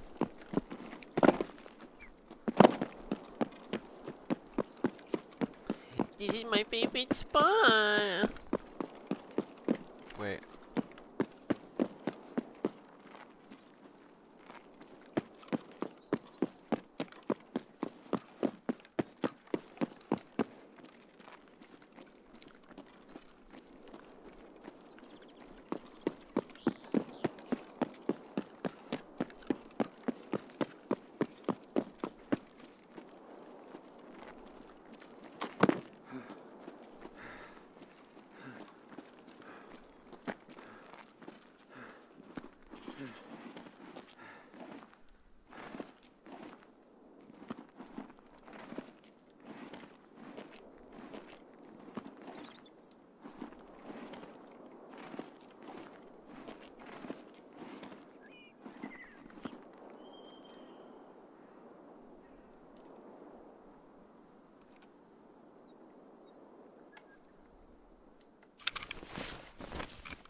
Come on, bro. Someone's got to come by.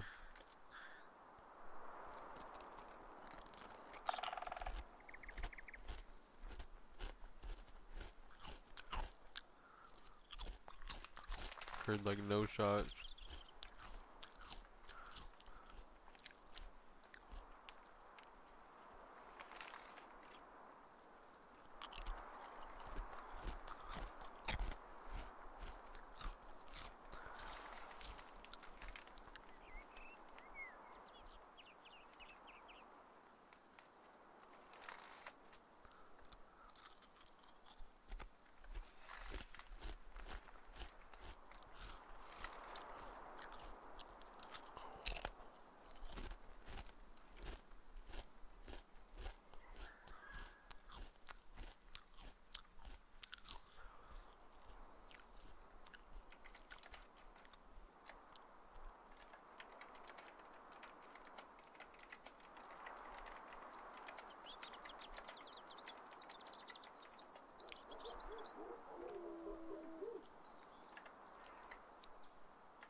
Packed in a few of these rounds, but this time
playing. He's just not streaming it. Are we just not streaming it? Or is his son's name?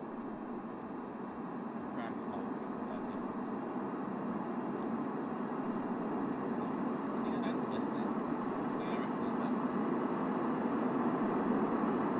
I would have put the same name.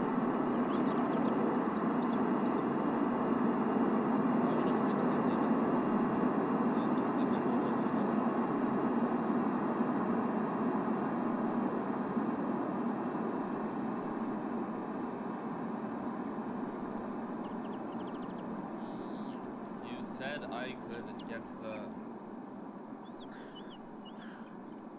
What is this scam?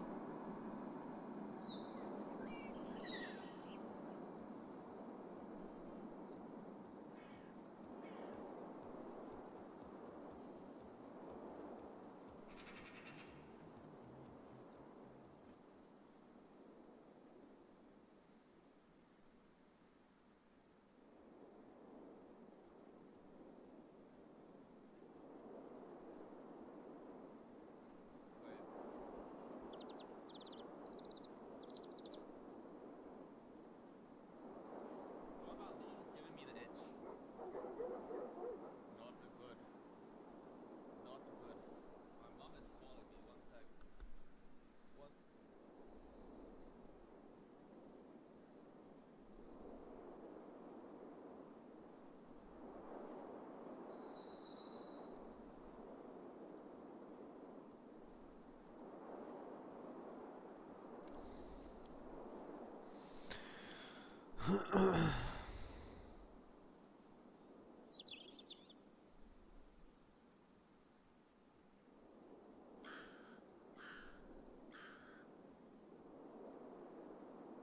Last round, one of his guards was, I don't know if he was. There was a PMC Overwatch in the area.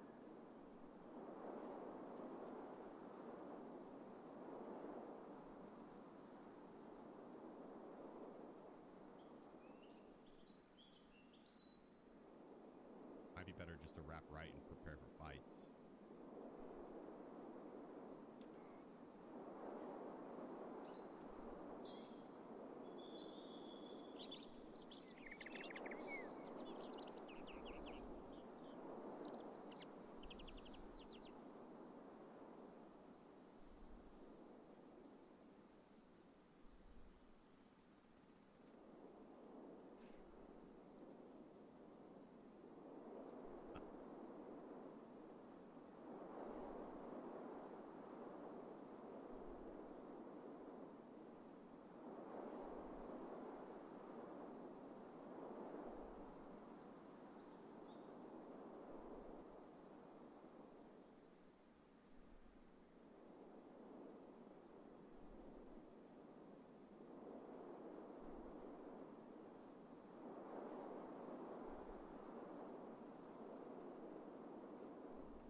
We keep getting the same spawn.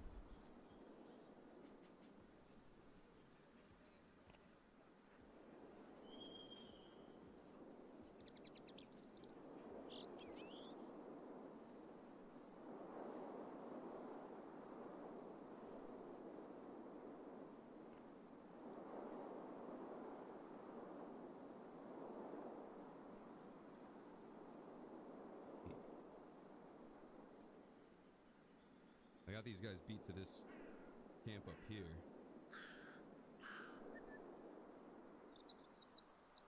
Unless that guy knows something I don't.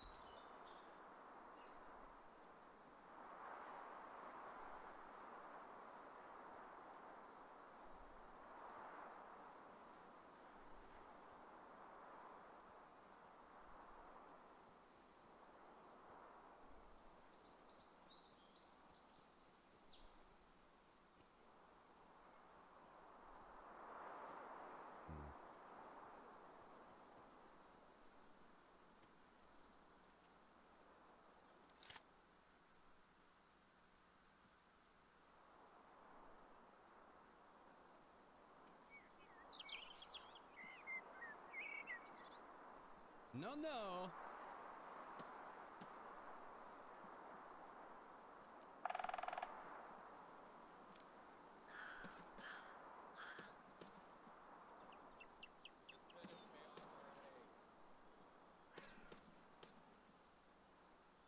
Oh, I'll finish you off, pal. I'll finish you off. Don't you worry.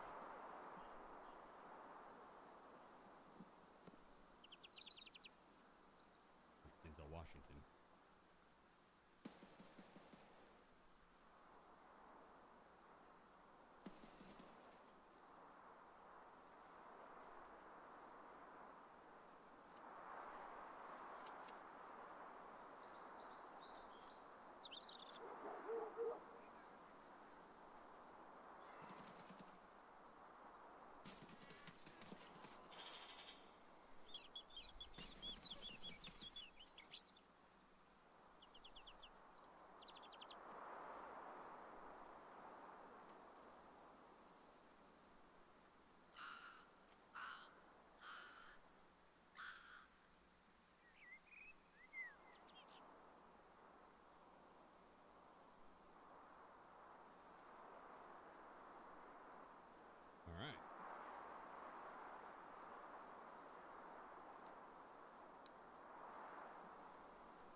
Nikita's, he tweeted out that it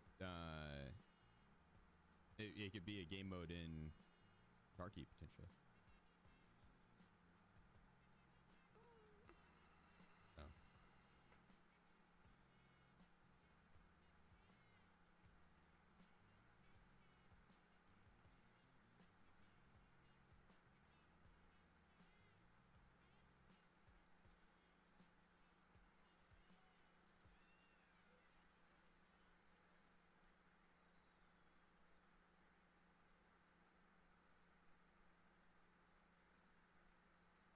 What would your map choice for Psycho Sniper be right now?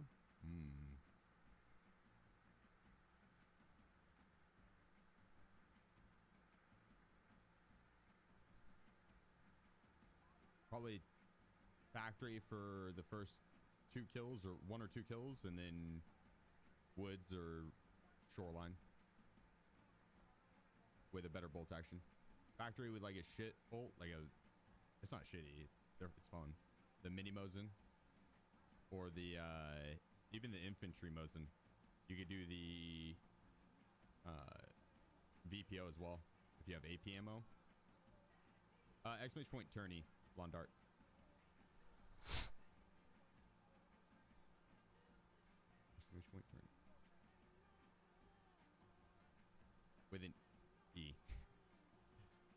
we probably should have all of those as like linked as a command.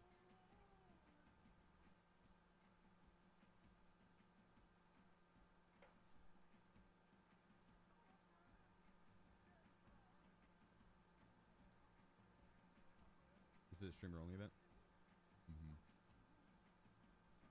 Yeah, it kind of has to be to keep the competitive integrity of it.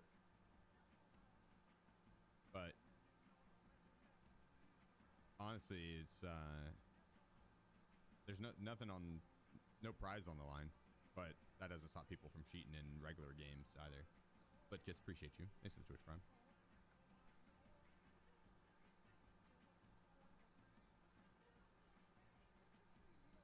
It becomes a real mode. How do they combat exfil camping? Toxin. Yeah, just have the exfil open up 10 minutes left in the raid. Or, I don't know. Something like that. Oh, there's 50k for first? No.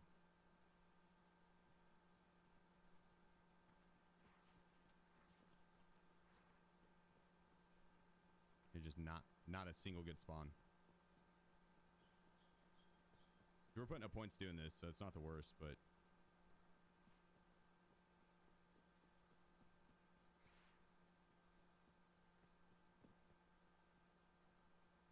has the match times gotten any better?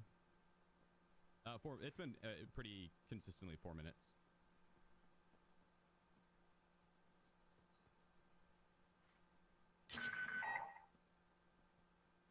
There's a couple times it'd be 5. There's a couple times it'll be 3. But it's 4 is usually pretty spot on. Or that's because it's custom servers. Could be, or it could just be that's kind of what it averaged out to on how fast, like based on how many people are queuing and how fast they're getting in and out of raids. It's just that's what it comes down to. I'm guessing that's probably it, because we've had it to where it's put us in faster.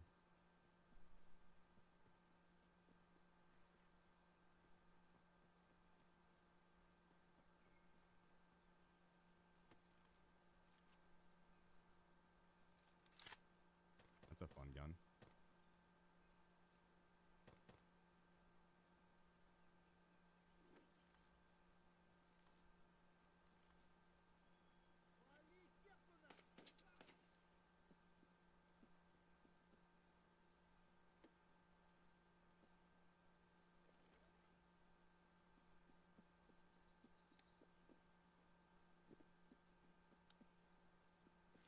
Probably should have grabbed that splint. It's okay though.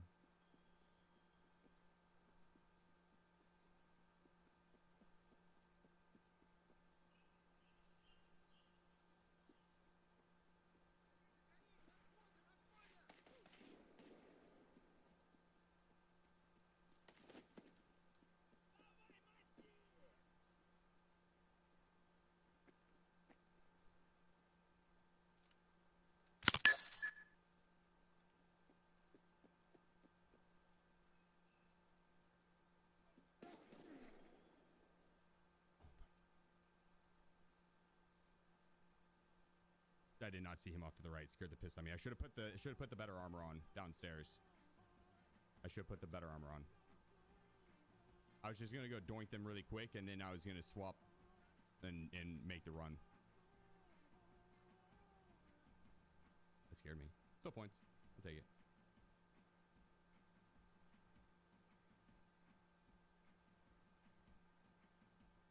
Not what we're looking for, but something.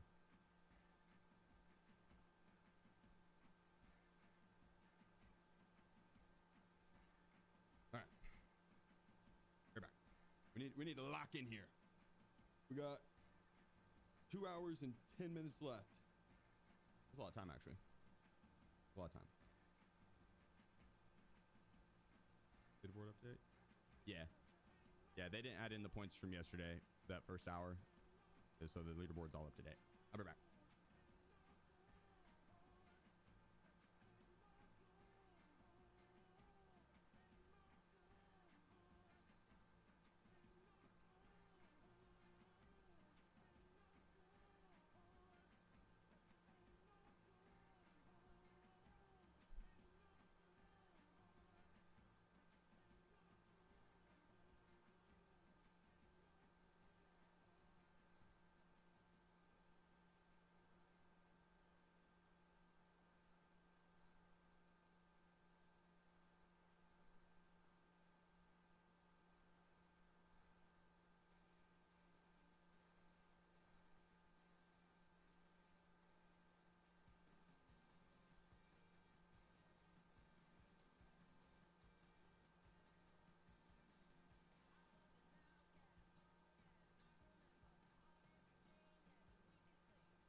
My dad should be here any minute.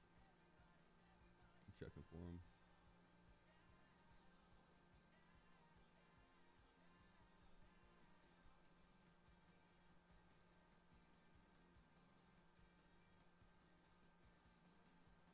Fun tournament though.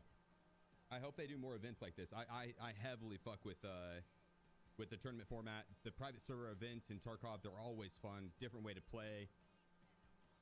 Adam, why didn't you play in this? I thought you signed up, dude. Also, Adam, I've been telling people we're gonna do this. I needed to run it by you, but I keep forgetting when we talk. You down for a fresh account duo to max traders? Just sweaty gameplay. We'll every raid we'll duo together. We'll take it serious. A speed run to max traders. Should take a couple days, few days. Not a couple. It'll take like probably like 5.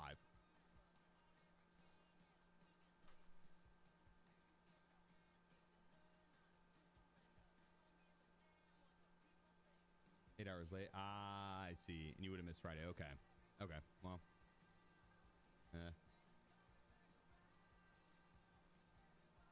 It's a lot of fun, Adam. It would have been worth this just because it's, I mean, you signed up late, so it doesn't matter either way. But even if you would have missed Friday, it would have been worth signing up just to play the last 2 days and to see how you scored and then average it out and add a day of the average. Kind of see where you're at. It's just fun.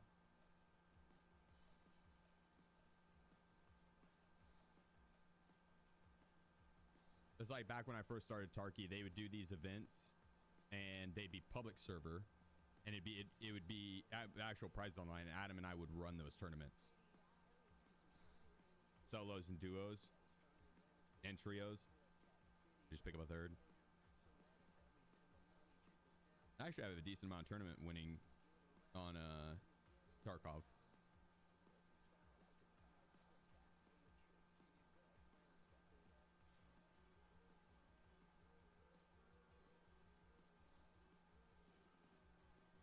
Here we go. And then after like 2 years of playing, they got private servers and they started doing private server events, and they would be like once a month or once. Good spawn. Don't listen to him. That voice sounds pretty familiar.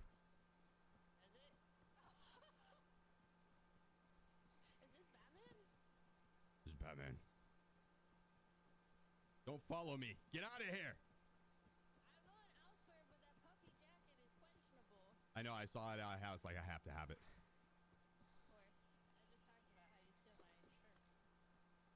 Oh my god, I didn't equip it.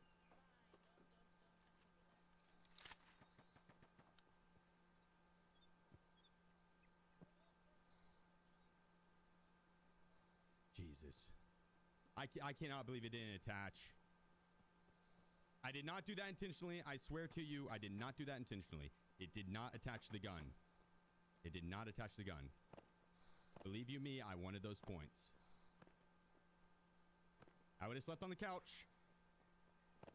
I would have been okay with that. I cannot believe it didn't attach. That's some divine intervention right there, looking out for me.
this bitch up.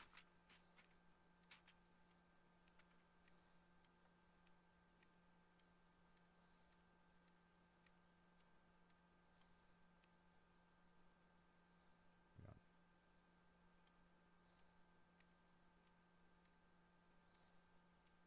Okay. Want to keep this explain? Just extra weight on me.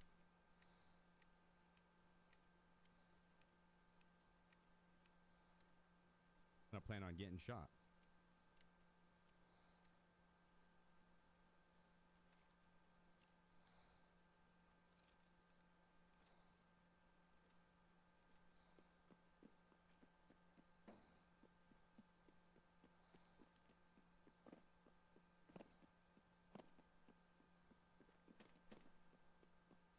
Oh.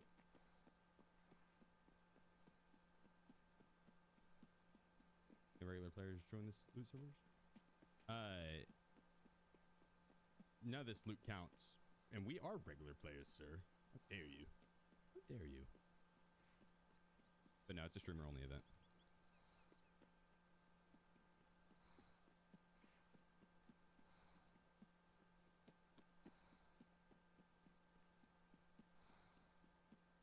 I'm thick as hell.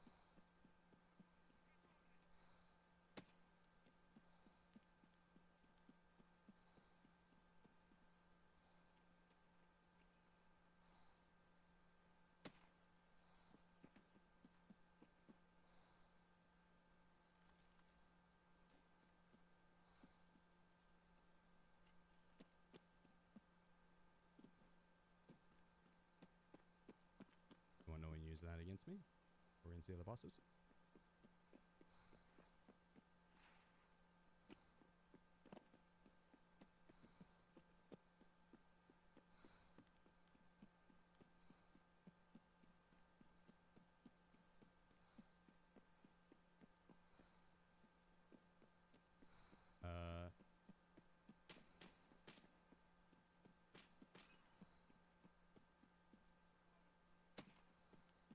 It's just a scab. Where the fuck is this other guard?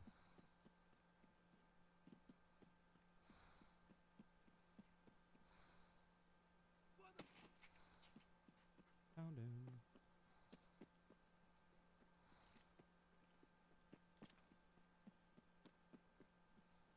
Smooth like butter.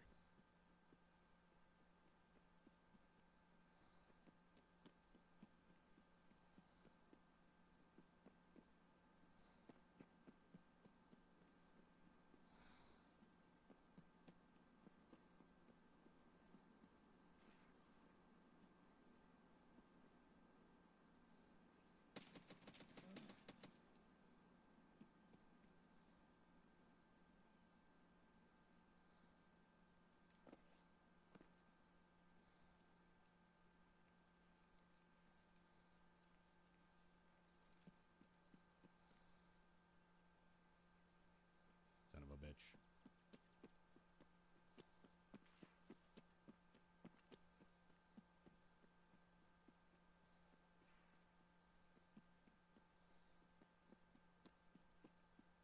I'm assuming that guy got both of them.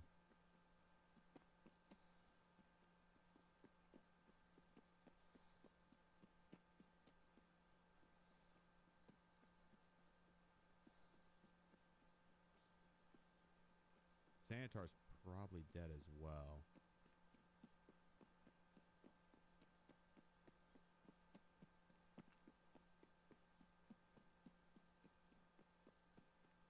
You would think.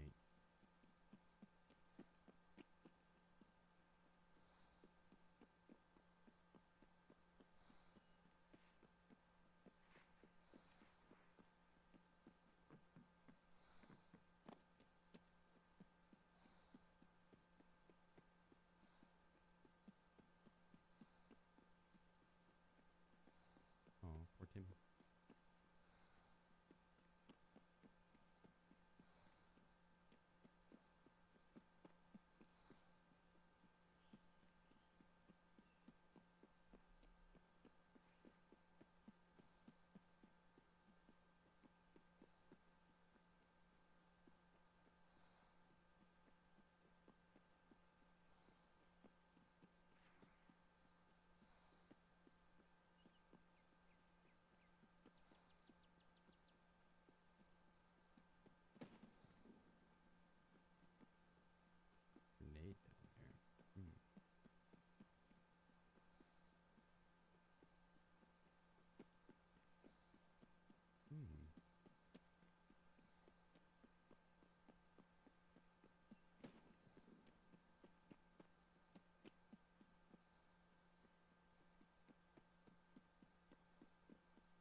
sprint up here and check one time. If Sanitar's not up, we won't do this again.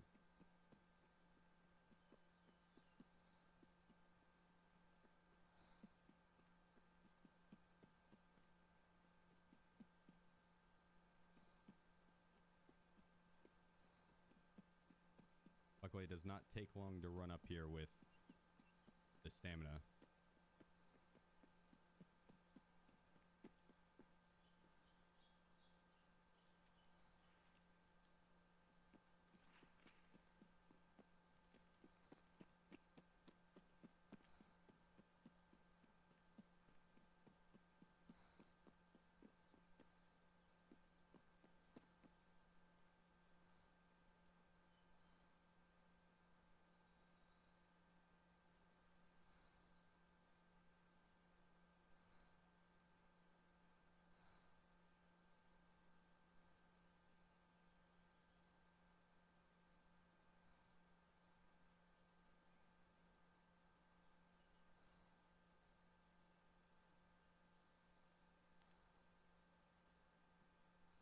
There's AI scab.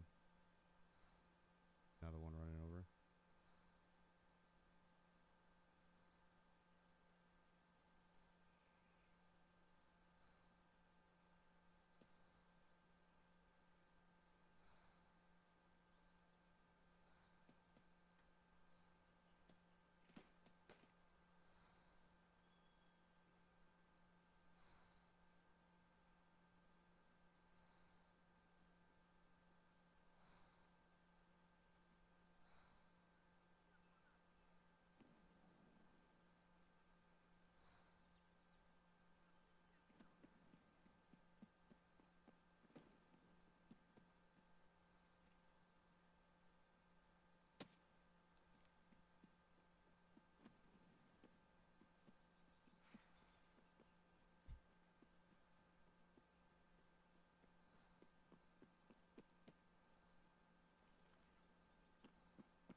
Yeah, well, we spent a little bit extra time going up here. Boss is already dead.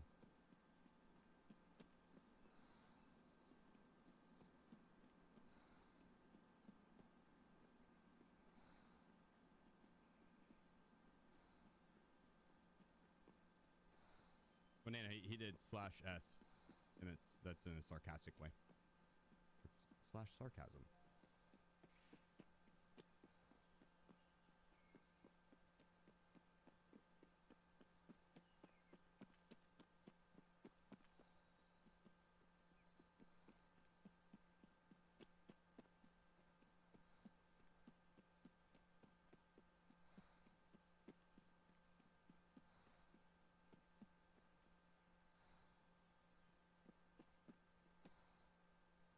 We're good. I wonder if I should repack it all. I think we're fine.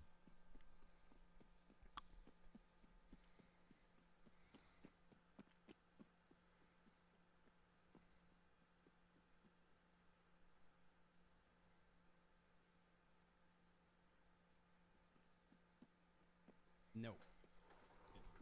Oh my goodness.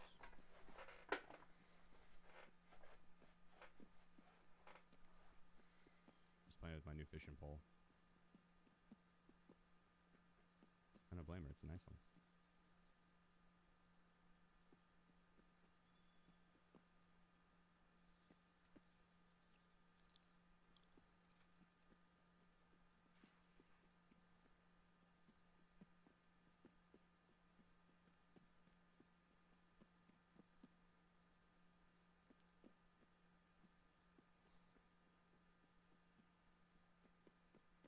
Yeah, I should have been out and in another raid already. Okay. Noted. I kind of figured that much, but I kind of figured as much. But you had the extra time. You never know.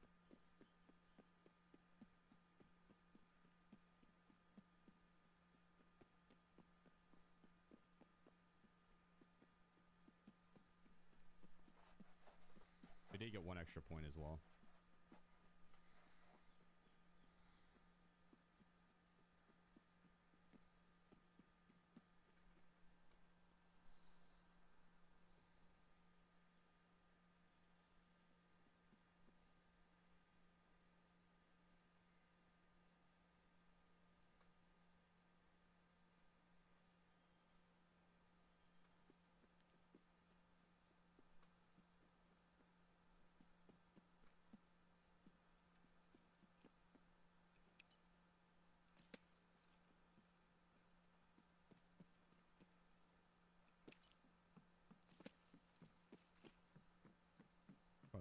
that out way earlier. Okay. Smokes I should just use to check for boss. That'd be better. That would be better. Not bad round.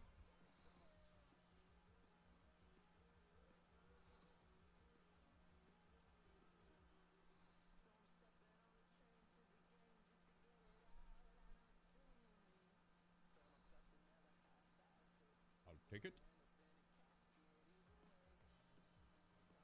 Now we need another one. I'll be back 2 seconds, guys. I'm gonna stop these kittens from playing my pole. My fishing pole. My fishing pole.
My dad stopped by just now. Gotta give him his Father's Day gift. I got him a mower. John Deere, little 42-inch deck. Ordered your tie-dye shirt. Should be here soon. Funny enough, he was wearing it. Ashel. Like right on? Yeah. Yep, yep.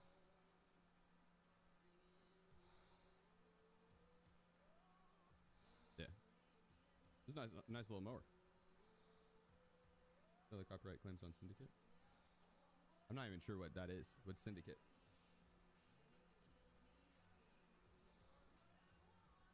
Diesel? No. No. He doesn't have that big of a yard. But he does mow my neighbor's yard. Or not my neighbor, but his neighbor's yard as well. His neighbor's like a 95-year-old veteran. Super cool dude. Jim. Super, super, super cool dude. He's one of those dudes that you could sit around the campfire and he'd always have another story. He's a great storyteller. Good guy. He's like...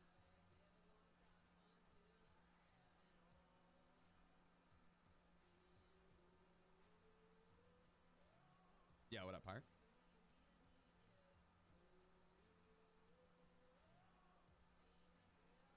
He had the rights to his outro song, and they sold the rights, so they struck 8 years of vids.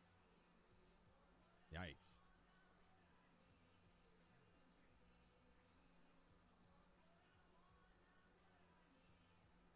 Yikes.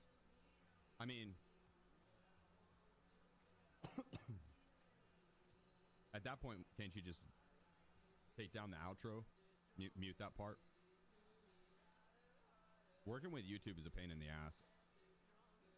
I got lucky and met like the YouTube representative for the live streaming portion when I was at TwitchCon. Funny enough,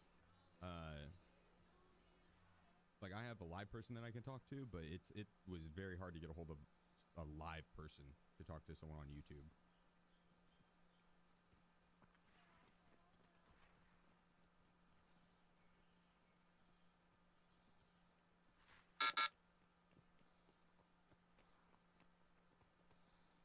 I think we risk it.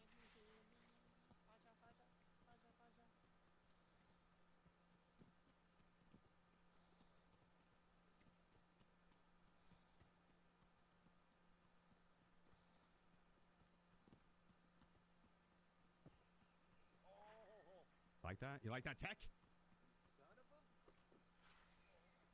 I got a gun, buddy. Good luck. I do. Oh, you broke your legs. That's fucked. That's fucked. I'm not even gonna kill you.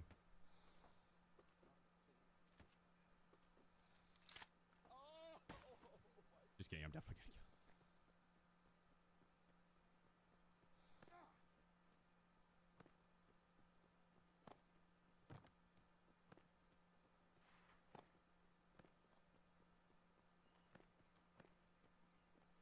Ah, fuck.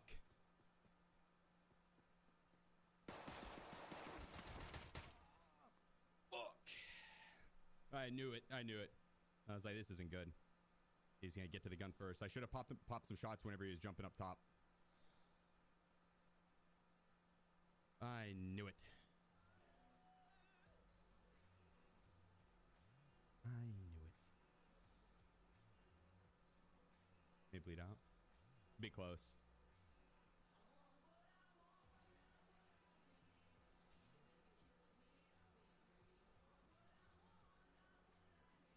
It'll be close. Yeah, I should have just shot at him. To be honest, I thought it was going to take longer to get the gun and chamber it.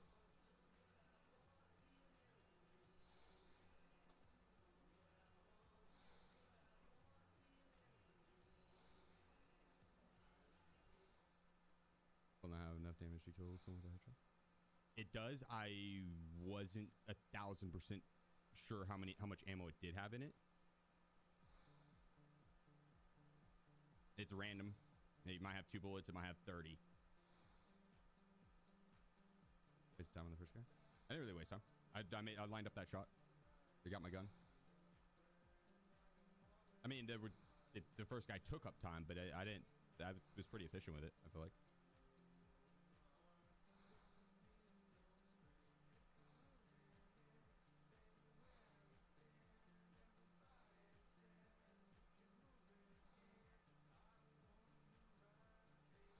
Yeah, that's where you see the scores.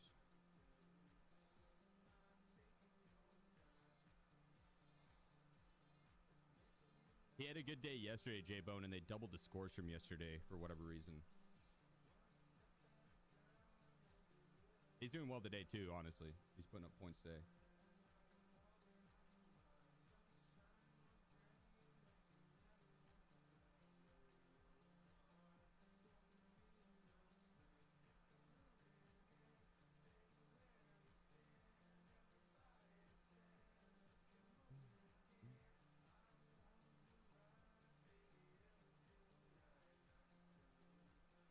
Yeah, one big game away from like 6th or 5th even. 2 away from 3rd. Hour and 45 left. Should have grabbed the gun on the first attempt. True. Yeah, for whatever reason it didn't attach. It doesn't always. I don't know why. I control clicked. Maybe I just moving too fast and tapped out before it fully attached. And I, yeah, I guess I did waste time then, because I didn't grab the gun on the first go.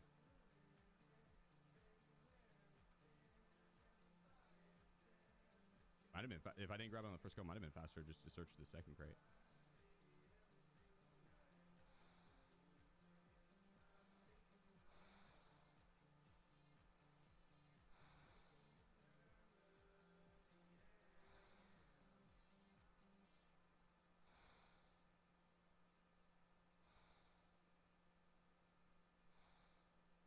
Listen, coach, I'm ready.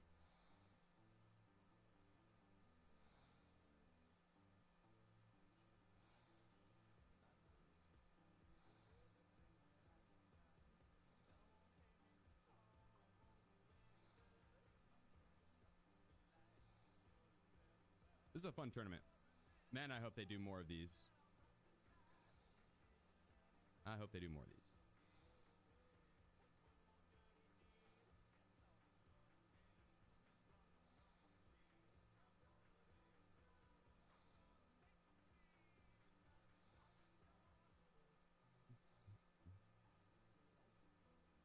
Yeah, she's kind of been killing it with the content lately. I know this is Mr. Sour, but yeah, she helped facilitate it.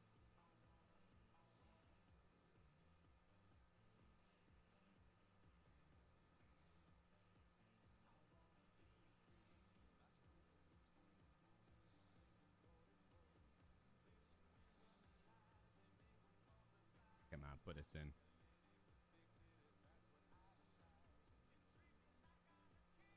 Put us in, damn it.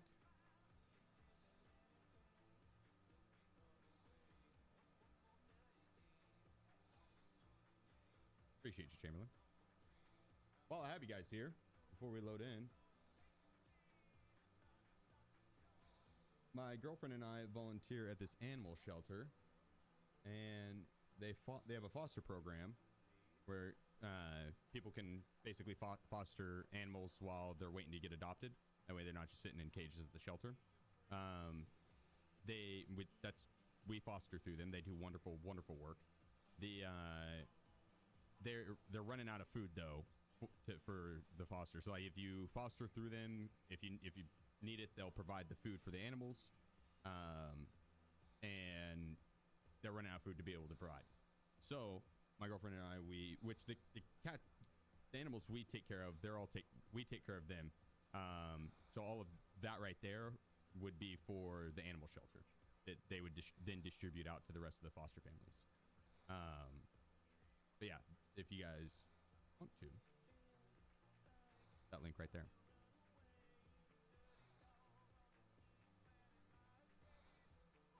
They do really good work. Here we go.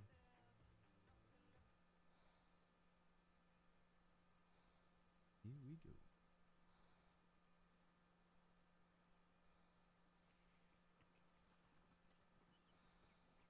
It's fun. Should have had it last round too.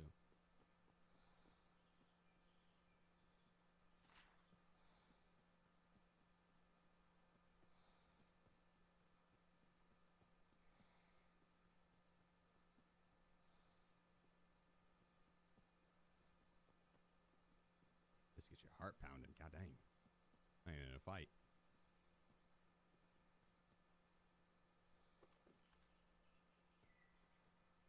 That crate doesn't always spawn a weapon, but when it does, it's like a lot of times it's an AK with like 20 rounds of PS ammo, something that you can actually work with outside it. Like this is what we had last round. Two bullets in this, one in the chamber. Right, that's what I picked up last round. That's why I was hesitant to pop the shots early on that guy when he was jumping up. I was like, I'm just gonna get up on him whenever he goes to pick that gun up and mows ass down.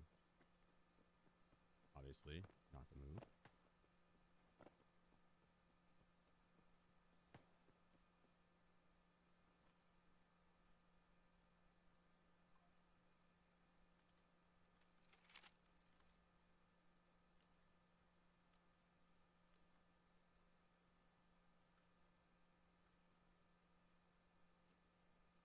And you lock, huh?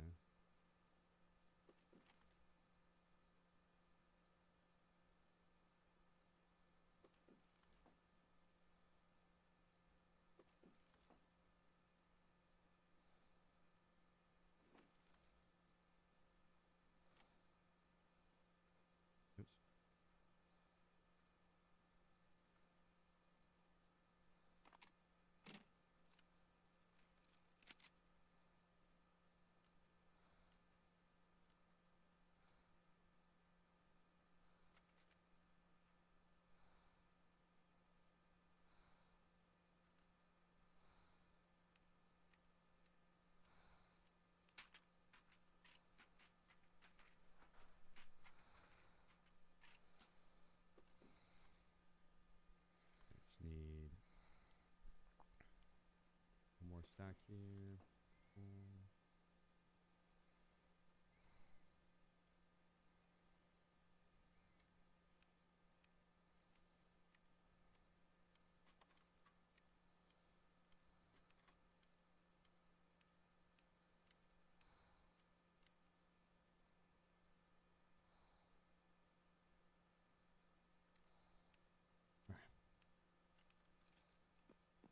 We roll on that.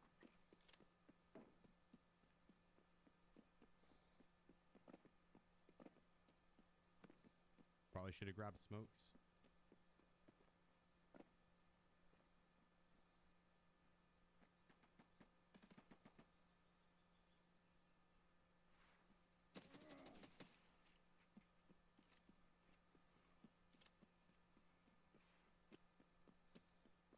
Just to get a feeler for where the boss is.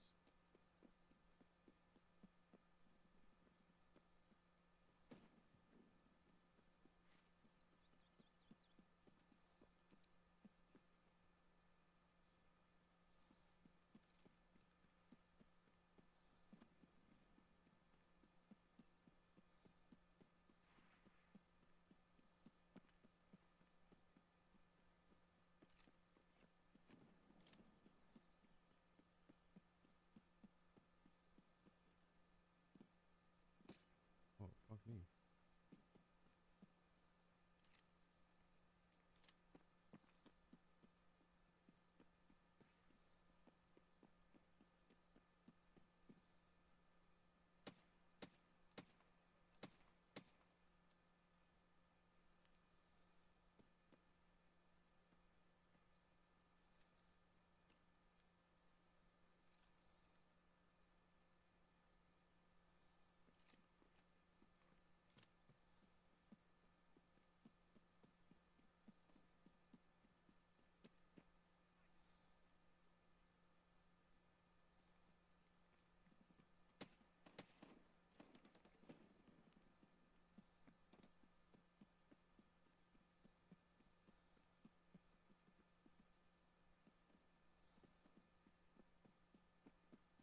There should be one more guard.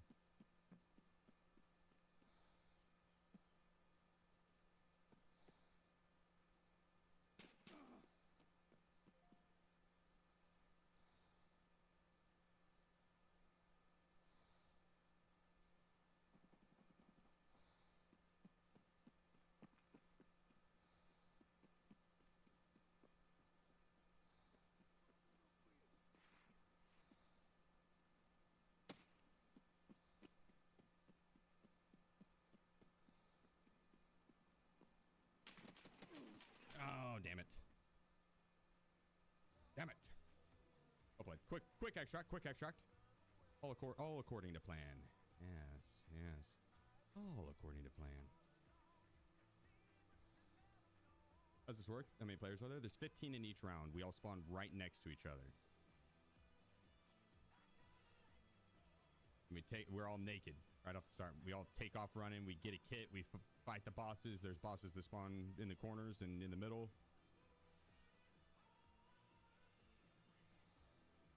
Was it green screen for? It was for some content that I had planned and still do. I just haven't done it just yet.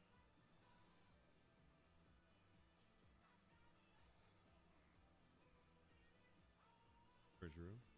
Probably a dunk. Probably a dunk.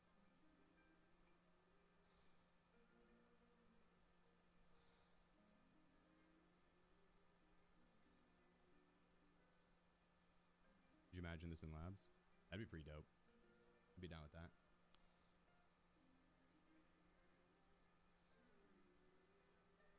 Vet, appreciate you, my man. Coming with the 40 months. Grab, coming with the Twitch Prime as well. Let's fucking go, guys. Thank you all. What up, Griffs? What's cooking? Good looking?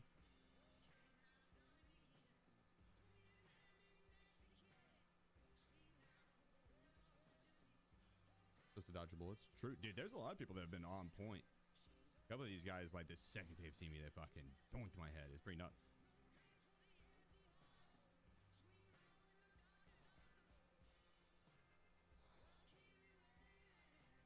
this and Labyrinth with Kill and Tequila, 5 players each round.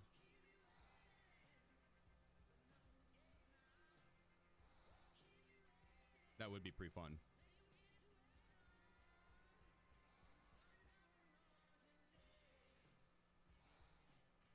Give everyone like a Killa armor or the best armor in the game and like a Killa helmet. And then you got to run out and you got to find a shitty weapon. And Killa and Tequila both have shitty ammo in their weapons. Captain, my man, hit us with the 5 gifted. Thank you so much, brother. Let's fucking go. So basically, it's just like everyone's got super tank. Everyone's super tanky.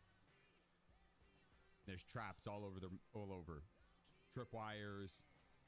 The metal grates that you could step on could actually open and fall through.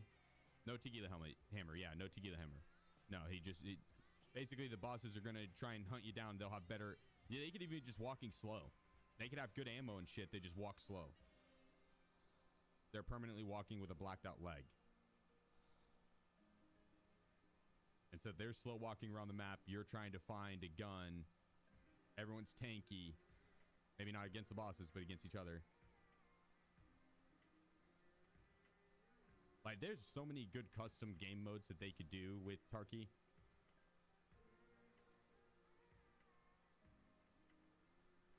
Halo 3 was so fucking ahead of its time. That game was so ahead of its time. Man. It had a phenomenal campaign. Had really good campaign. Had a phenomenal multiplayer. Good ranking system. Good casual gameplay. Had a custom game mode. Had replays. Had the sandbox mode where you can create any type of shit you wanted.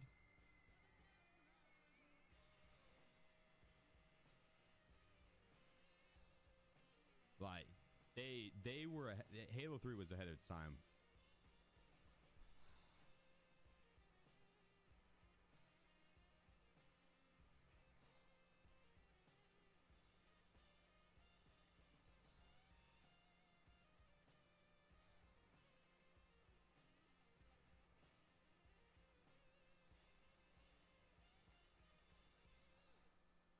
I remember playing a Vietnam map on Halo 3. Shit was wild.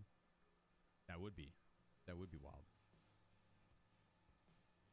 Speaking of Vietnam, I saw that Grey Zone Warfare had an update coming out. Major PvP improvements with expanded conflict zones. New warfare respawn rules for higher stakes fights. Combat outpost cooldowns to encourage world PvP. And some Twitch drops.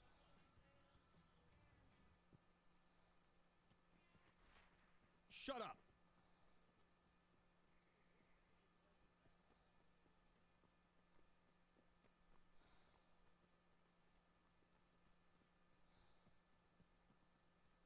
Don't follow me.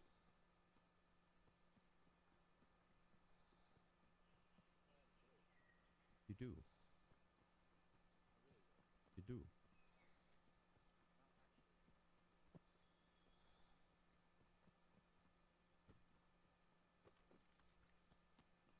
Got a gun, buddy. Good luck.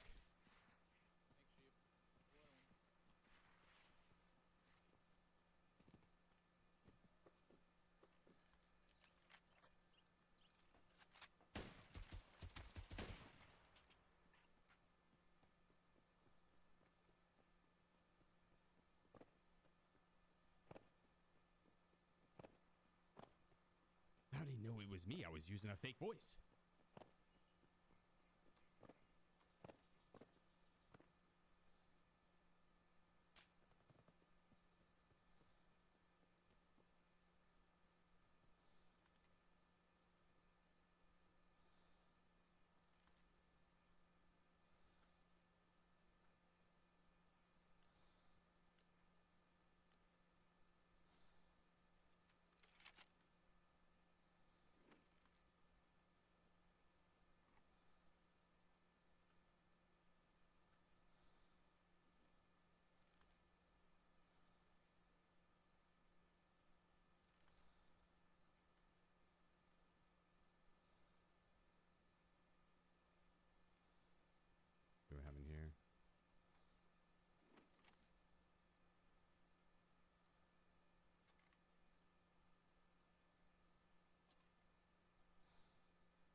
more mag. And we get going. And I have to get the grizzly on the ground.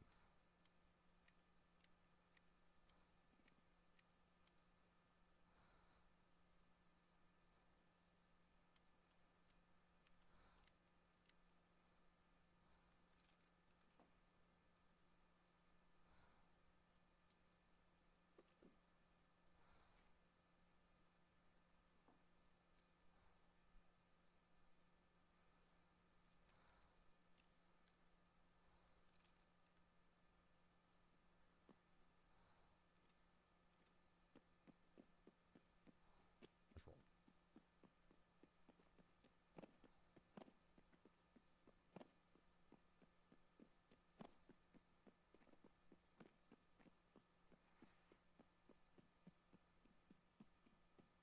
People caught on today that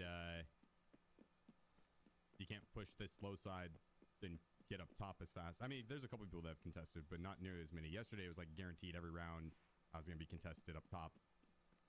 And I would beat them from up top and then gun them down whenever they ran up. And one guy did beat me inside today, though. That was on me.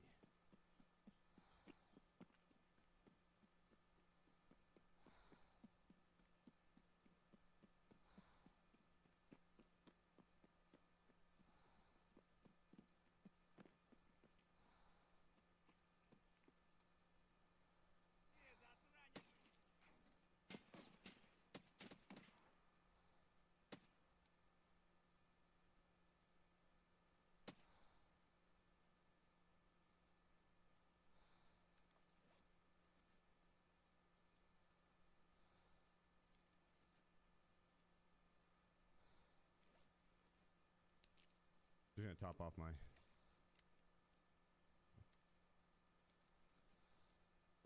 Just those two.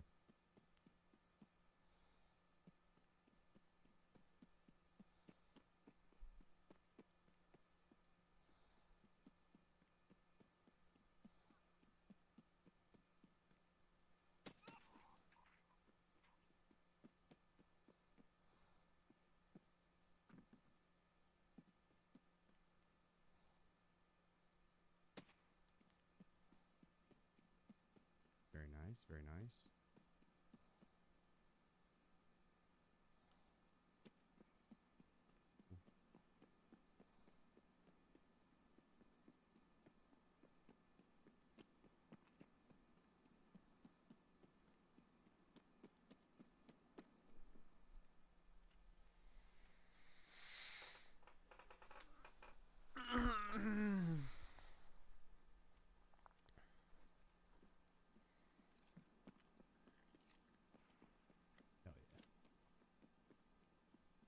Black Dot Arm's not super ideal, but I do want to hurry up and get this, the 2 boss kills over here if I can.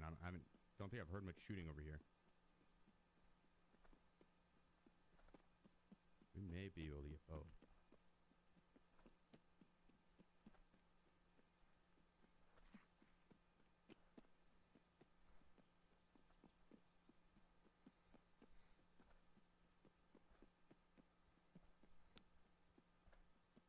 It's weird having max strength and endurance like this, or well, just max sprint rather.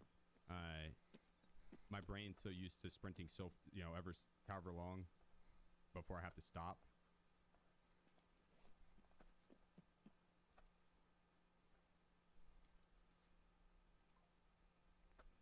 That wasn't killer. It was risky just running in there like that.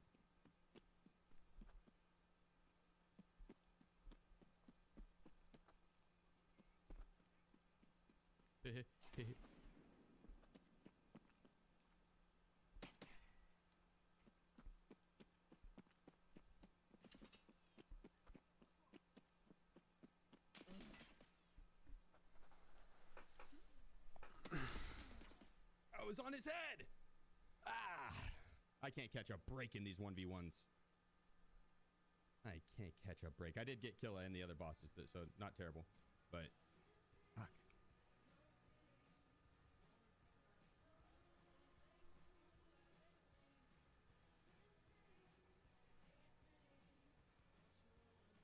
Much iceberg? No, I was on his head there. I was on his head. That was good. Those good pre-fire. Good shots.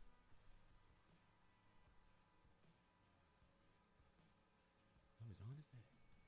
Another hour and 20. Plenty of time. Plenty of time. Where's your item spawn? Marked rooms.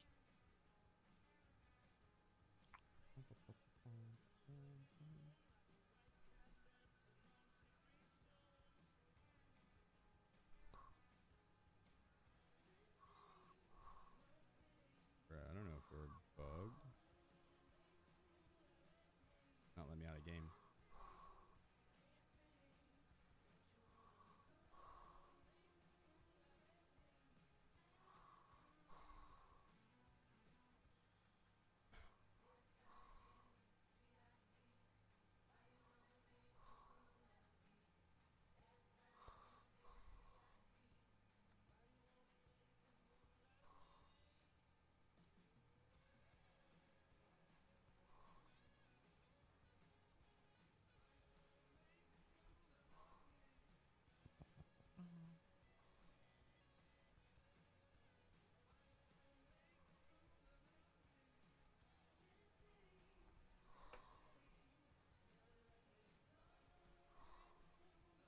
Did you get to design your item, or did you give them some ideas? Gave them some ideas. They did the designing part, but I told them what I wanted.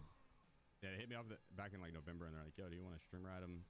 And if so, what do you want, and what utility do you want it to have? Don't make it too OP." That's basically what they said. So, sent them a picture of my cat. I was like, "This is Wiz. Been by my side watching Tarkov for the last 7 years." Even longer than that, but Tarkov specifically. Like, I want him in game. I like it to be a piggy bank, but a kitty bank. They can store money and coins. They went with just coins. I guess it makes more sense. No one really stuffed dollar bills in it. But how replacing? I'm in 9th right now. Not bad. 2 good games away from 3rd. So there's potential. Who's first? For Lex right now, I think.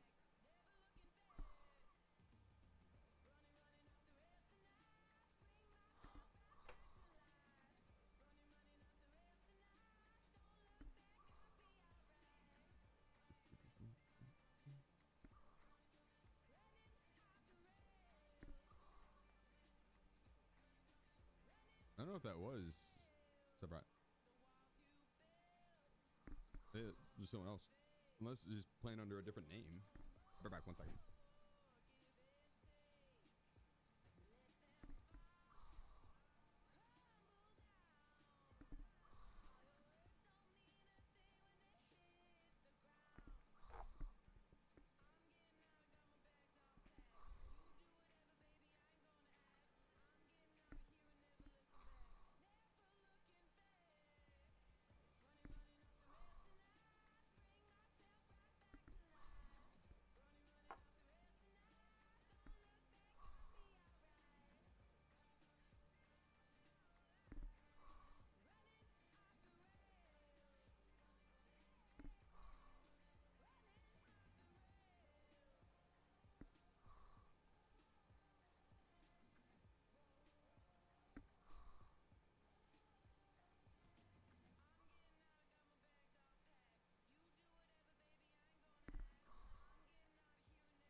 The kill background. Yeah. Fuck yeah.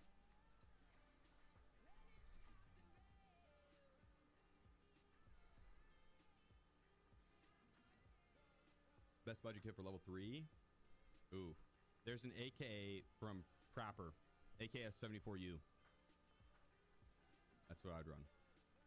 And if you do the first gunsmith, I think it's the first gunsmith. I'm pretty sure. 99% sure. You unlock attachments for it that you could then put a scope on the AKS-74U. What's your drink? Sweet tea. Watermelon sweet tea from HTO.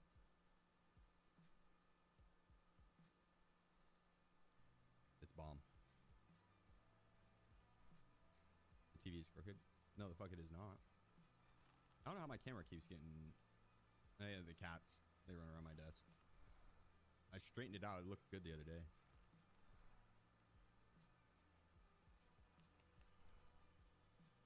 Where do you get this sweatshirt? Tell me now. My merch store, actually.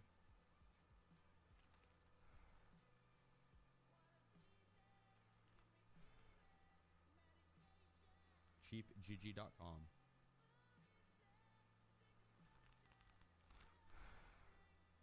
Alright, let's get it. I love this sweatshirt. It's comfy as fuck. Durable.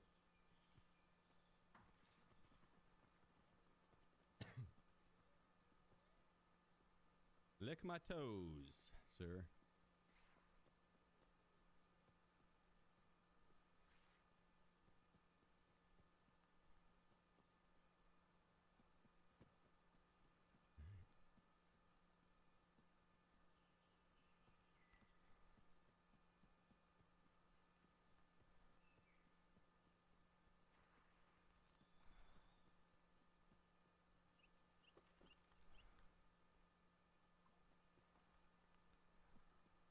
Boo.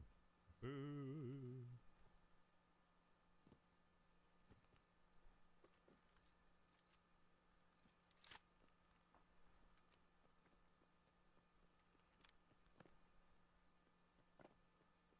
Come on, someone challenge me.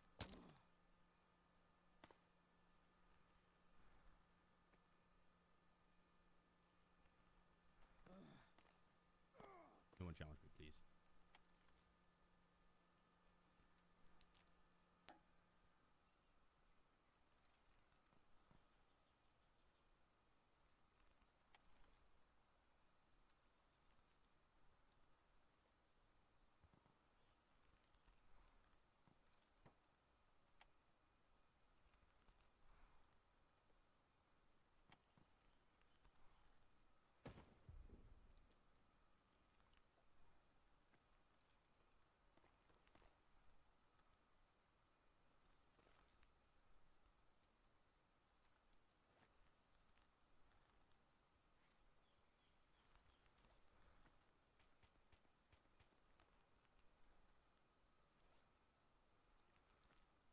I don't want to lose my legs.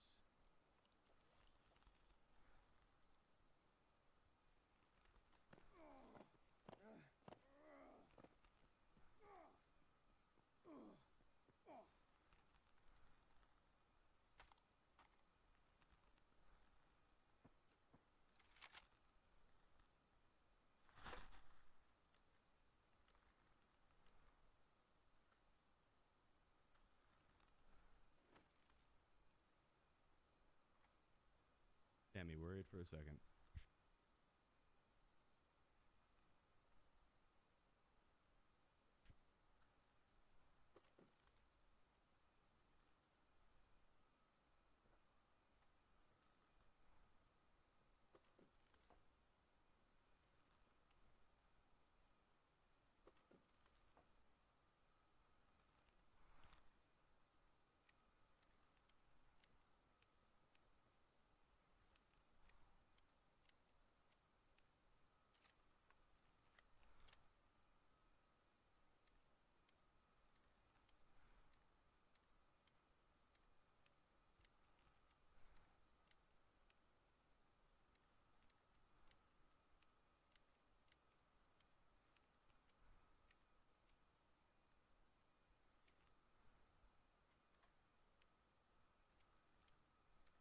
Just need ears. I need to grab the med. Right here.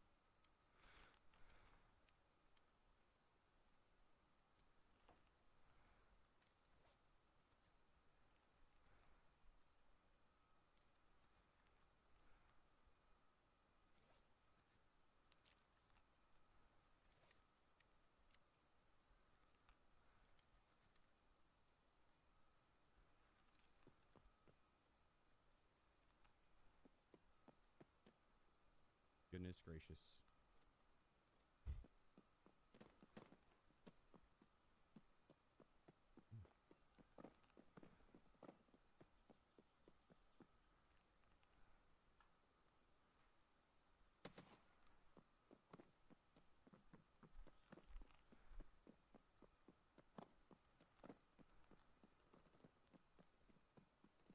hand started shivering. Oh my god, I didn't get the stims. Holy fuck. Lock in, Chief. What are we doing here?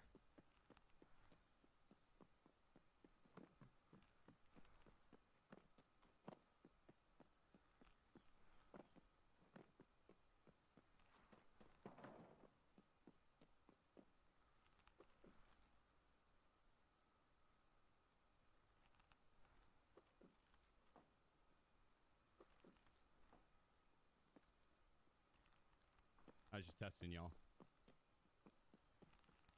Excuse me. I was testing y'all.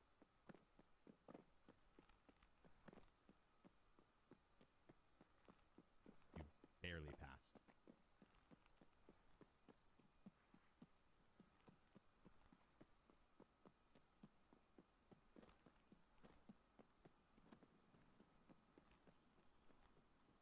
Someone's already probably killed Sturman and pushed over to Killa and them.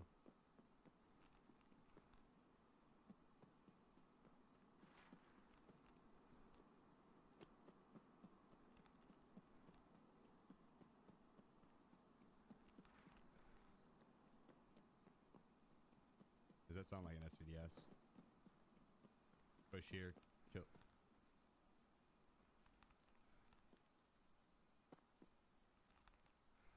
Push here, kill Sherman. Grab his gun, push over, kill and Tequila. Next track.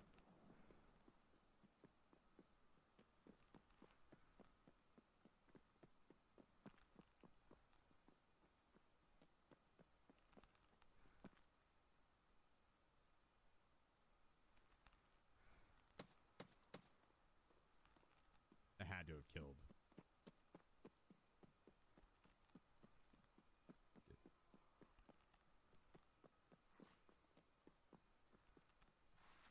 So that's our boss hunter.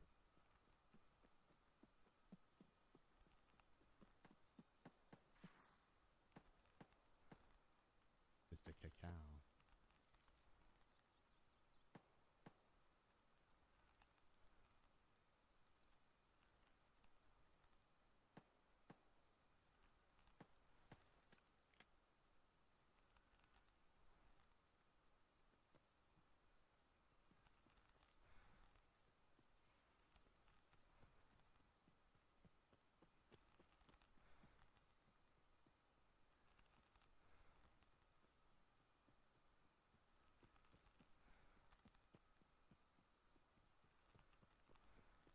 I'd imagine he's killed.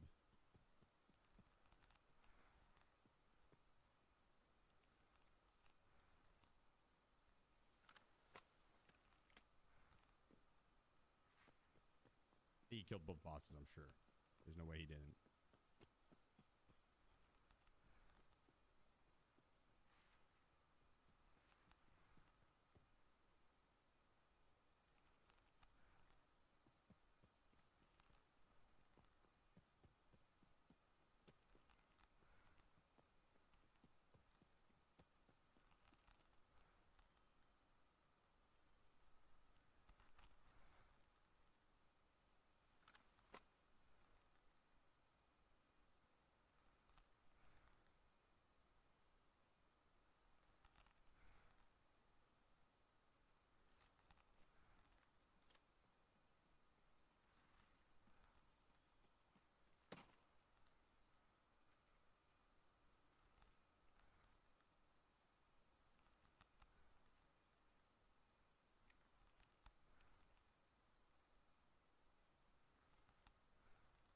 Chilling.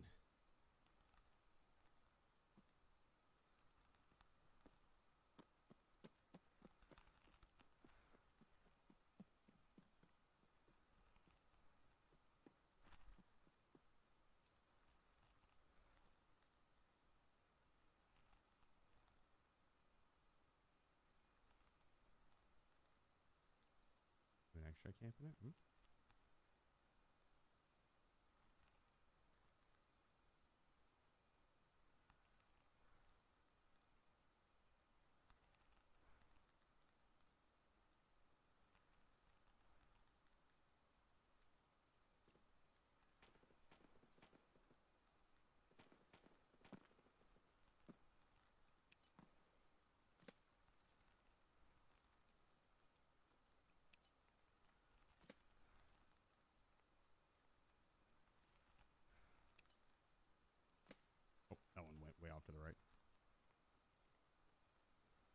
Yeah, that doesn't seem to be very helpful.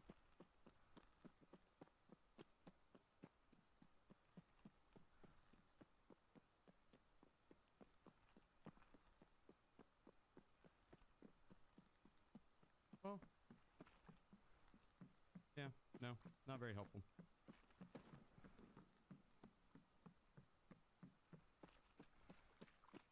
Note to self, if it goes in the water, it doesn't really do anything.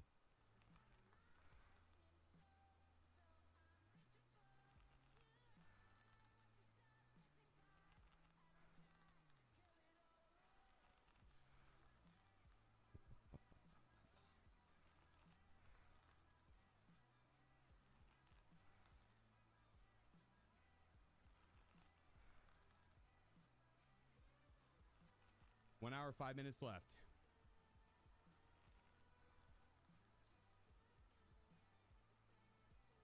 One hour, 5 minutes left. That's plenty of time to have some big raids here. Let's get it, chat. Plenty of time. Some monster runs. Massive. I'm not going to break my legs falling down this time. That was a game bug. That wasn't on me. Nope. I don't even want to analyze it, actually. Don't want to go too deep on it. I just... desync.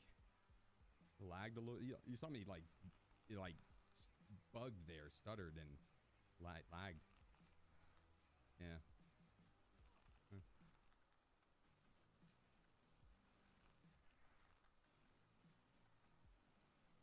Going on the brightest outfit for a run. That sounds like a terrible idea. I like my outfit. I blend in. You're back.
I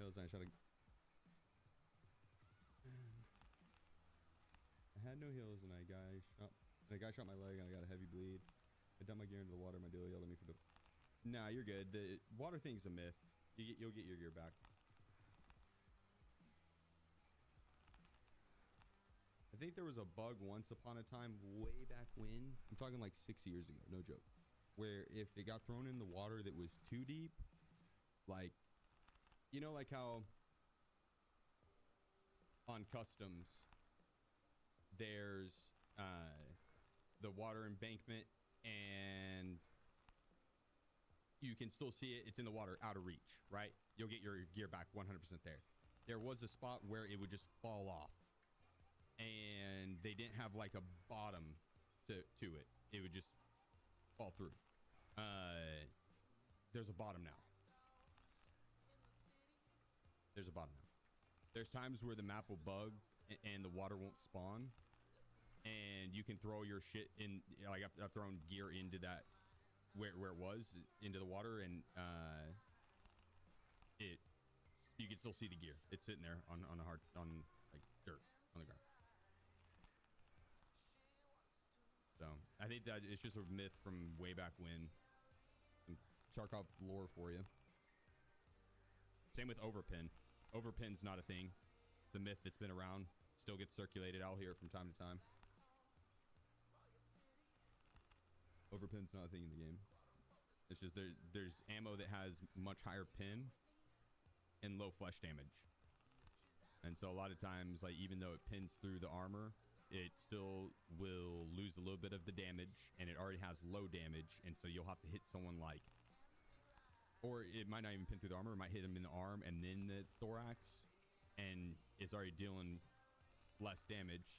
So APSX, exactly like APSX. 35 flesh damage, won't one tap ahead, and you have to 3 tap the thorax. And that's if you don't hit the arms. And if you hit the arms, it's gonna be like 5 or 6 bullets, and that's supposed to be the tier 1 ammo, and that's against a naked player.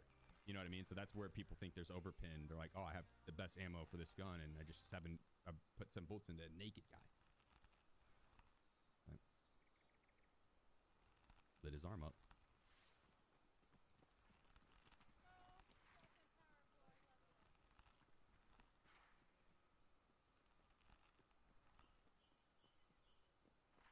Like I say, stop complaining in the Discord. Are there people complaining?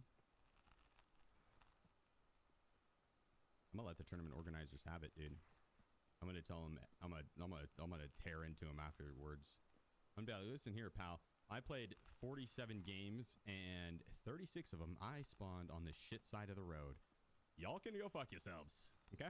Thank you for the tournament. It was very fun. I had a good time participating. I hope you do more in the future. I would gladly participate again. Go fuck yourselves.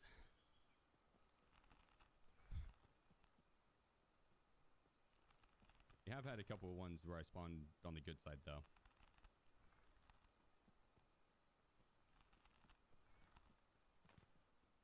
Kick some ass, Kush. Best of luck, brother. Go dominate on your raids, my friend. Thanks for hanging out. Nah, they're not easy. You good. They're still going.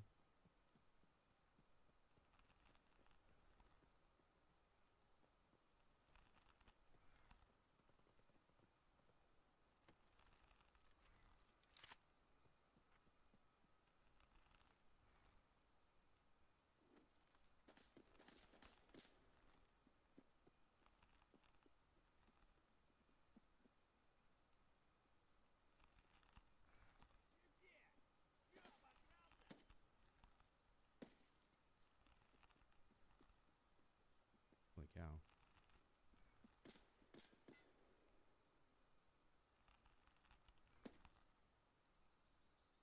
I lie, I thought that was Sturman, or not, Santar and friends for a second.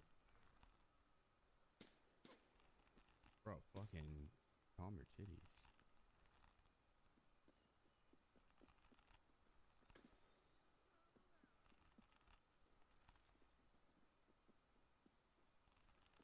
I'm gonna leave him up in case, that way if someone rolls up, he'll be an alarm for me.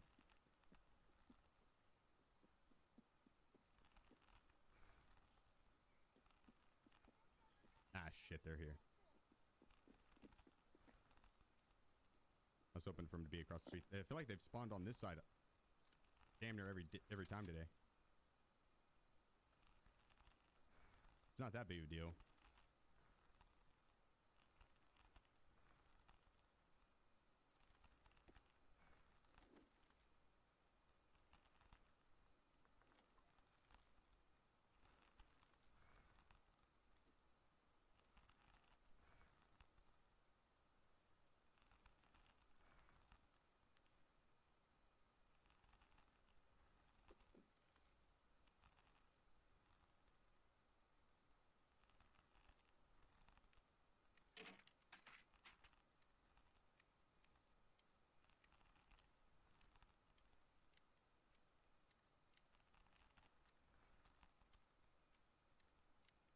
No good 5.56 ammo in here.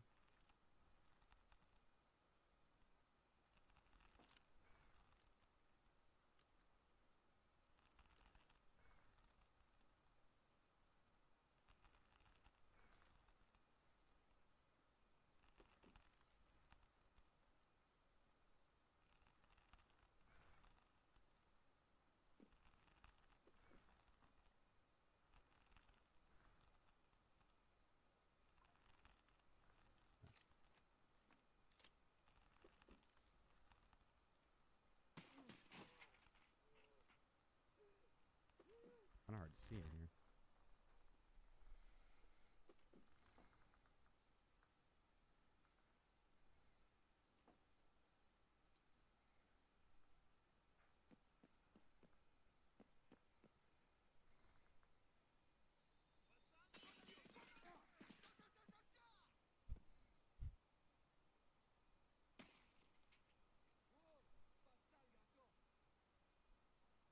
like that. Sha sha sha sha sha sha sha.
They're here somewhere.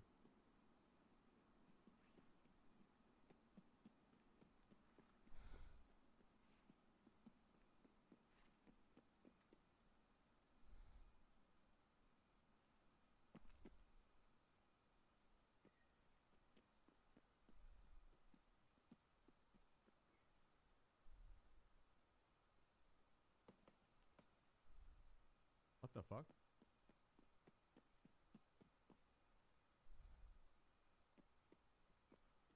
They download to the left.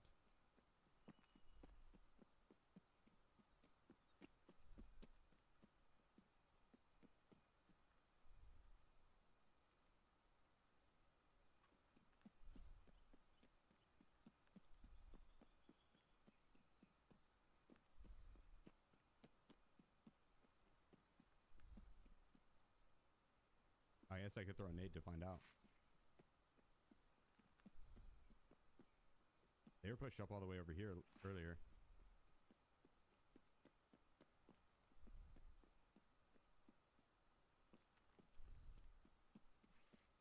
You don't think they went down to the bunker, do you?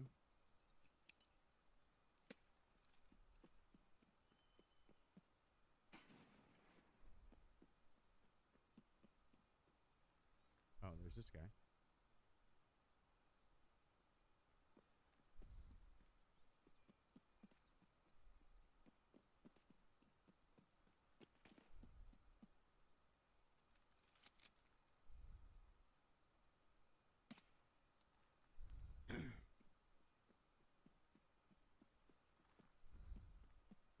Maybe.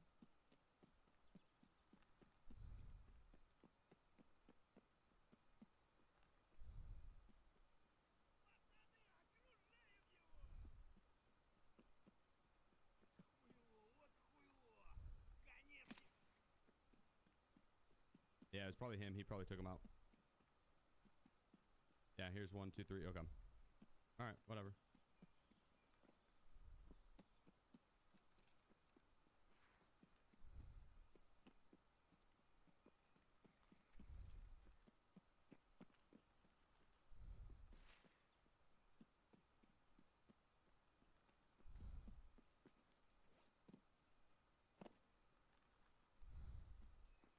Might check this med camp really quick, grab some items. Oh my gosh.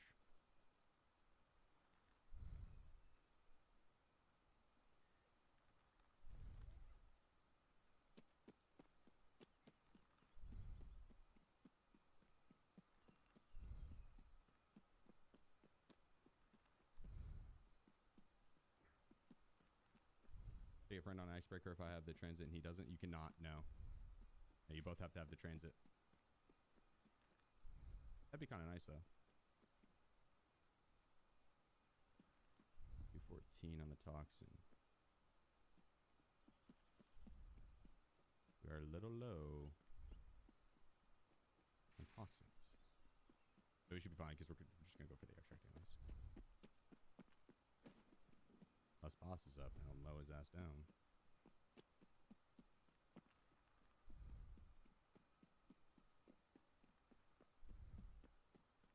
Wonder if there's any way to see the pier from up here.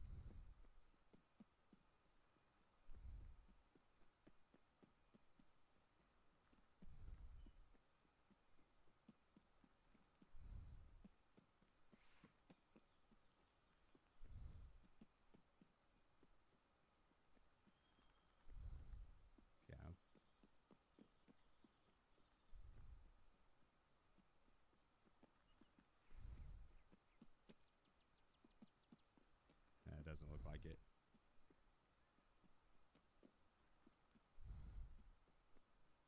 Don't shoot it. Don't shoot at me, Scav.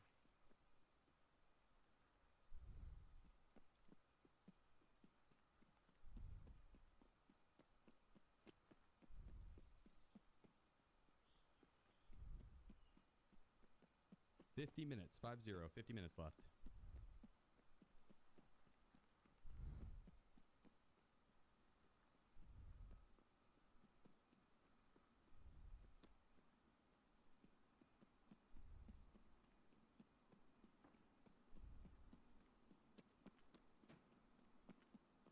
In a way, that's actually boss.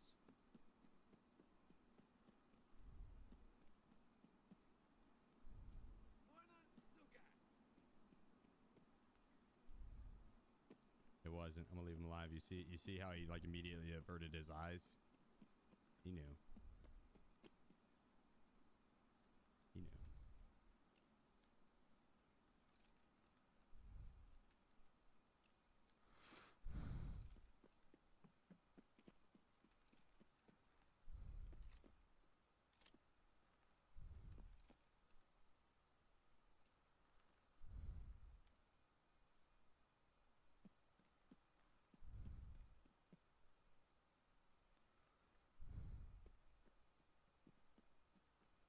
I dare someone to shoot at me.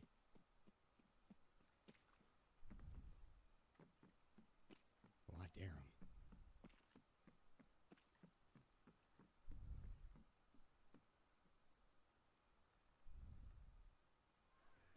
All right.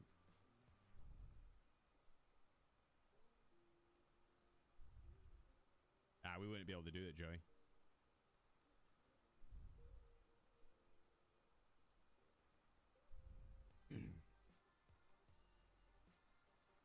Okay, so we missed one guard. We missed one guard.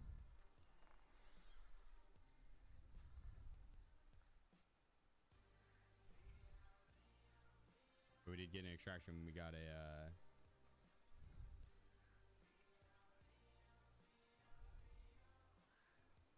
closing the gap. Nice. We got an extraction. We got a boss kill, PMC kill, made up for the loss of a guard. Nice. How do you use the restroom, guys? Hold down the fort. 48 minutes left. 48 minutes left. Not bad. Not bad. We're a hop, skip, and a jump away from top 4, top 3. We need 3 good games for top 3. Top 4 we could do in 2 good games. So we're back. We need to take a piss.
Let's get it.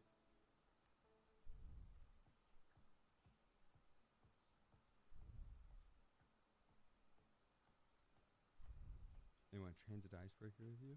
Are you having to go through Shoreline, or are you going via the map? I assume you mean like through Shoreline. You said transit, right?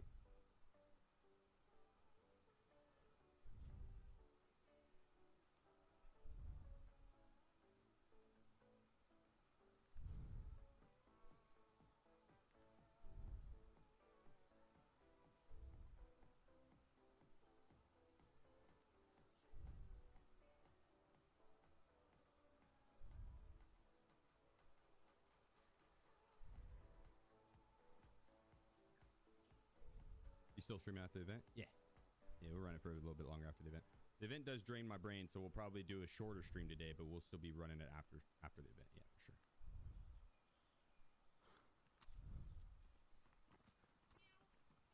Meow, meow, meow. Give them a taste of their own medicine. I bet they didn't like that.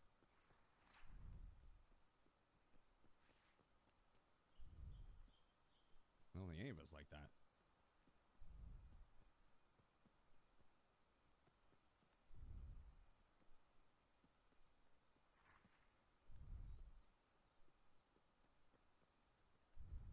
You like that? Up there.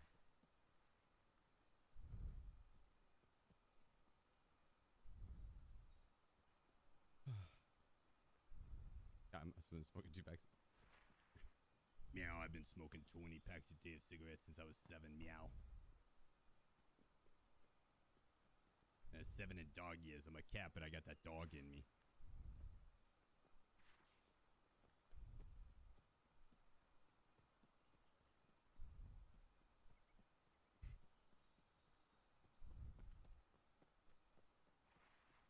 These scavs that spawn here are so annoying. One of these times it's just randomly bought me. This would be fun.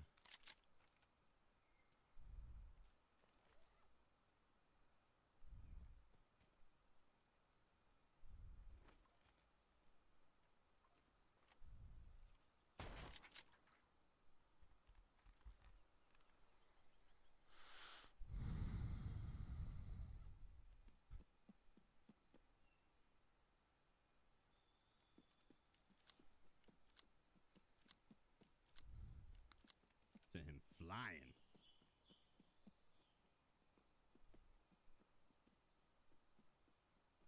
Let's see if the boss is up. Is he here? Well, I mean, he's gonna be up, but is he gonna be right in my face?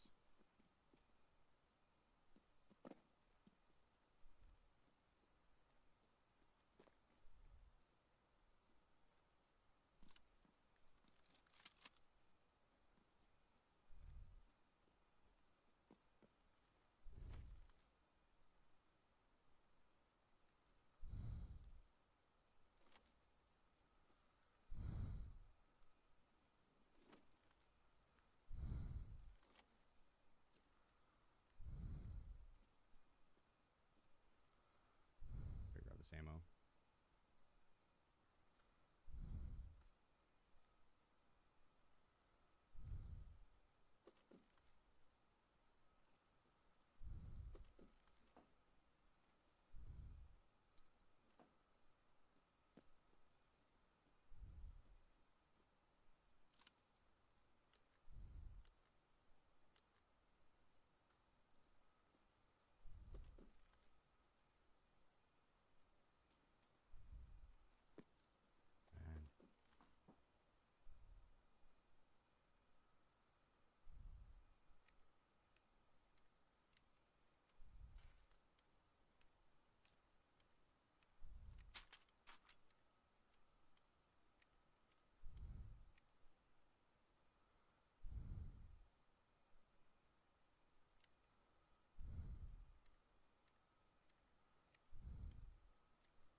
Do that and then pack this.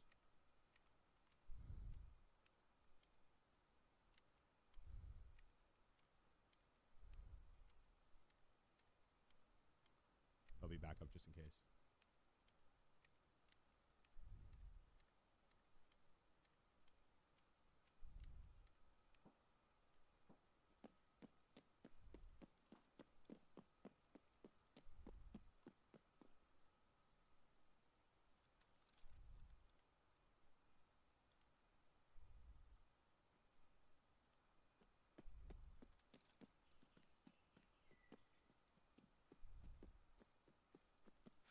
on that sandbag yesterday. Fucked my shit up. Excuse me. He had a T. So it's getting kind of hoarse.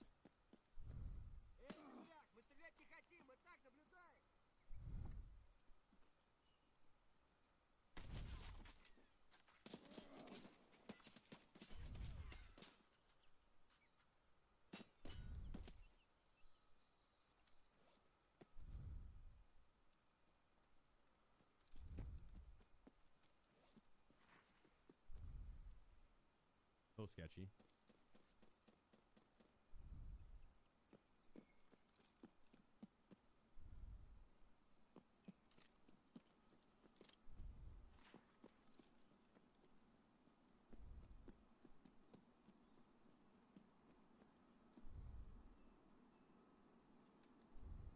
My timer just went off. I think we still had another like 45 seconds or a minute. I gave some leeway.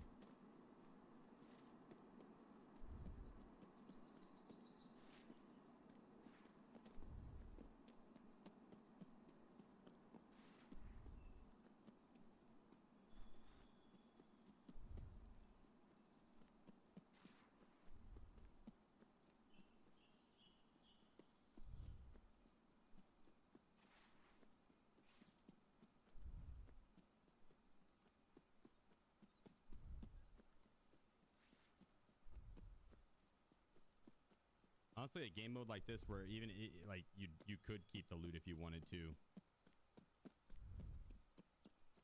wouldn't be bad. You'd have to adjust the loot pool just ever so slightly, but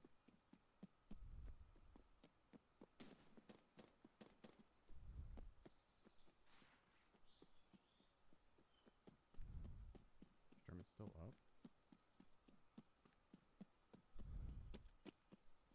Excuse me.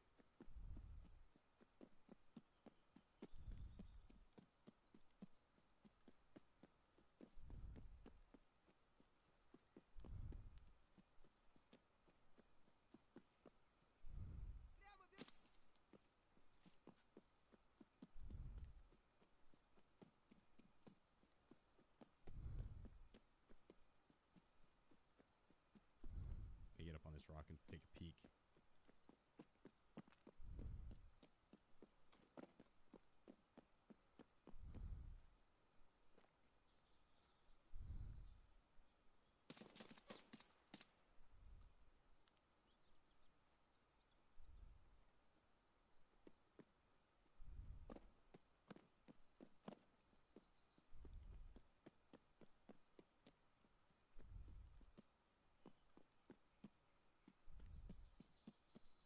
Shit. Should be a very, very big round.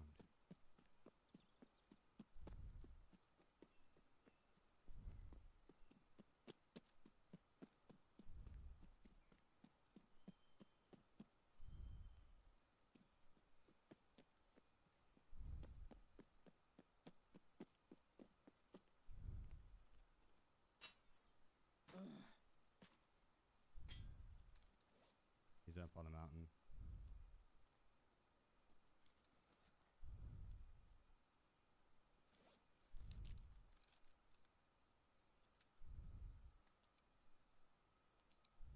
What a legend.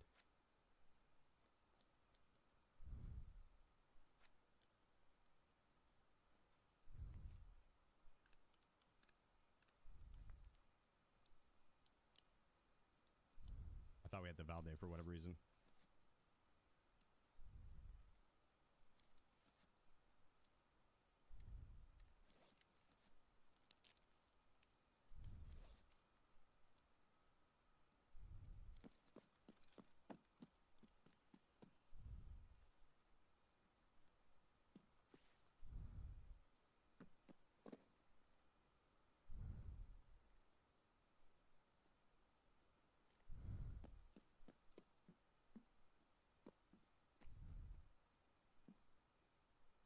I don't know if I have an angle from.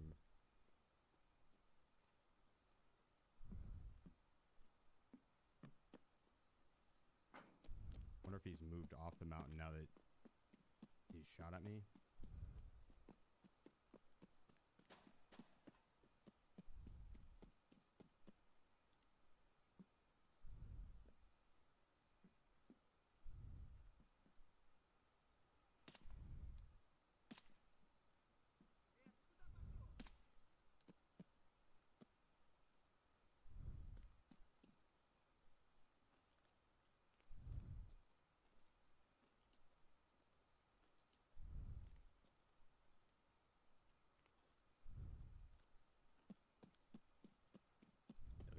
moved off.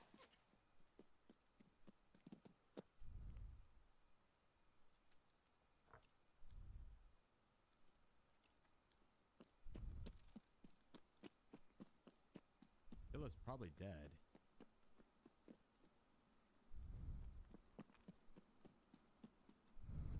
Means his Killa's killer should be pushing this way.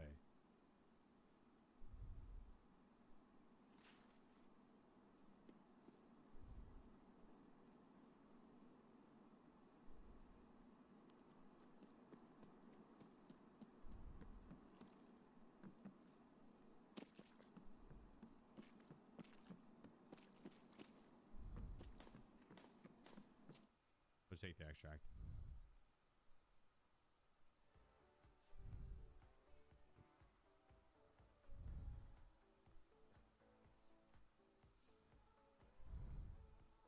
That was a good run.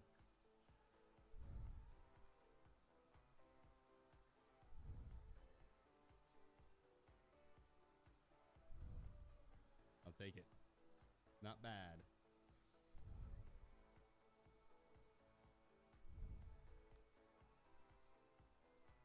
Need another one like that. What game is this? This is Tarkov. Escape from Tarkov. It's a tournament. We go in. We spawn with 14 other people, 15 people total, all naked right at the start, naked and afraid. And there's random loot spawns all over the map that have good kits or shitty kits.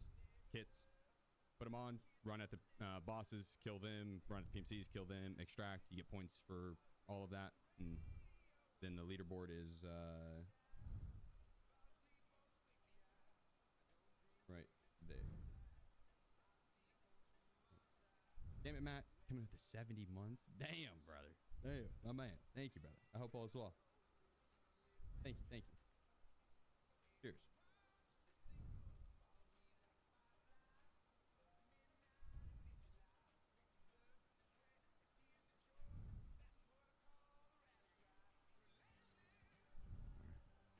Forsberg, thank you as well. 7 months, my man. All right, needed a couple big raids here. Couple big raids. It's gonna be nice. I got a good feeling about this one. Who did your art for your links? Down below, someone off Fiverr. I don't. I'd have to look on my Fiverr account. I don't remember his name. I think he was someone from the Philippines. Did good work though. Right back.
It's kind of nice.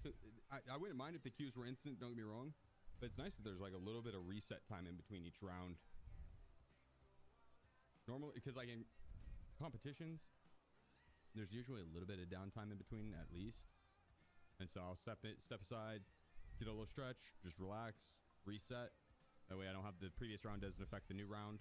Going with a fresh mindset. Fresh mindset. And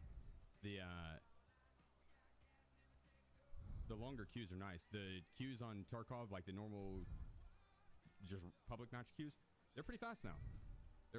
Usually, like it's questionable if you could step away and use the restroom,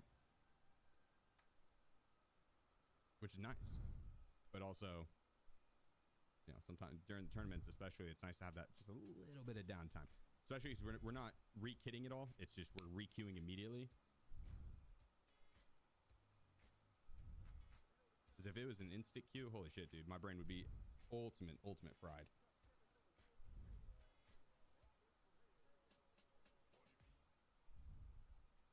Not second to decompress over 4 hours. I think it's fun.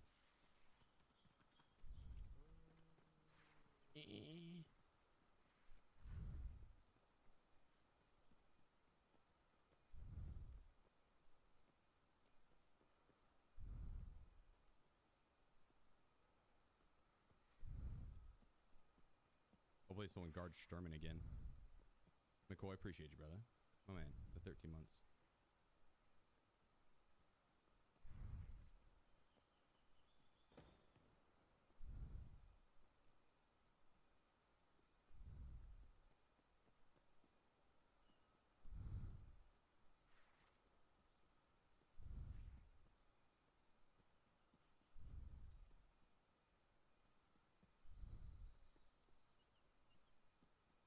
Honestly, I bet if I would have just done this strategy the entire time, it would have worked out well.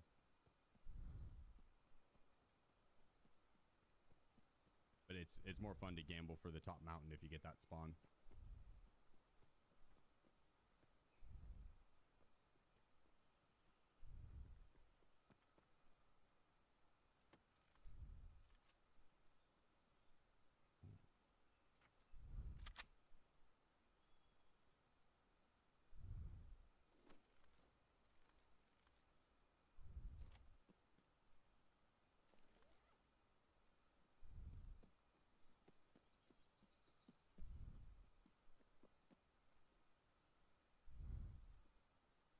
Make sure this is topped off. I had 3 in it. That's not bad.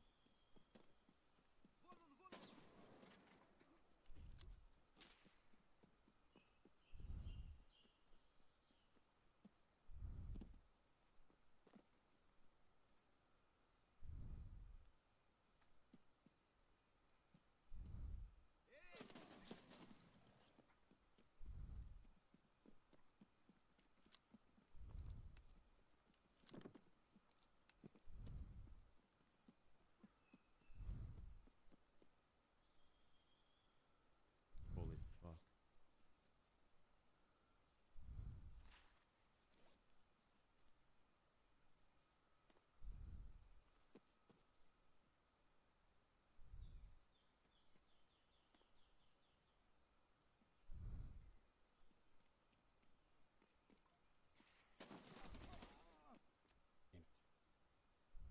Well played by him. Well played. I thought he was going to keep running just a little bit further. I was going to spam fire him. Magnum ammo box. No, I had Flechette out. I Flechette out. That was intentional. We picked up 1 guard. I'll take it. They were all down low guarding, and I had a shotgun. It was questionable. They can spawn with like good face shields and shit, and often do. So, I guess I could have just stuck it and went for it. The first one tore up my thorax. It's kind of hard to see. I don't know if it had a flashlight on it. I don't think it does. I think it just spawns naked. Or stock. At 1 point, I'll take it. Better than nothing, right? Not a 0.1.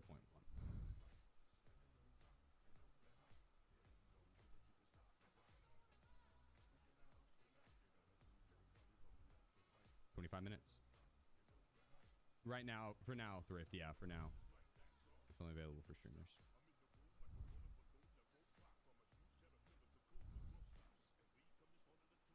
They, Nikita tweeted that they might add it as a game mode.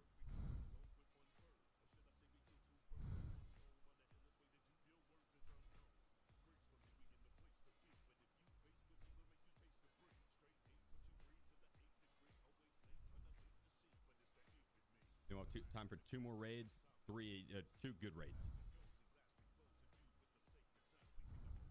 2 good raids. What headphones do you use? Ultimate Ears 7 Pro.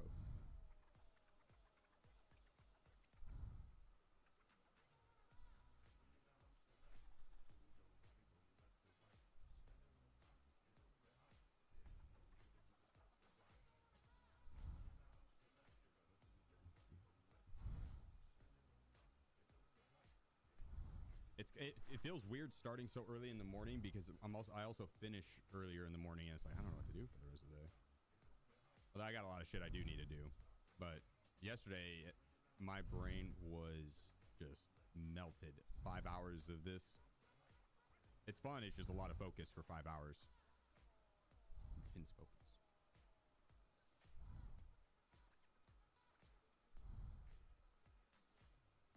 Wait, we get Wiz in game if we get subs? No, you get him as a badge on Twitch. Yeah, that'd be cool if you got him in game though. I wish. I wish.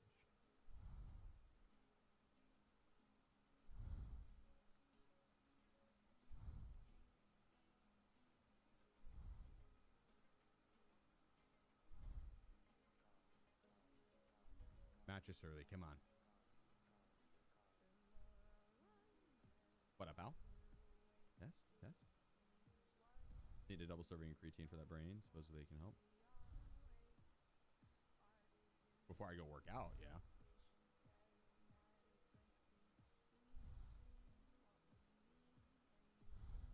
Take some in the morning before working out.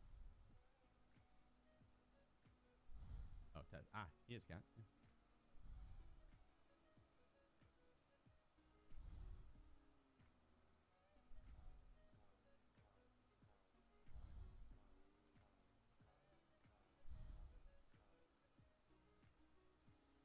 Put us in.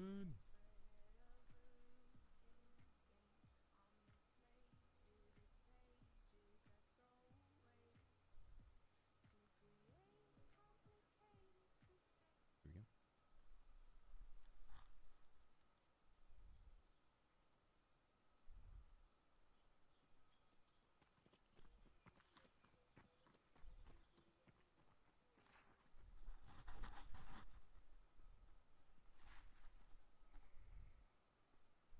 Big point potential.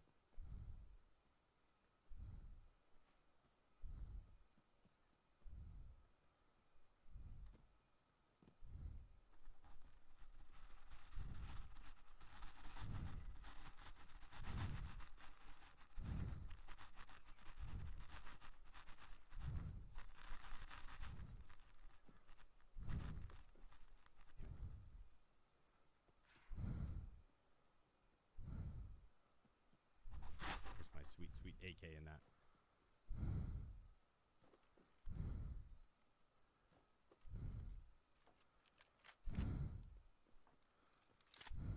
The VPO.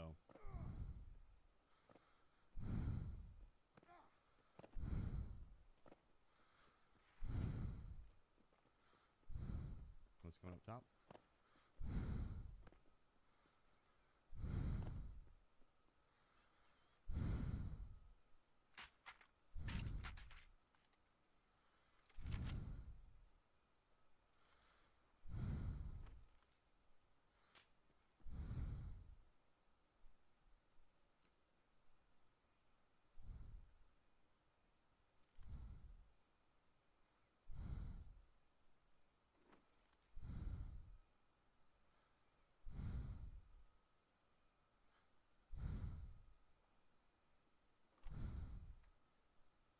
Good backpack.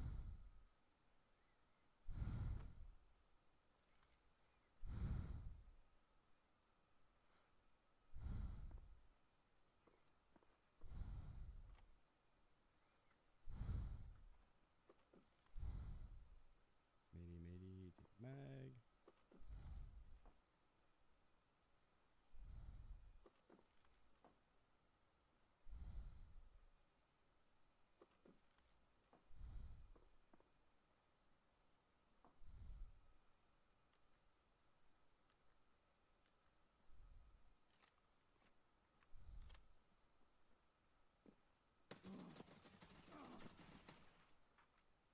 Wasn't even close.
wish there's a painkiller here.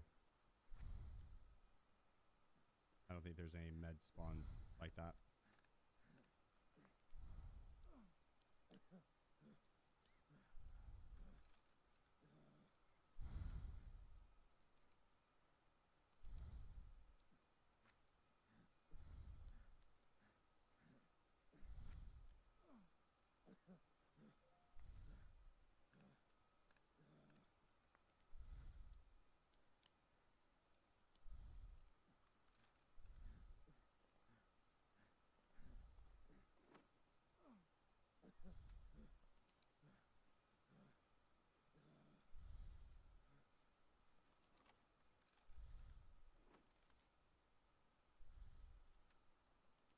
Okay.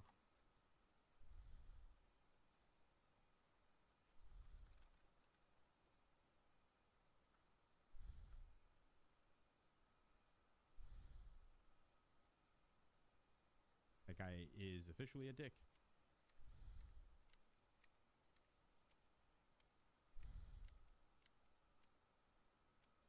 Crack this one mag and we go.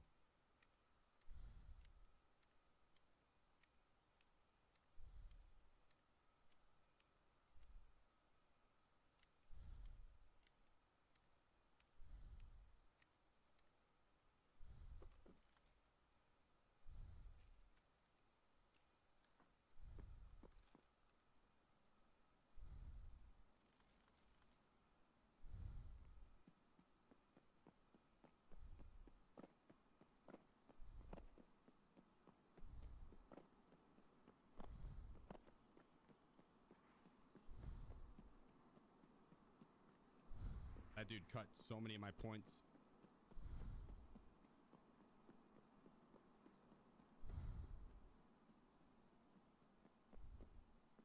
That's a scab to the right.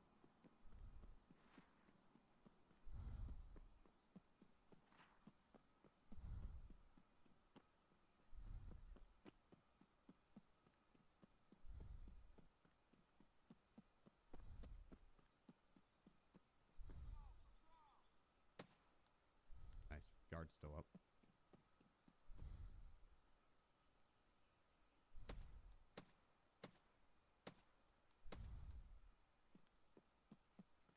One tapped him.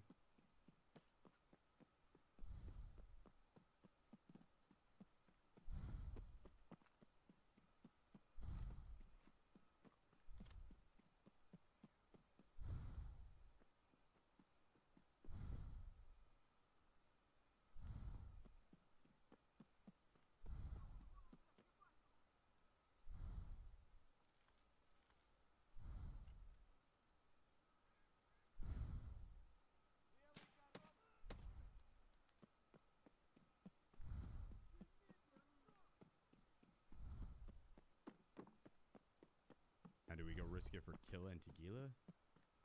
3 minutes. I think they'd probably start looking this way. Hey, if they're done over there, they're gonna push this way, I bet.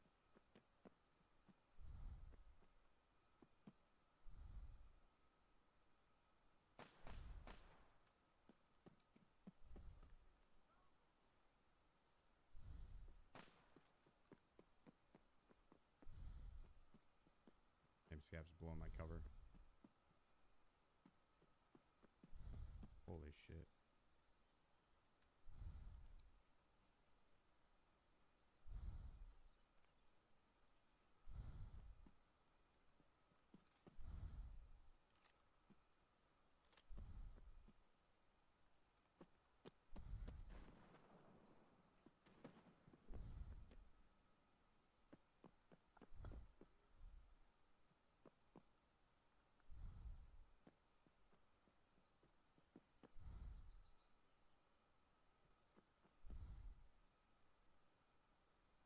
They're fishing for him over here.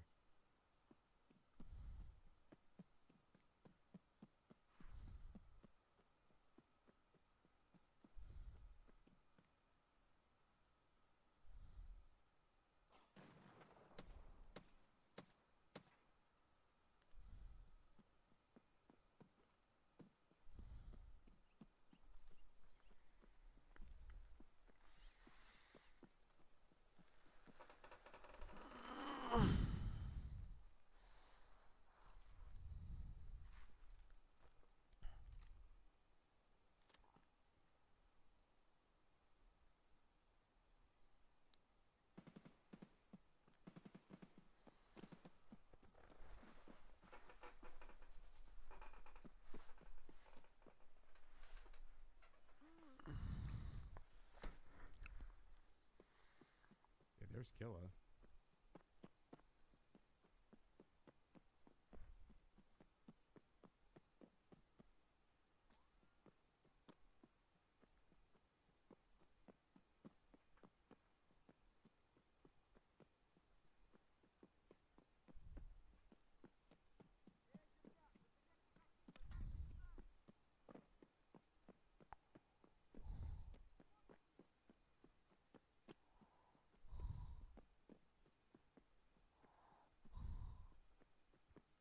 Do you think they already killed Tequila?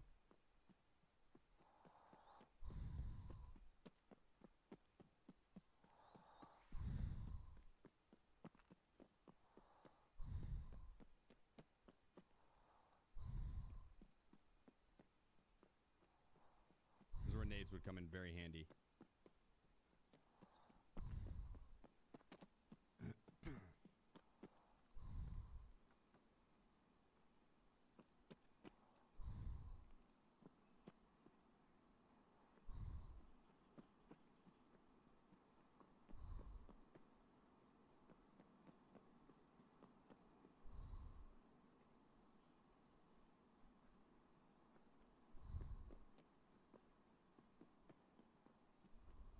Towards the other tank on your left by ZB-16.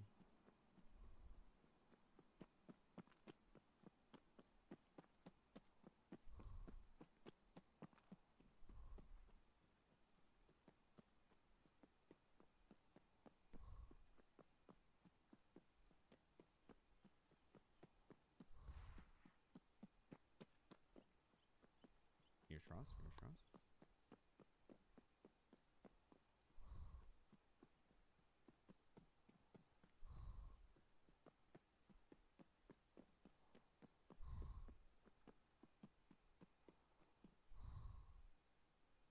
That player might have murked him.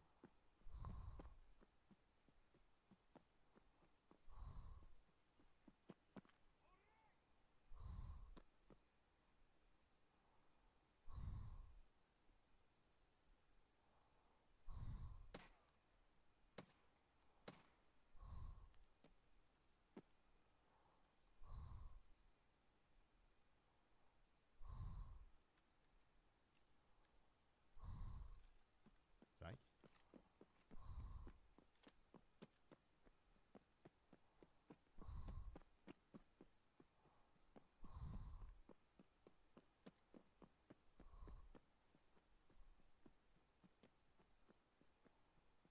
You just run through this open field.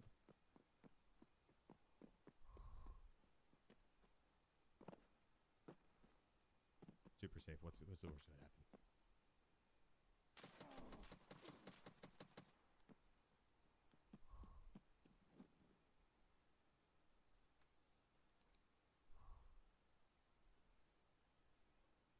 Did I kill him?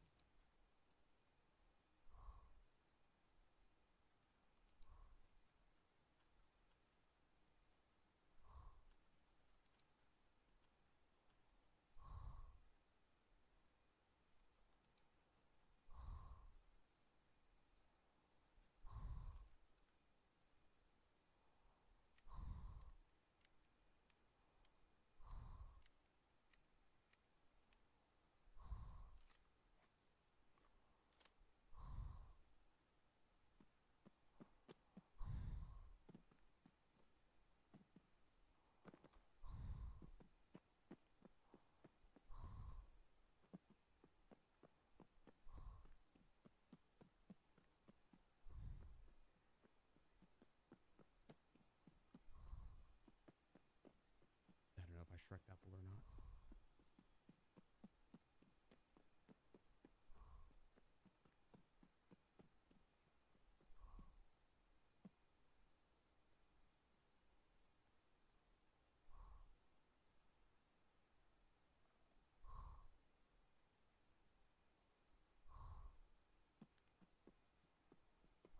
I want you to find out.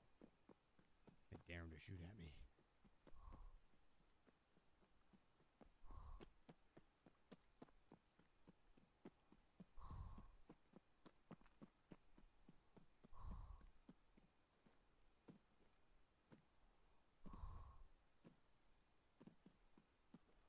That's a dead body.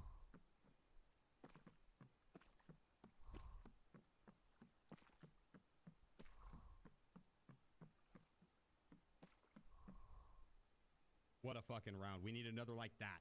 We need one more like that.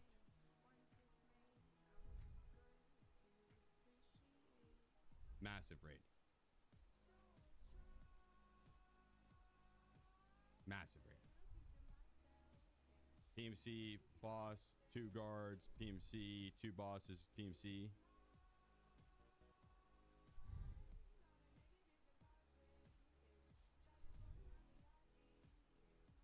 This is a big one.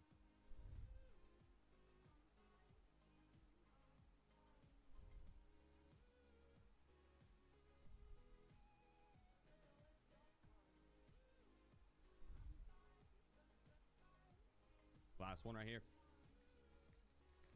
Oh, let's make it a big one.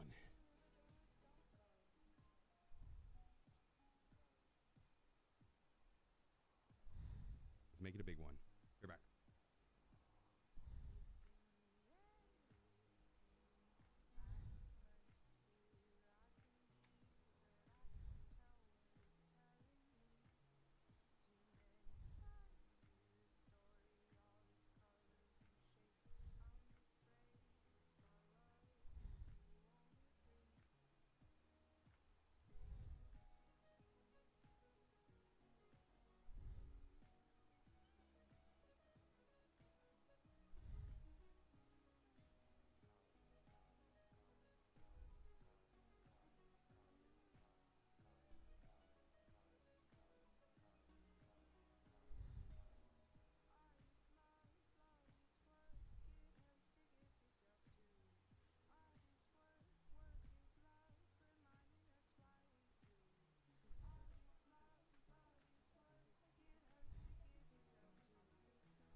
Dang, that sucks that this is the last round. This shit's fun. I wish they'd extend it for another hour today. I wish they'd go like, all right, surprise, overtime. Maybe there'll be a tie at the top and they're gonna be like, oh, we have to. One more hour.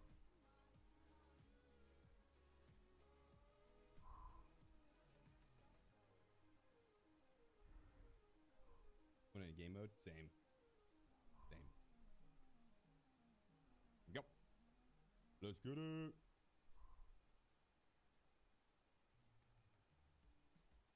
He's gonna give you PvP lessons after Icebreaker. Adam. He's gonna teach me the ways of what not to do, and that way I can learn from his mistakes. Makes lots of money. Basically, leaderboard. The link right up above you.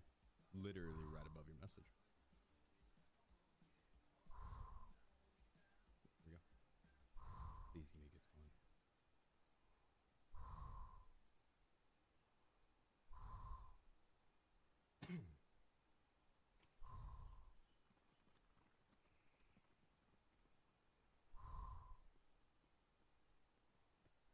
Now we just have to hope that there's not someone in the lobby that is going to go straight for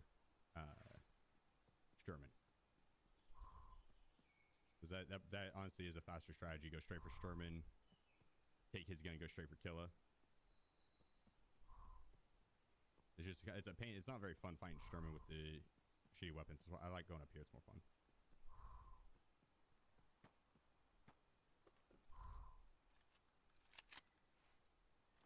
My man.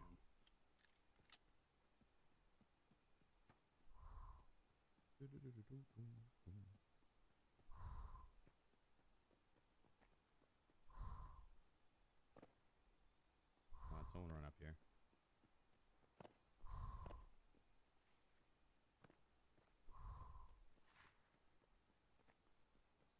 Damn, no one wants a piece.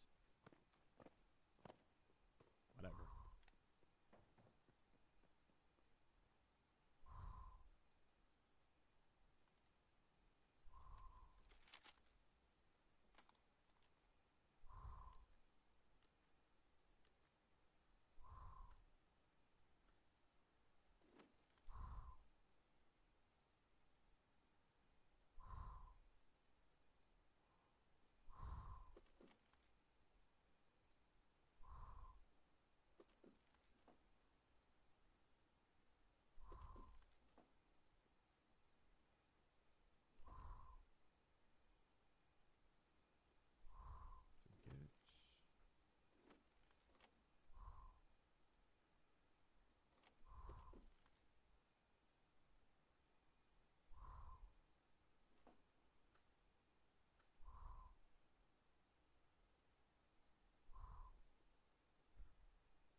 we're just gonna unload the M80A1 and pack them all in the mags we have available, and we get going.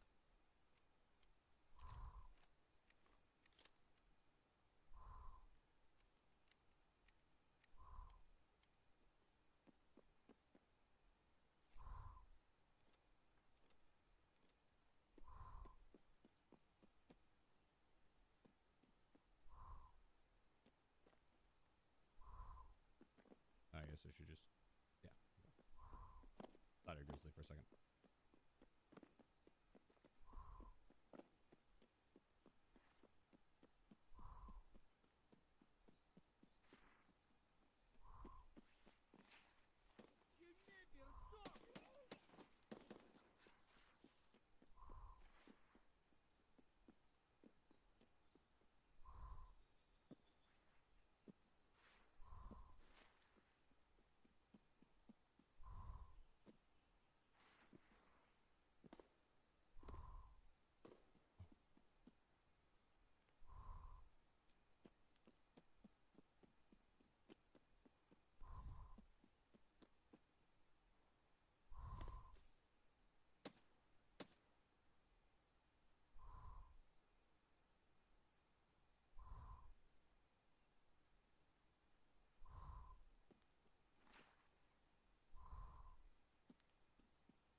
Not the best position, but okay.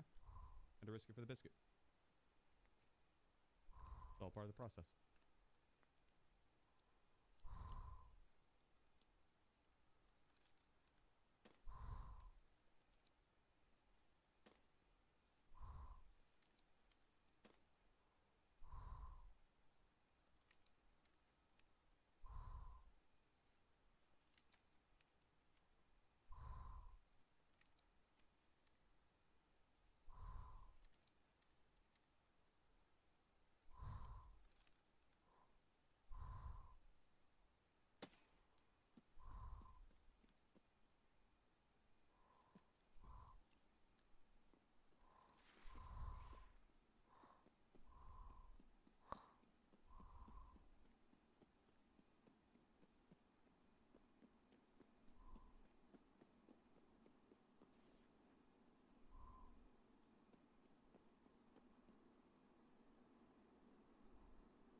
Okay. Whew.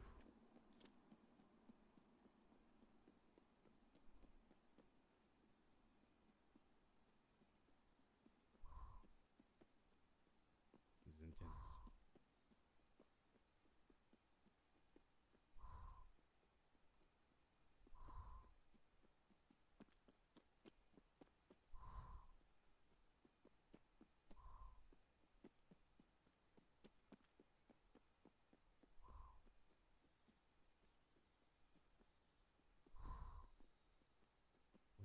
Where is Killer? Or Killer's Killer? Find that too.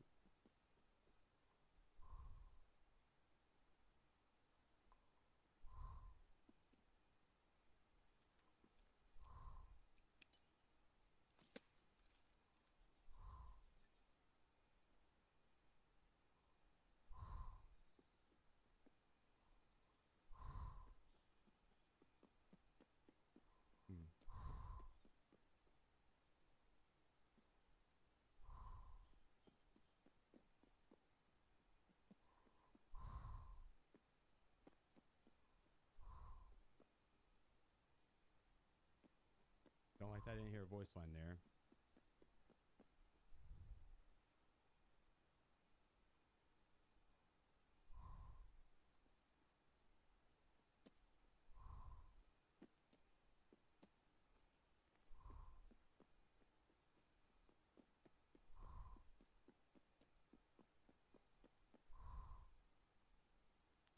Gear is still there.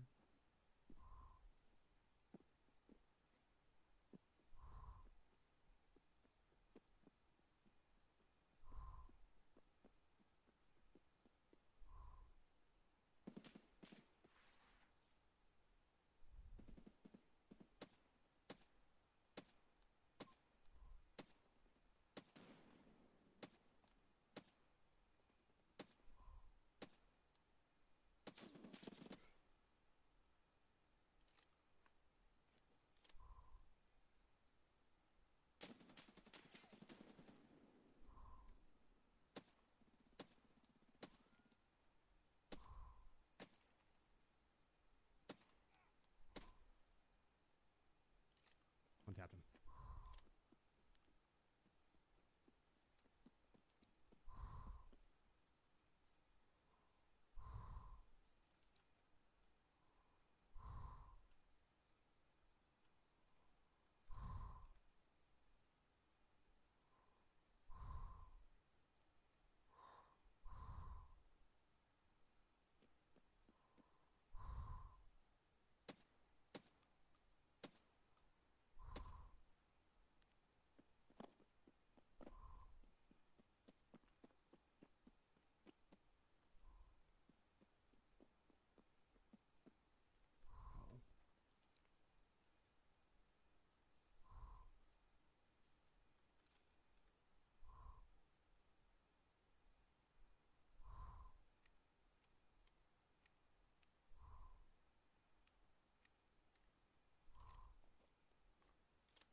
Few minutes on that before I need to pop. I'm assuming this guy.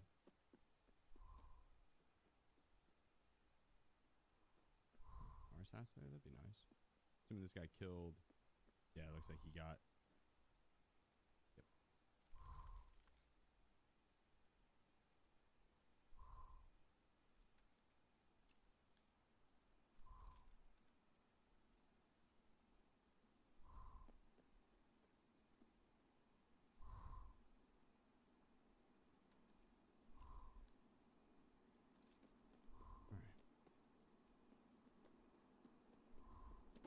Time to player hunt. Replace. Oh yeah, shit. Good call on that.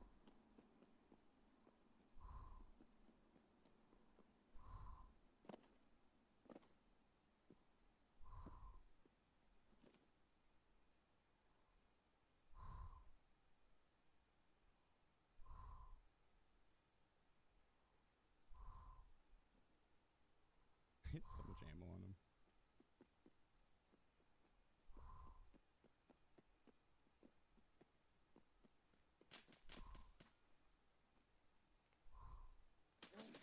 Oh, nice shots. Nice shots. As soon as I went over that ridge, I was in a rough location. That was good shots by him. Oh, that was it. Last round there. Not bad, though. I'm happy with it. I'll take it. Eyes gloom. That was gloom. Good shot by him. So we got 2 bosses. Guard.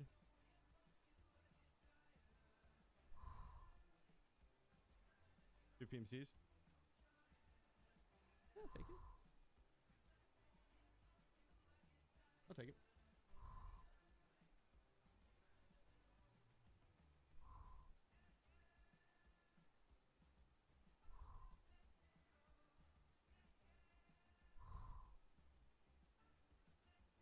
What a fun tourney, dude. One more. Nah, I think they're done, right? Yeah.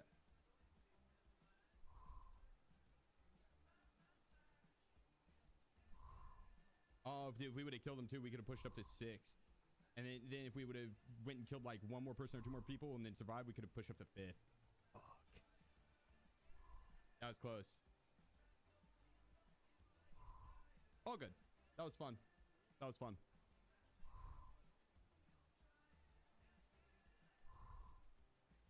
Minutes left.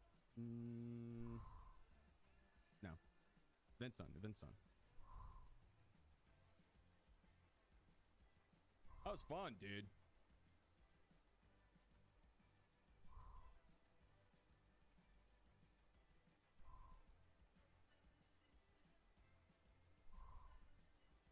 That was a lot of fun, actually.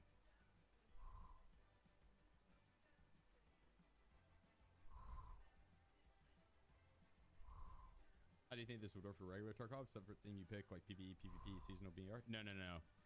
It'd be, I mean, you could maybe do it like that, but I think it would, the way I see it would work in best would be as its own map selection. And so, like, if it's on woods, you have regular woods, event woods. Then if it's on factory, regular factory, event factory. That way anyone that's doing the normal quest line or doing whatever can still run the map. And they would have to change it up to where you can't get crazy good gear, or just make it where you don't keep any of the gear, right? It's just a fun game mode. And they could even do a seasonal leaderboard thing that I got mentioned last stream. It doesn't have to be like a grindy leaderboard like MMR and you go against other people with the same rank or anything like. It's quite literally just like play better, you get points, and the better you score, the you can get skins. Like an armband or some shit, right? Something super simple. That way, there's just a little incentive to play it. Nothing crazy, nothing you have to super sweat over. Just a little something. But it'd be like right here. You'd click here, and it'd have like a red icon or a gold icon. You click on the gold icon, and bam, you got the event mode. And it warns you like the first few times it happens. That way, you know. I guess it doesn't really matter if you queue into it. It's not like you're losing anything. Hey, Toast. Appreciate you, brother. Welcome, everybody. Welcome. Happy to have you guys here. I need a quick decompressor after that event. Holy cow. That was fun, dude.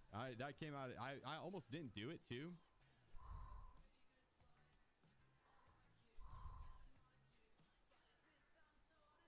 I mean, quite honestly, once I heard it was private servers, I was like, fuck it, I'm down.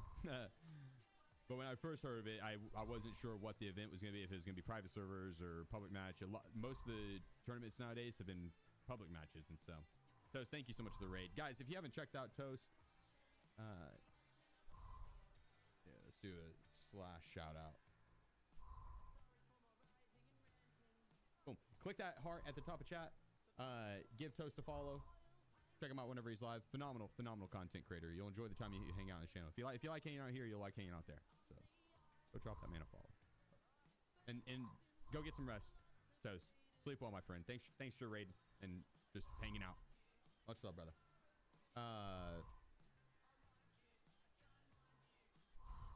Should not raid him back. No, okay. God damn. I could see myself doing that right now.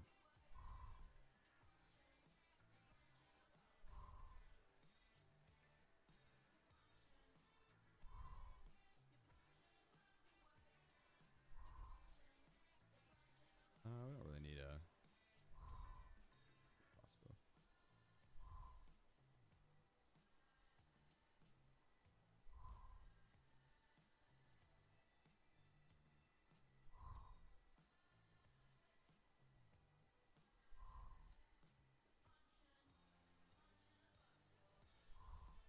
Tomorrow. So Monday I'm taking off. Monday is my normal day off. But the next stream, either Tuesday or Wednesday, probably Wednesday, I'll do a max XP run, and I'm going to be going from streets. I'm going to be basically boss hunting. I'm going to transit every part of the way. They fixed the transit system, so it's not bugging out anymore. So I'm going to do the transit just back and forth a bunch all the way, and I'm going to end on Icebreaker.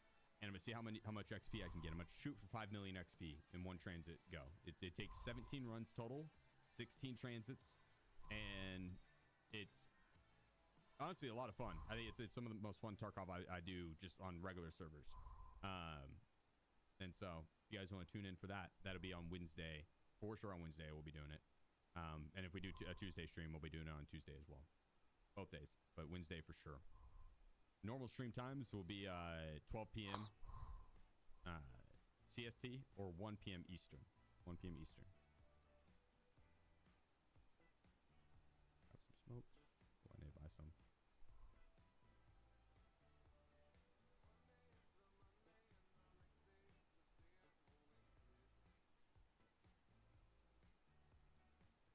Around 31 points is crazy. Yeah, they doubled the points from yesterday, or yesterday's points, just specifically yesterday's. And so the people that scored well yesterday got a really good boost.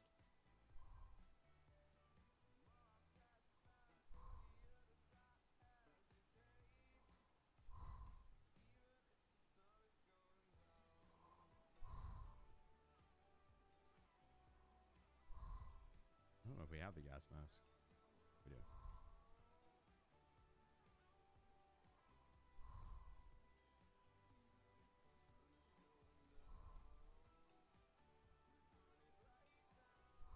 Can you buy BP? No.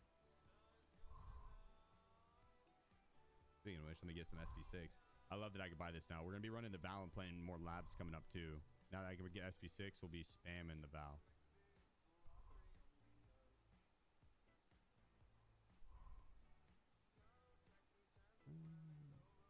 Grab ammo from Peacekeeper. We got 2 hours. I'll grab that bag later.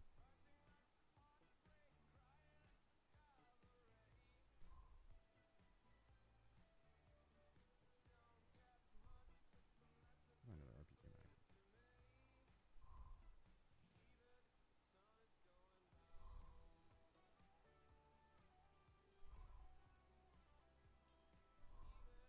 Huh.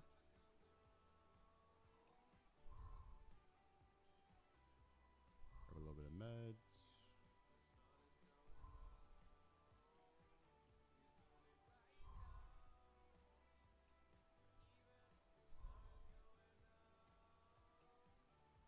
To the main? Yeah, I am. What do you want the name to be, Compound? I also think I refunded you your points. Can you see?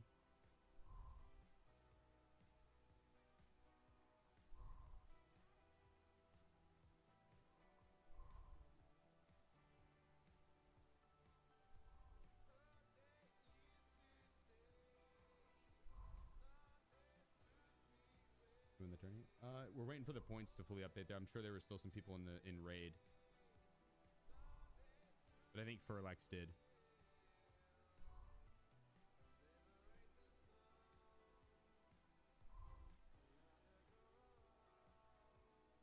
Need a splint.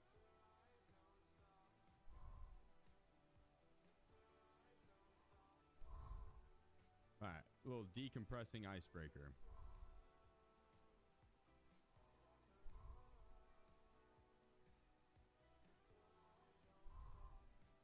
Gotcha, Compound. Appreciate you.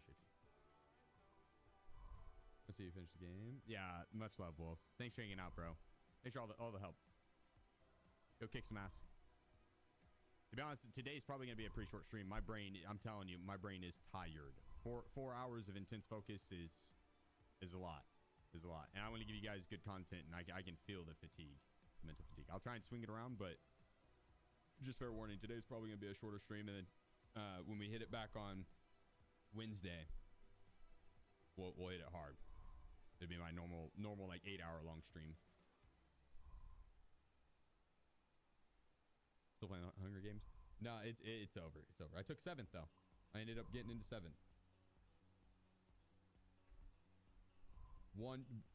Honestly, on that game right there, if I would have finished it outright, I would have ended up in potentially 5th. Because I was this close from top 5, which I'll take a top 10, honestly. I'm happy with that.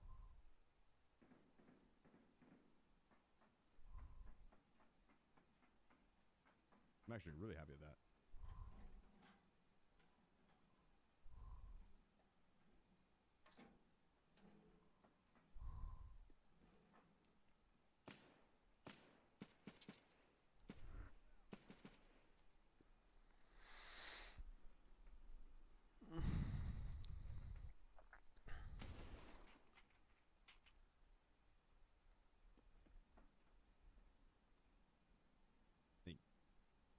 Knight's gonna come up top. I wanted to say Tequila. That'd be fun if they did more bosses on this map.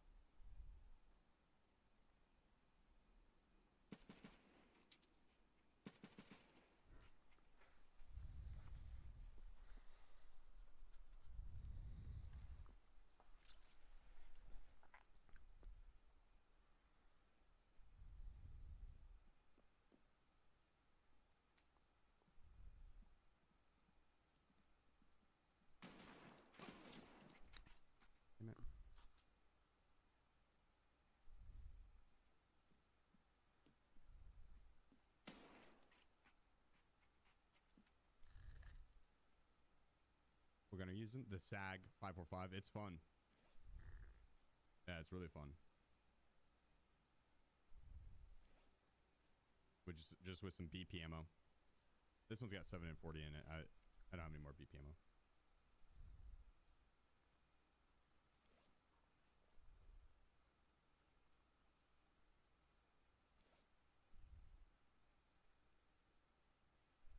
God, this is nice. Just a little decompressor. Holy cow.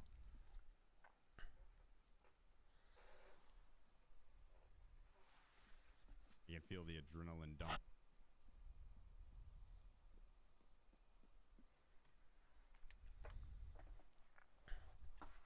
It's gonna be a nice, relaxing night. I'll tell you that much. Like, hang out, film the hot bit. I don't even know why I searched that. Nothing in there I'd want.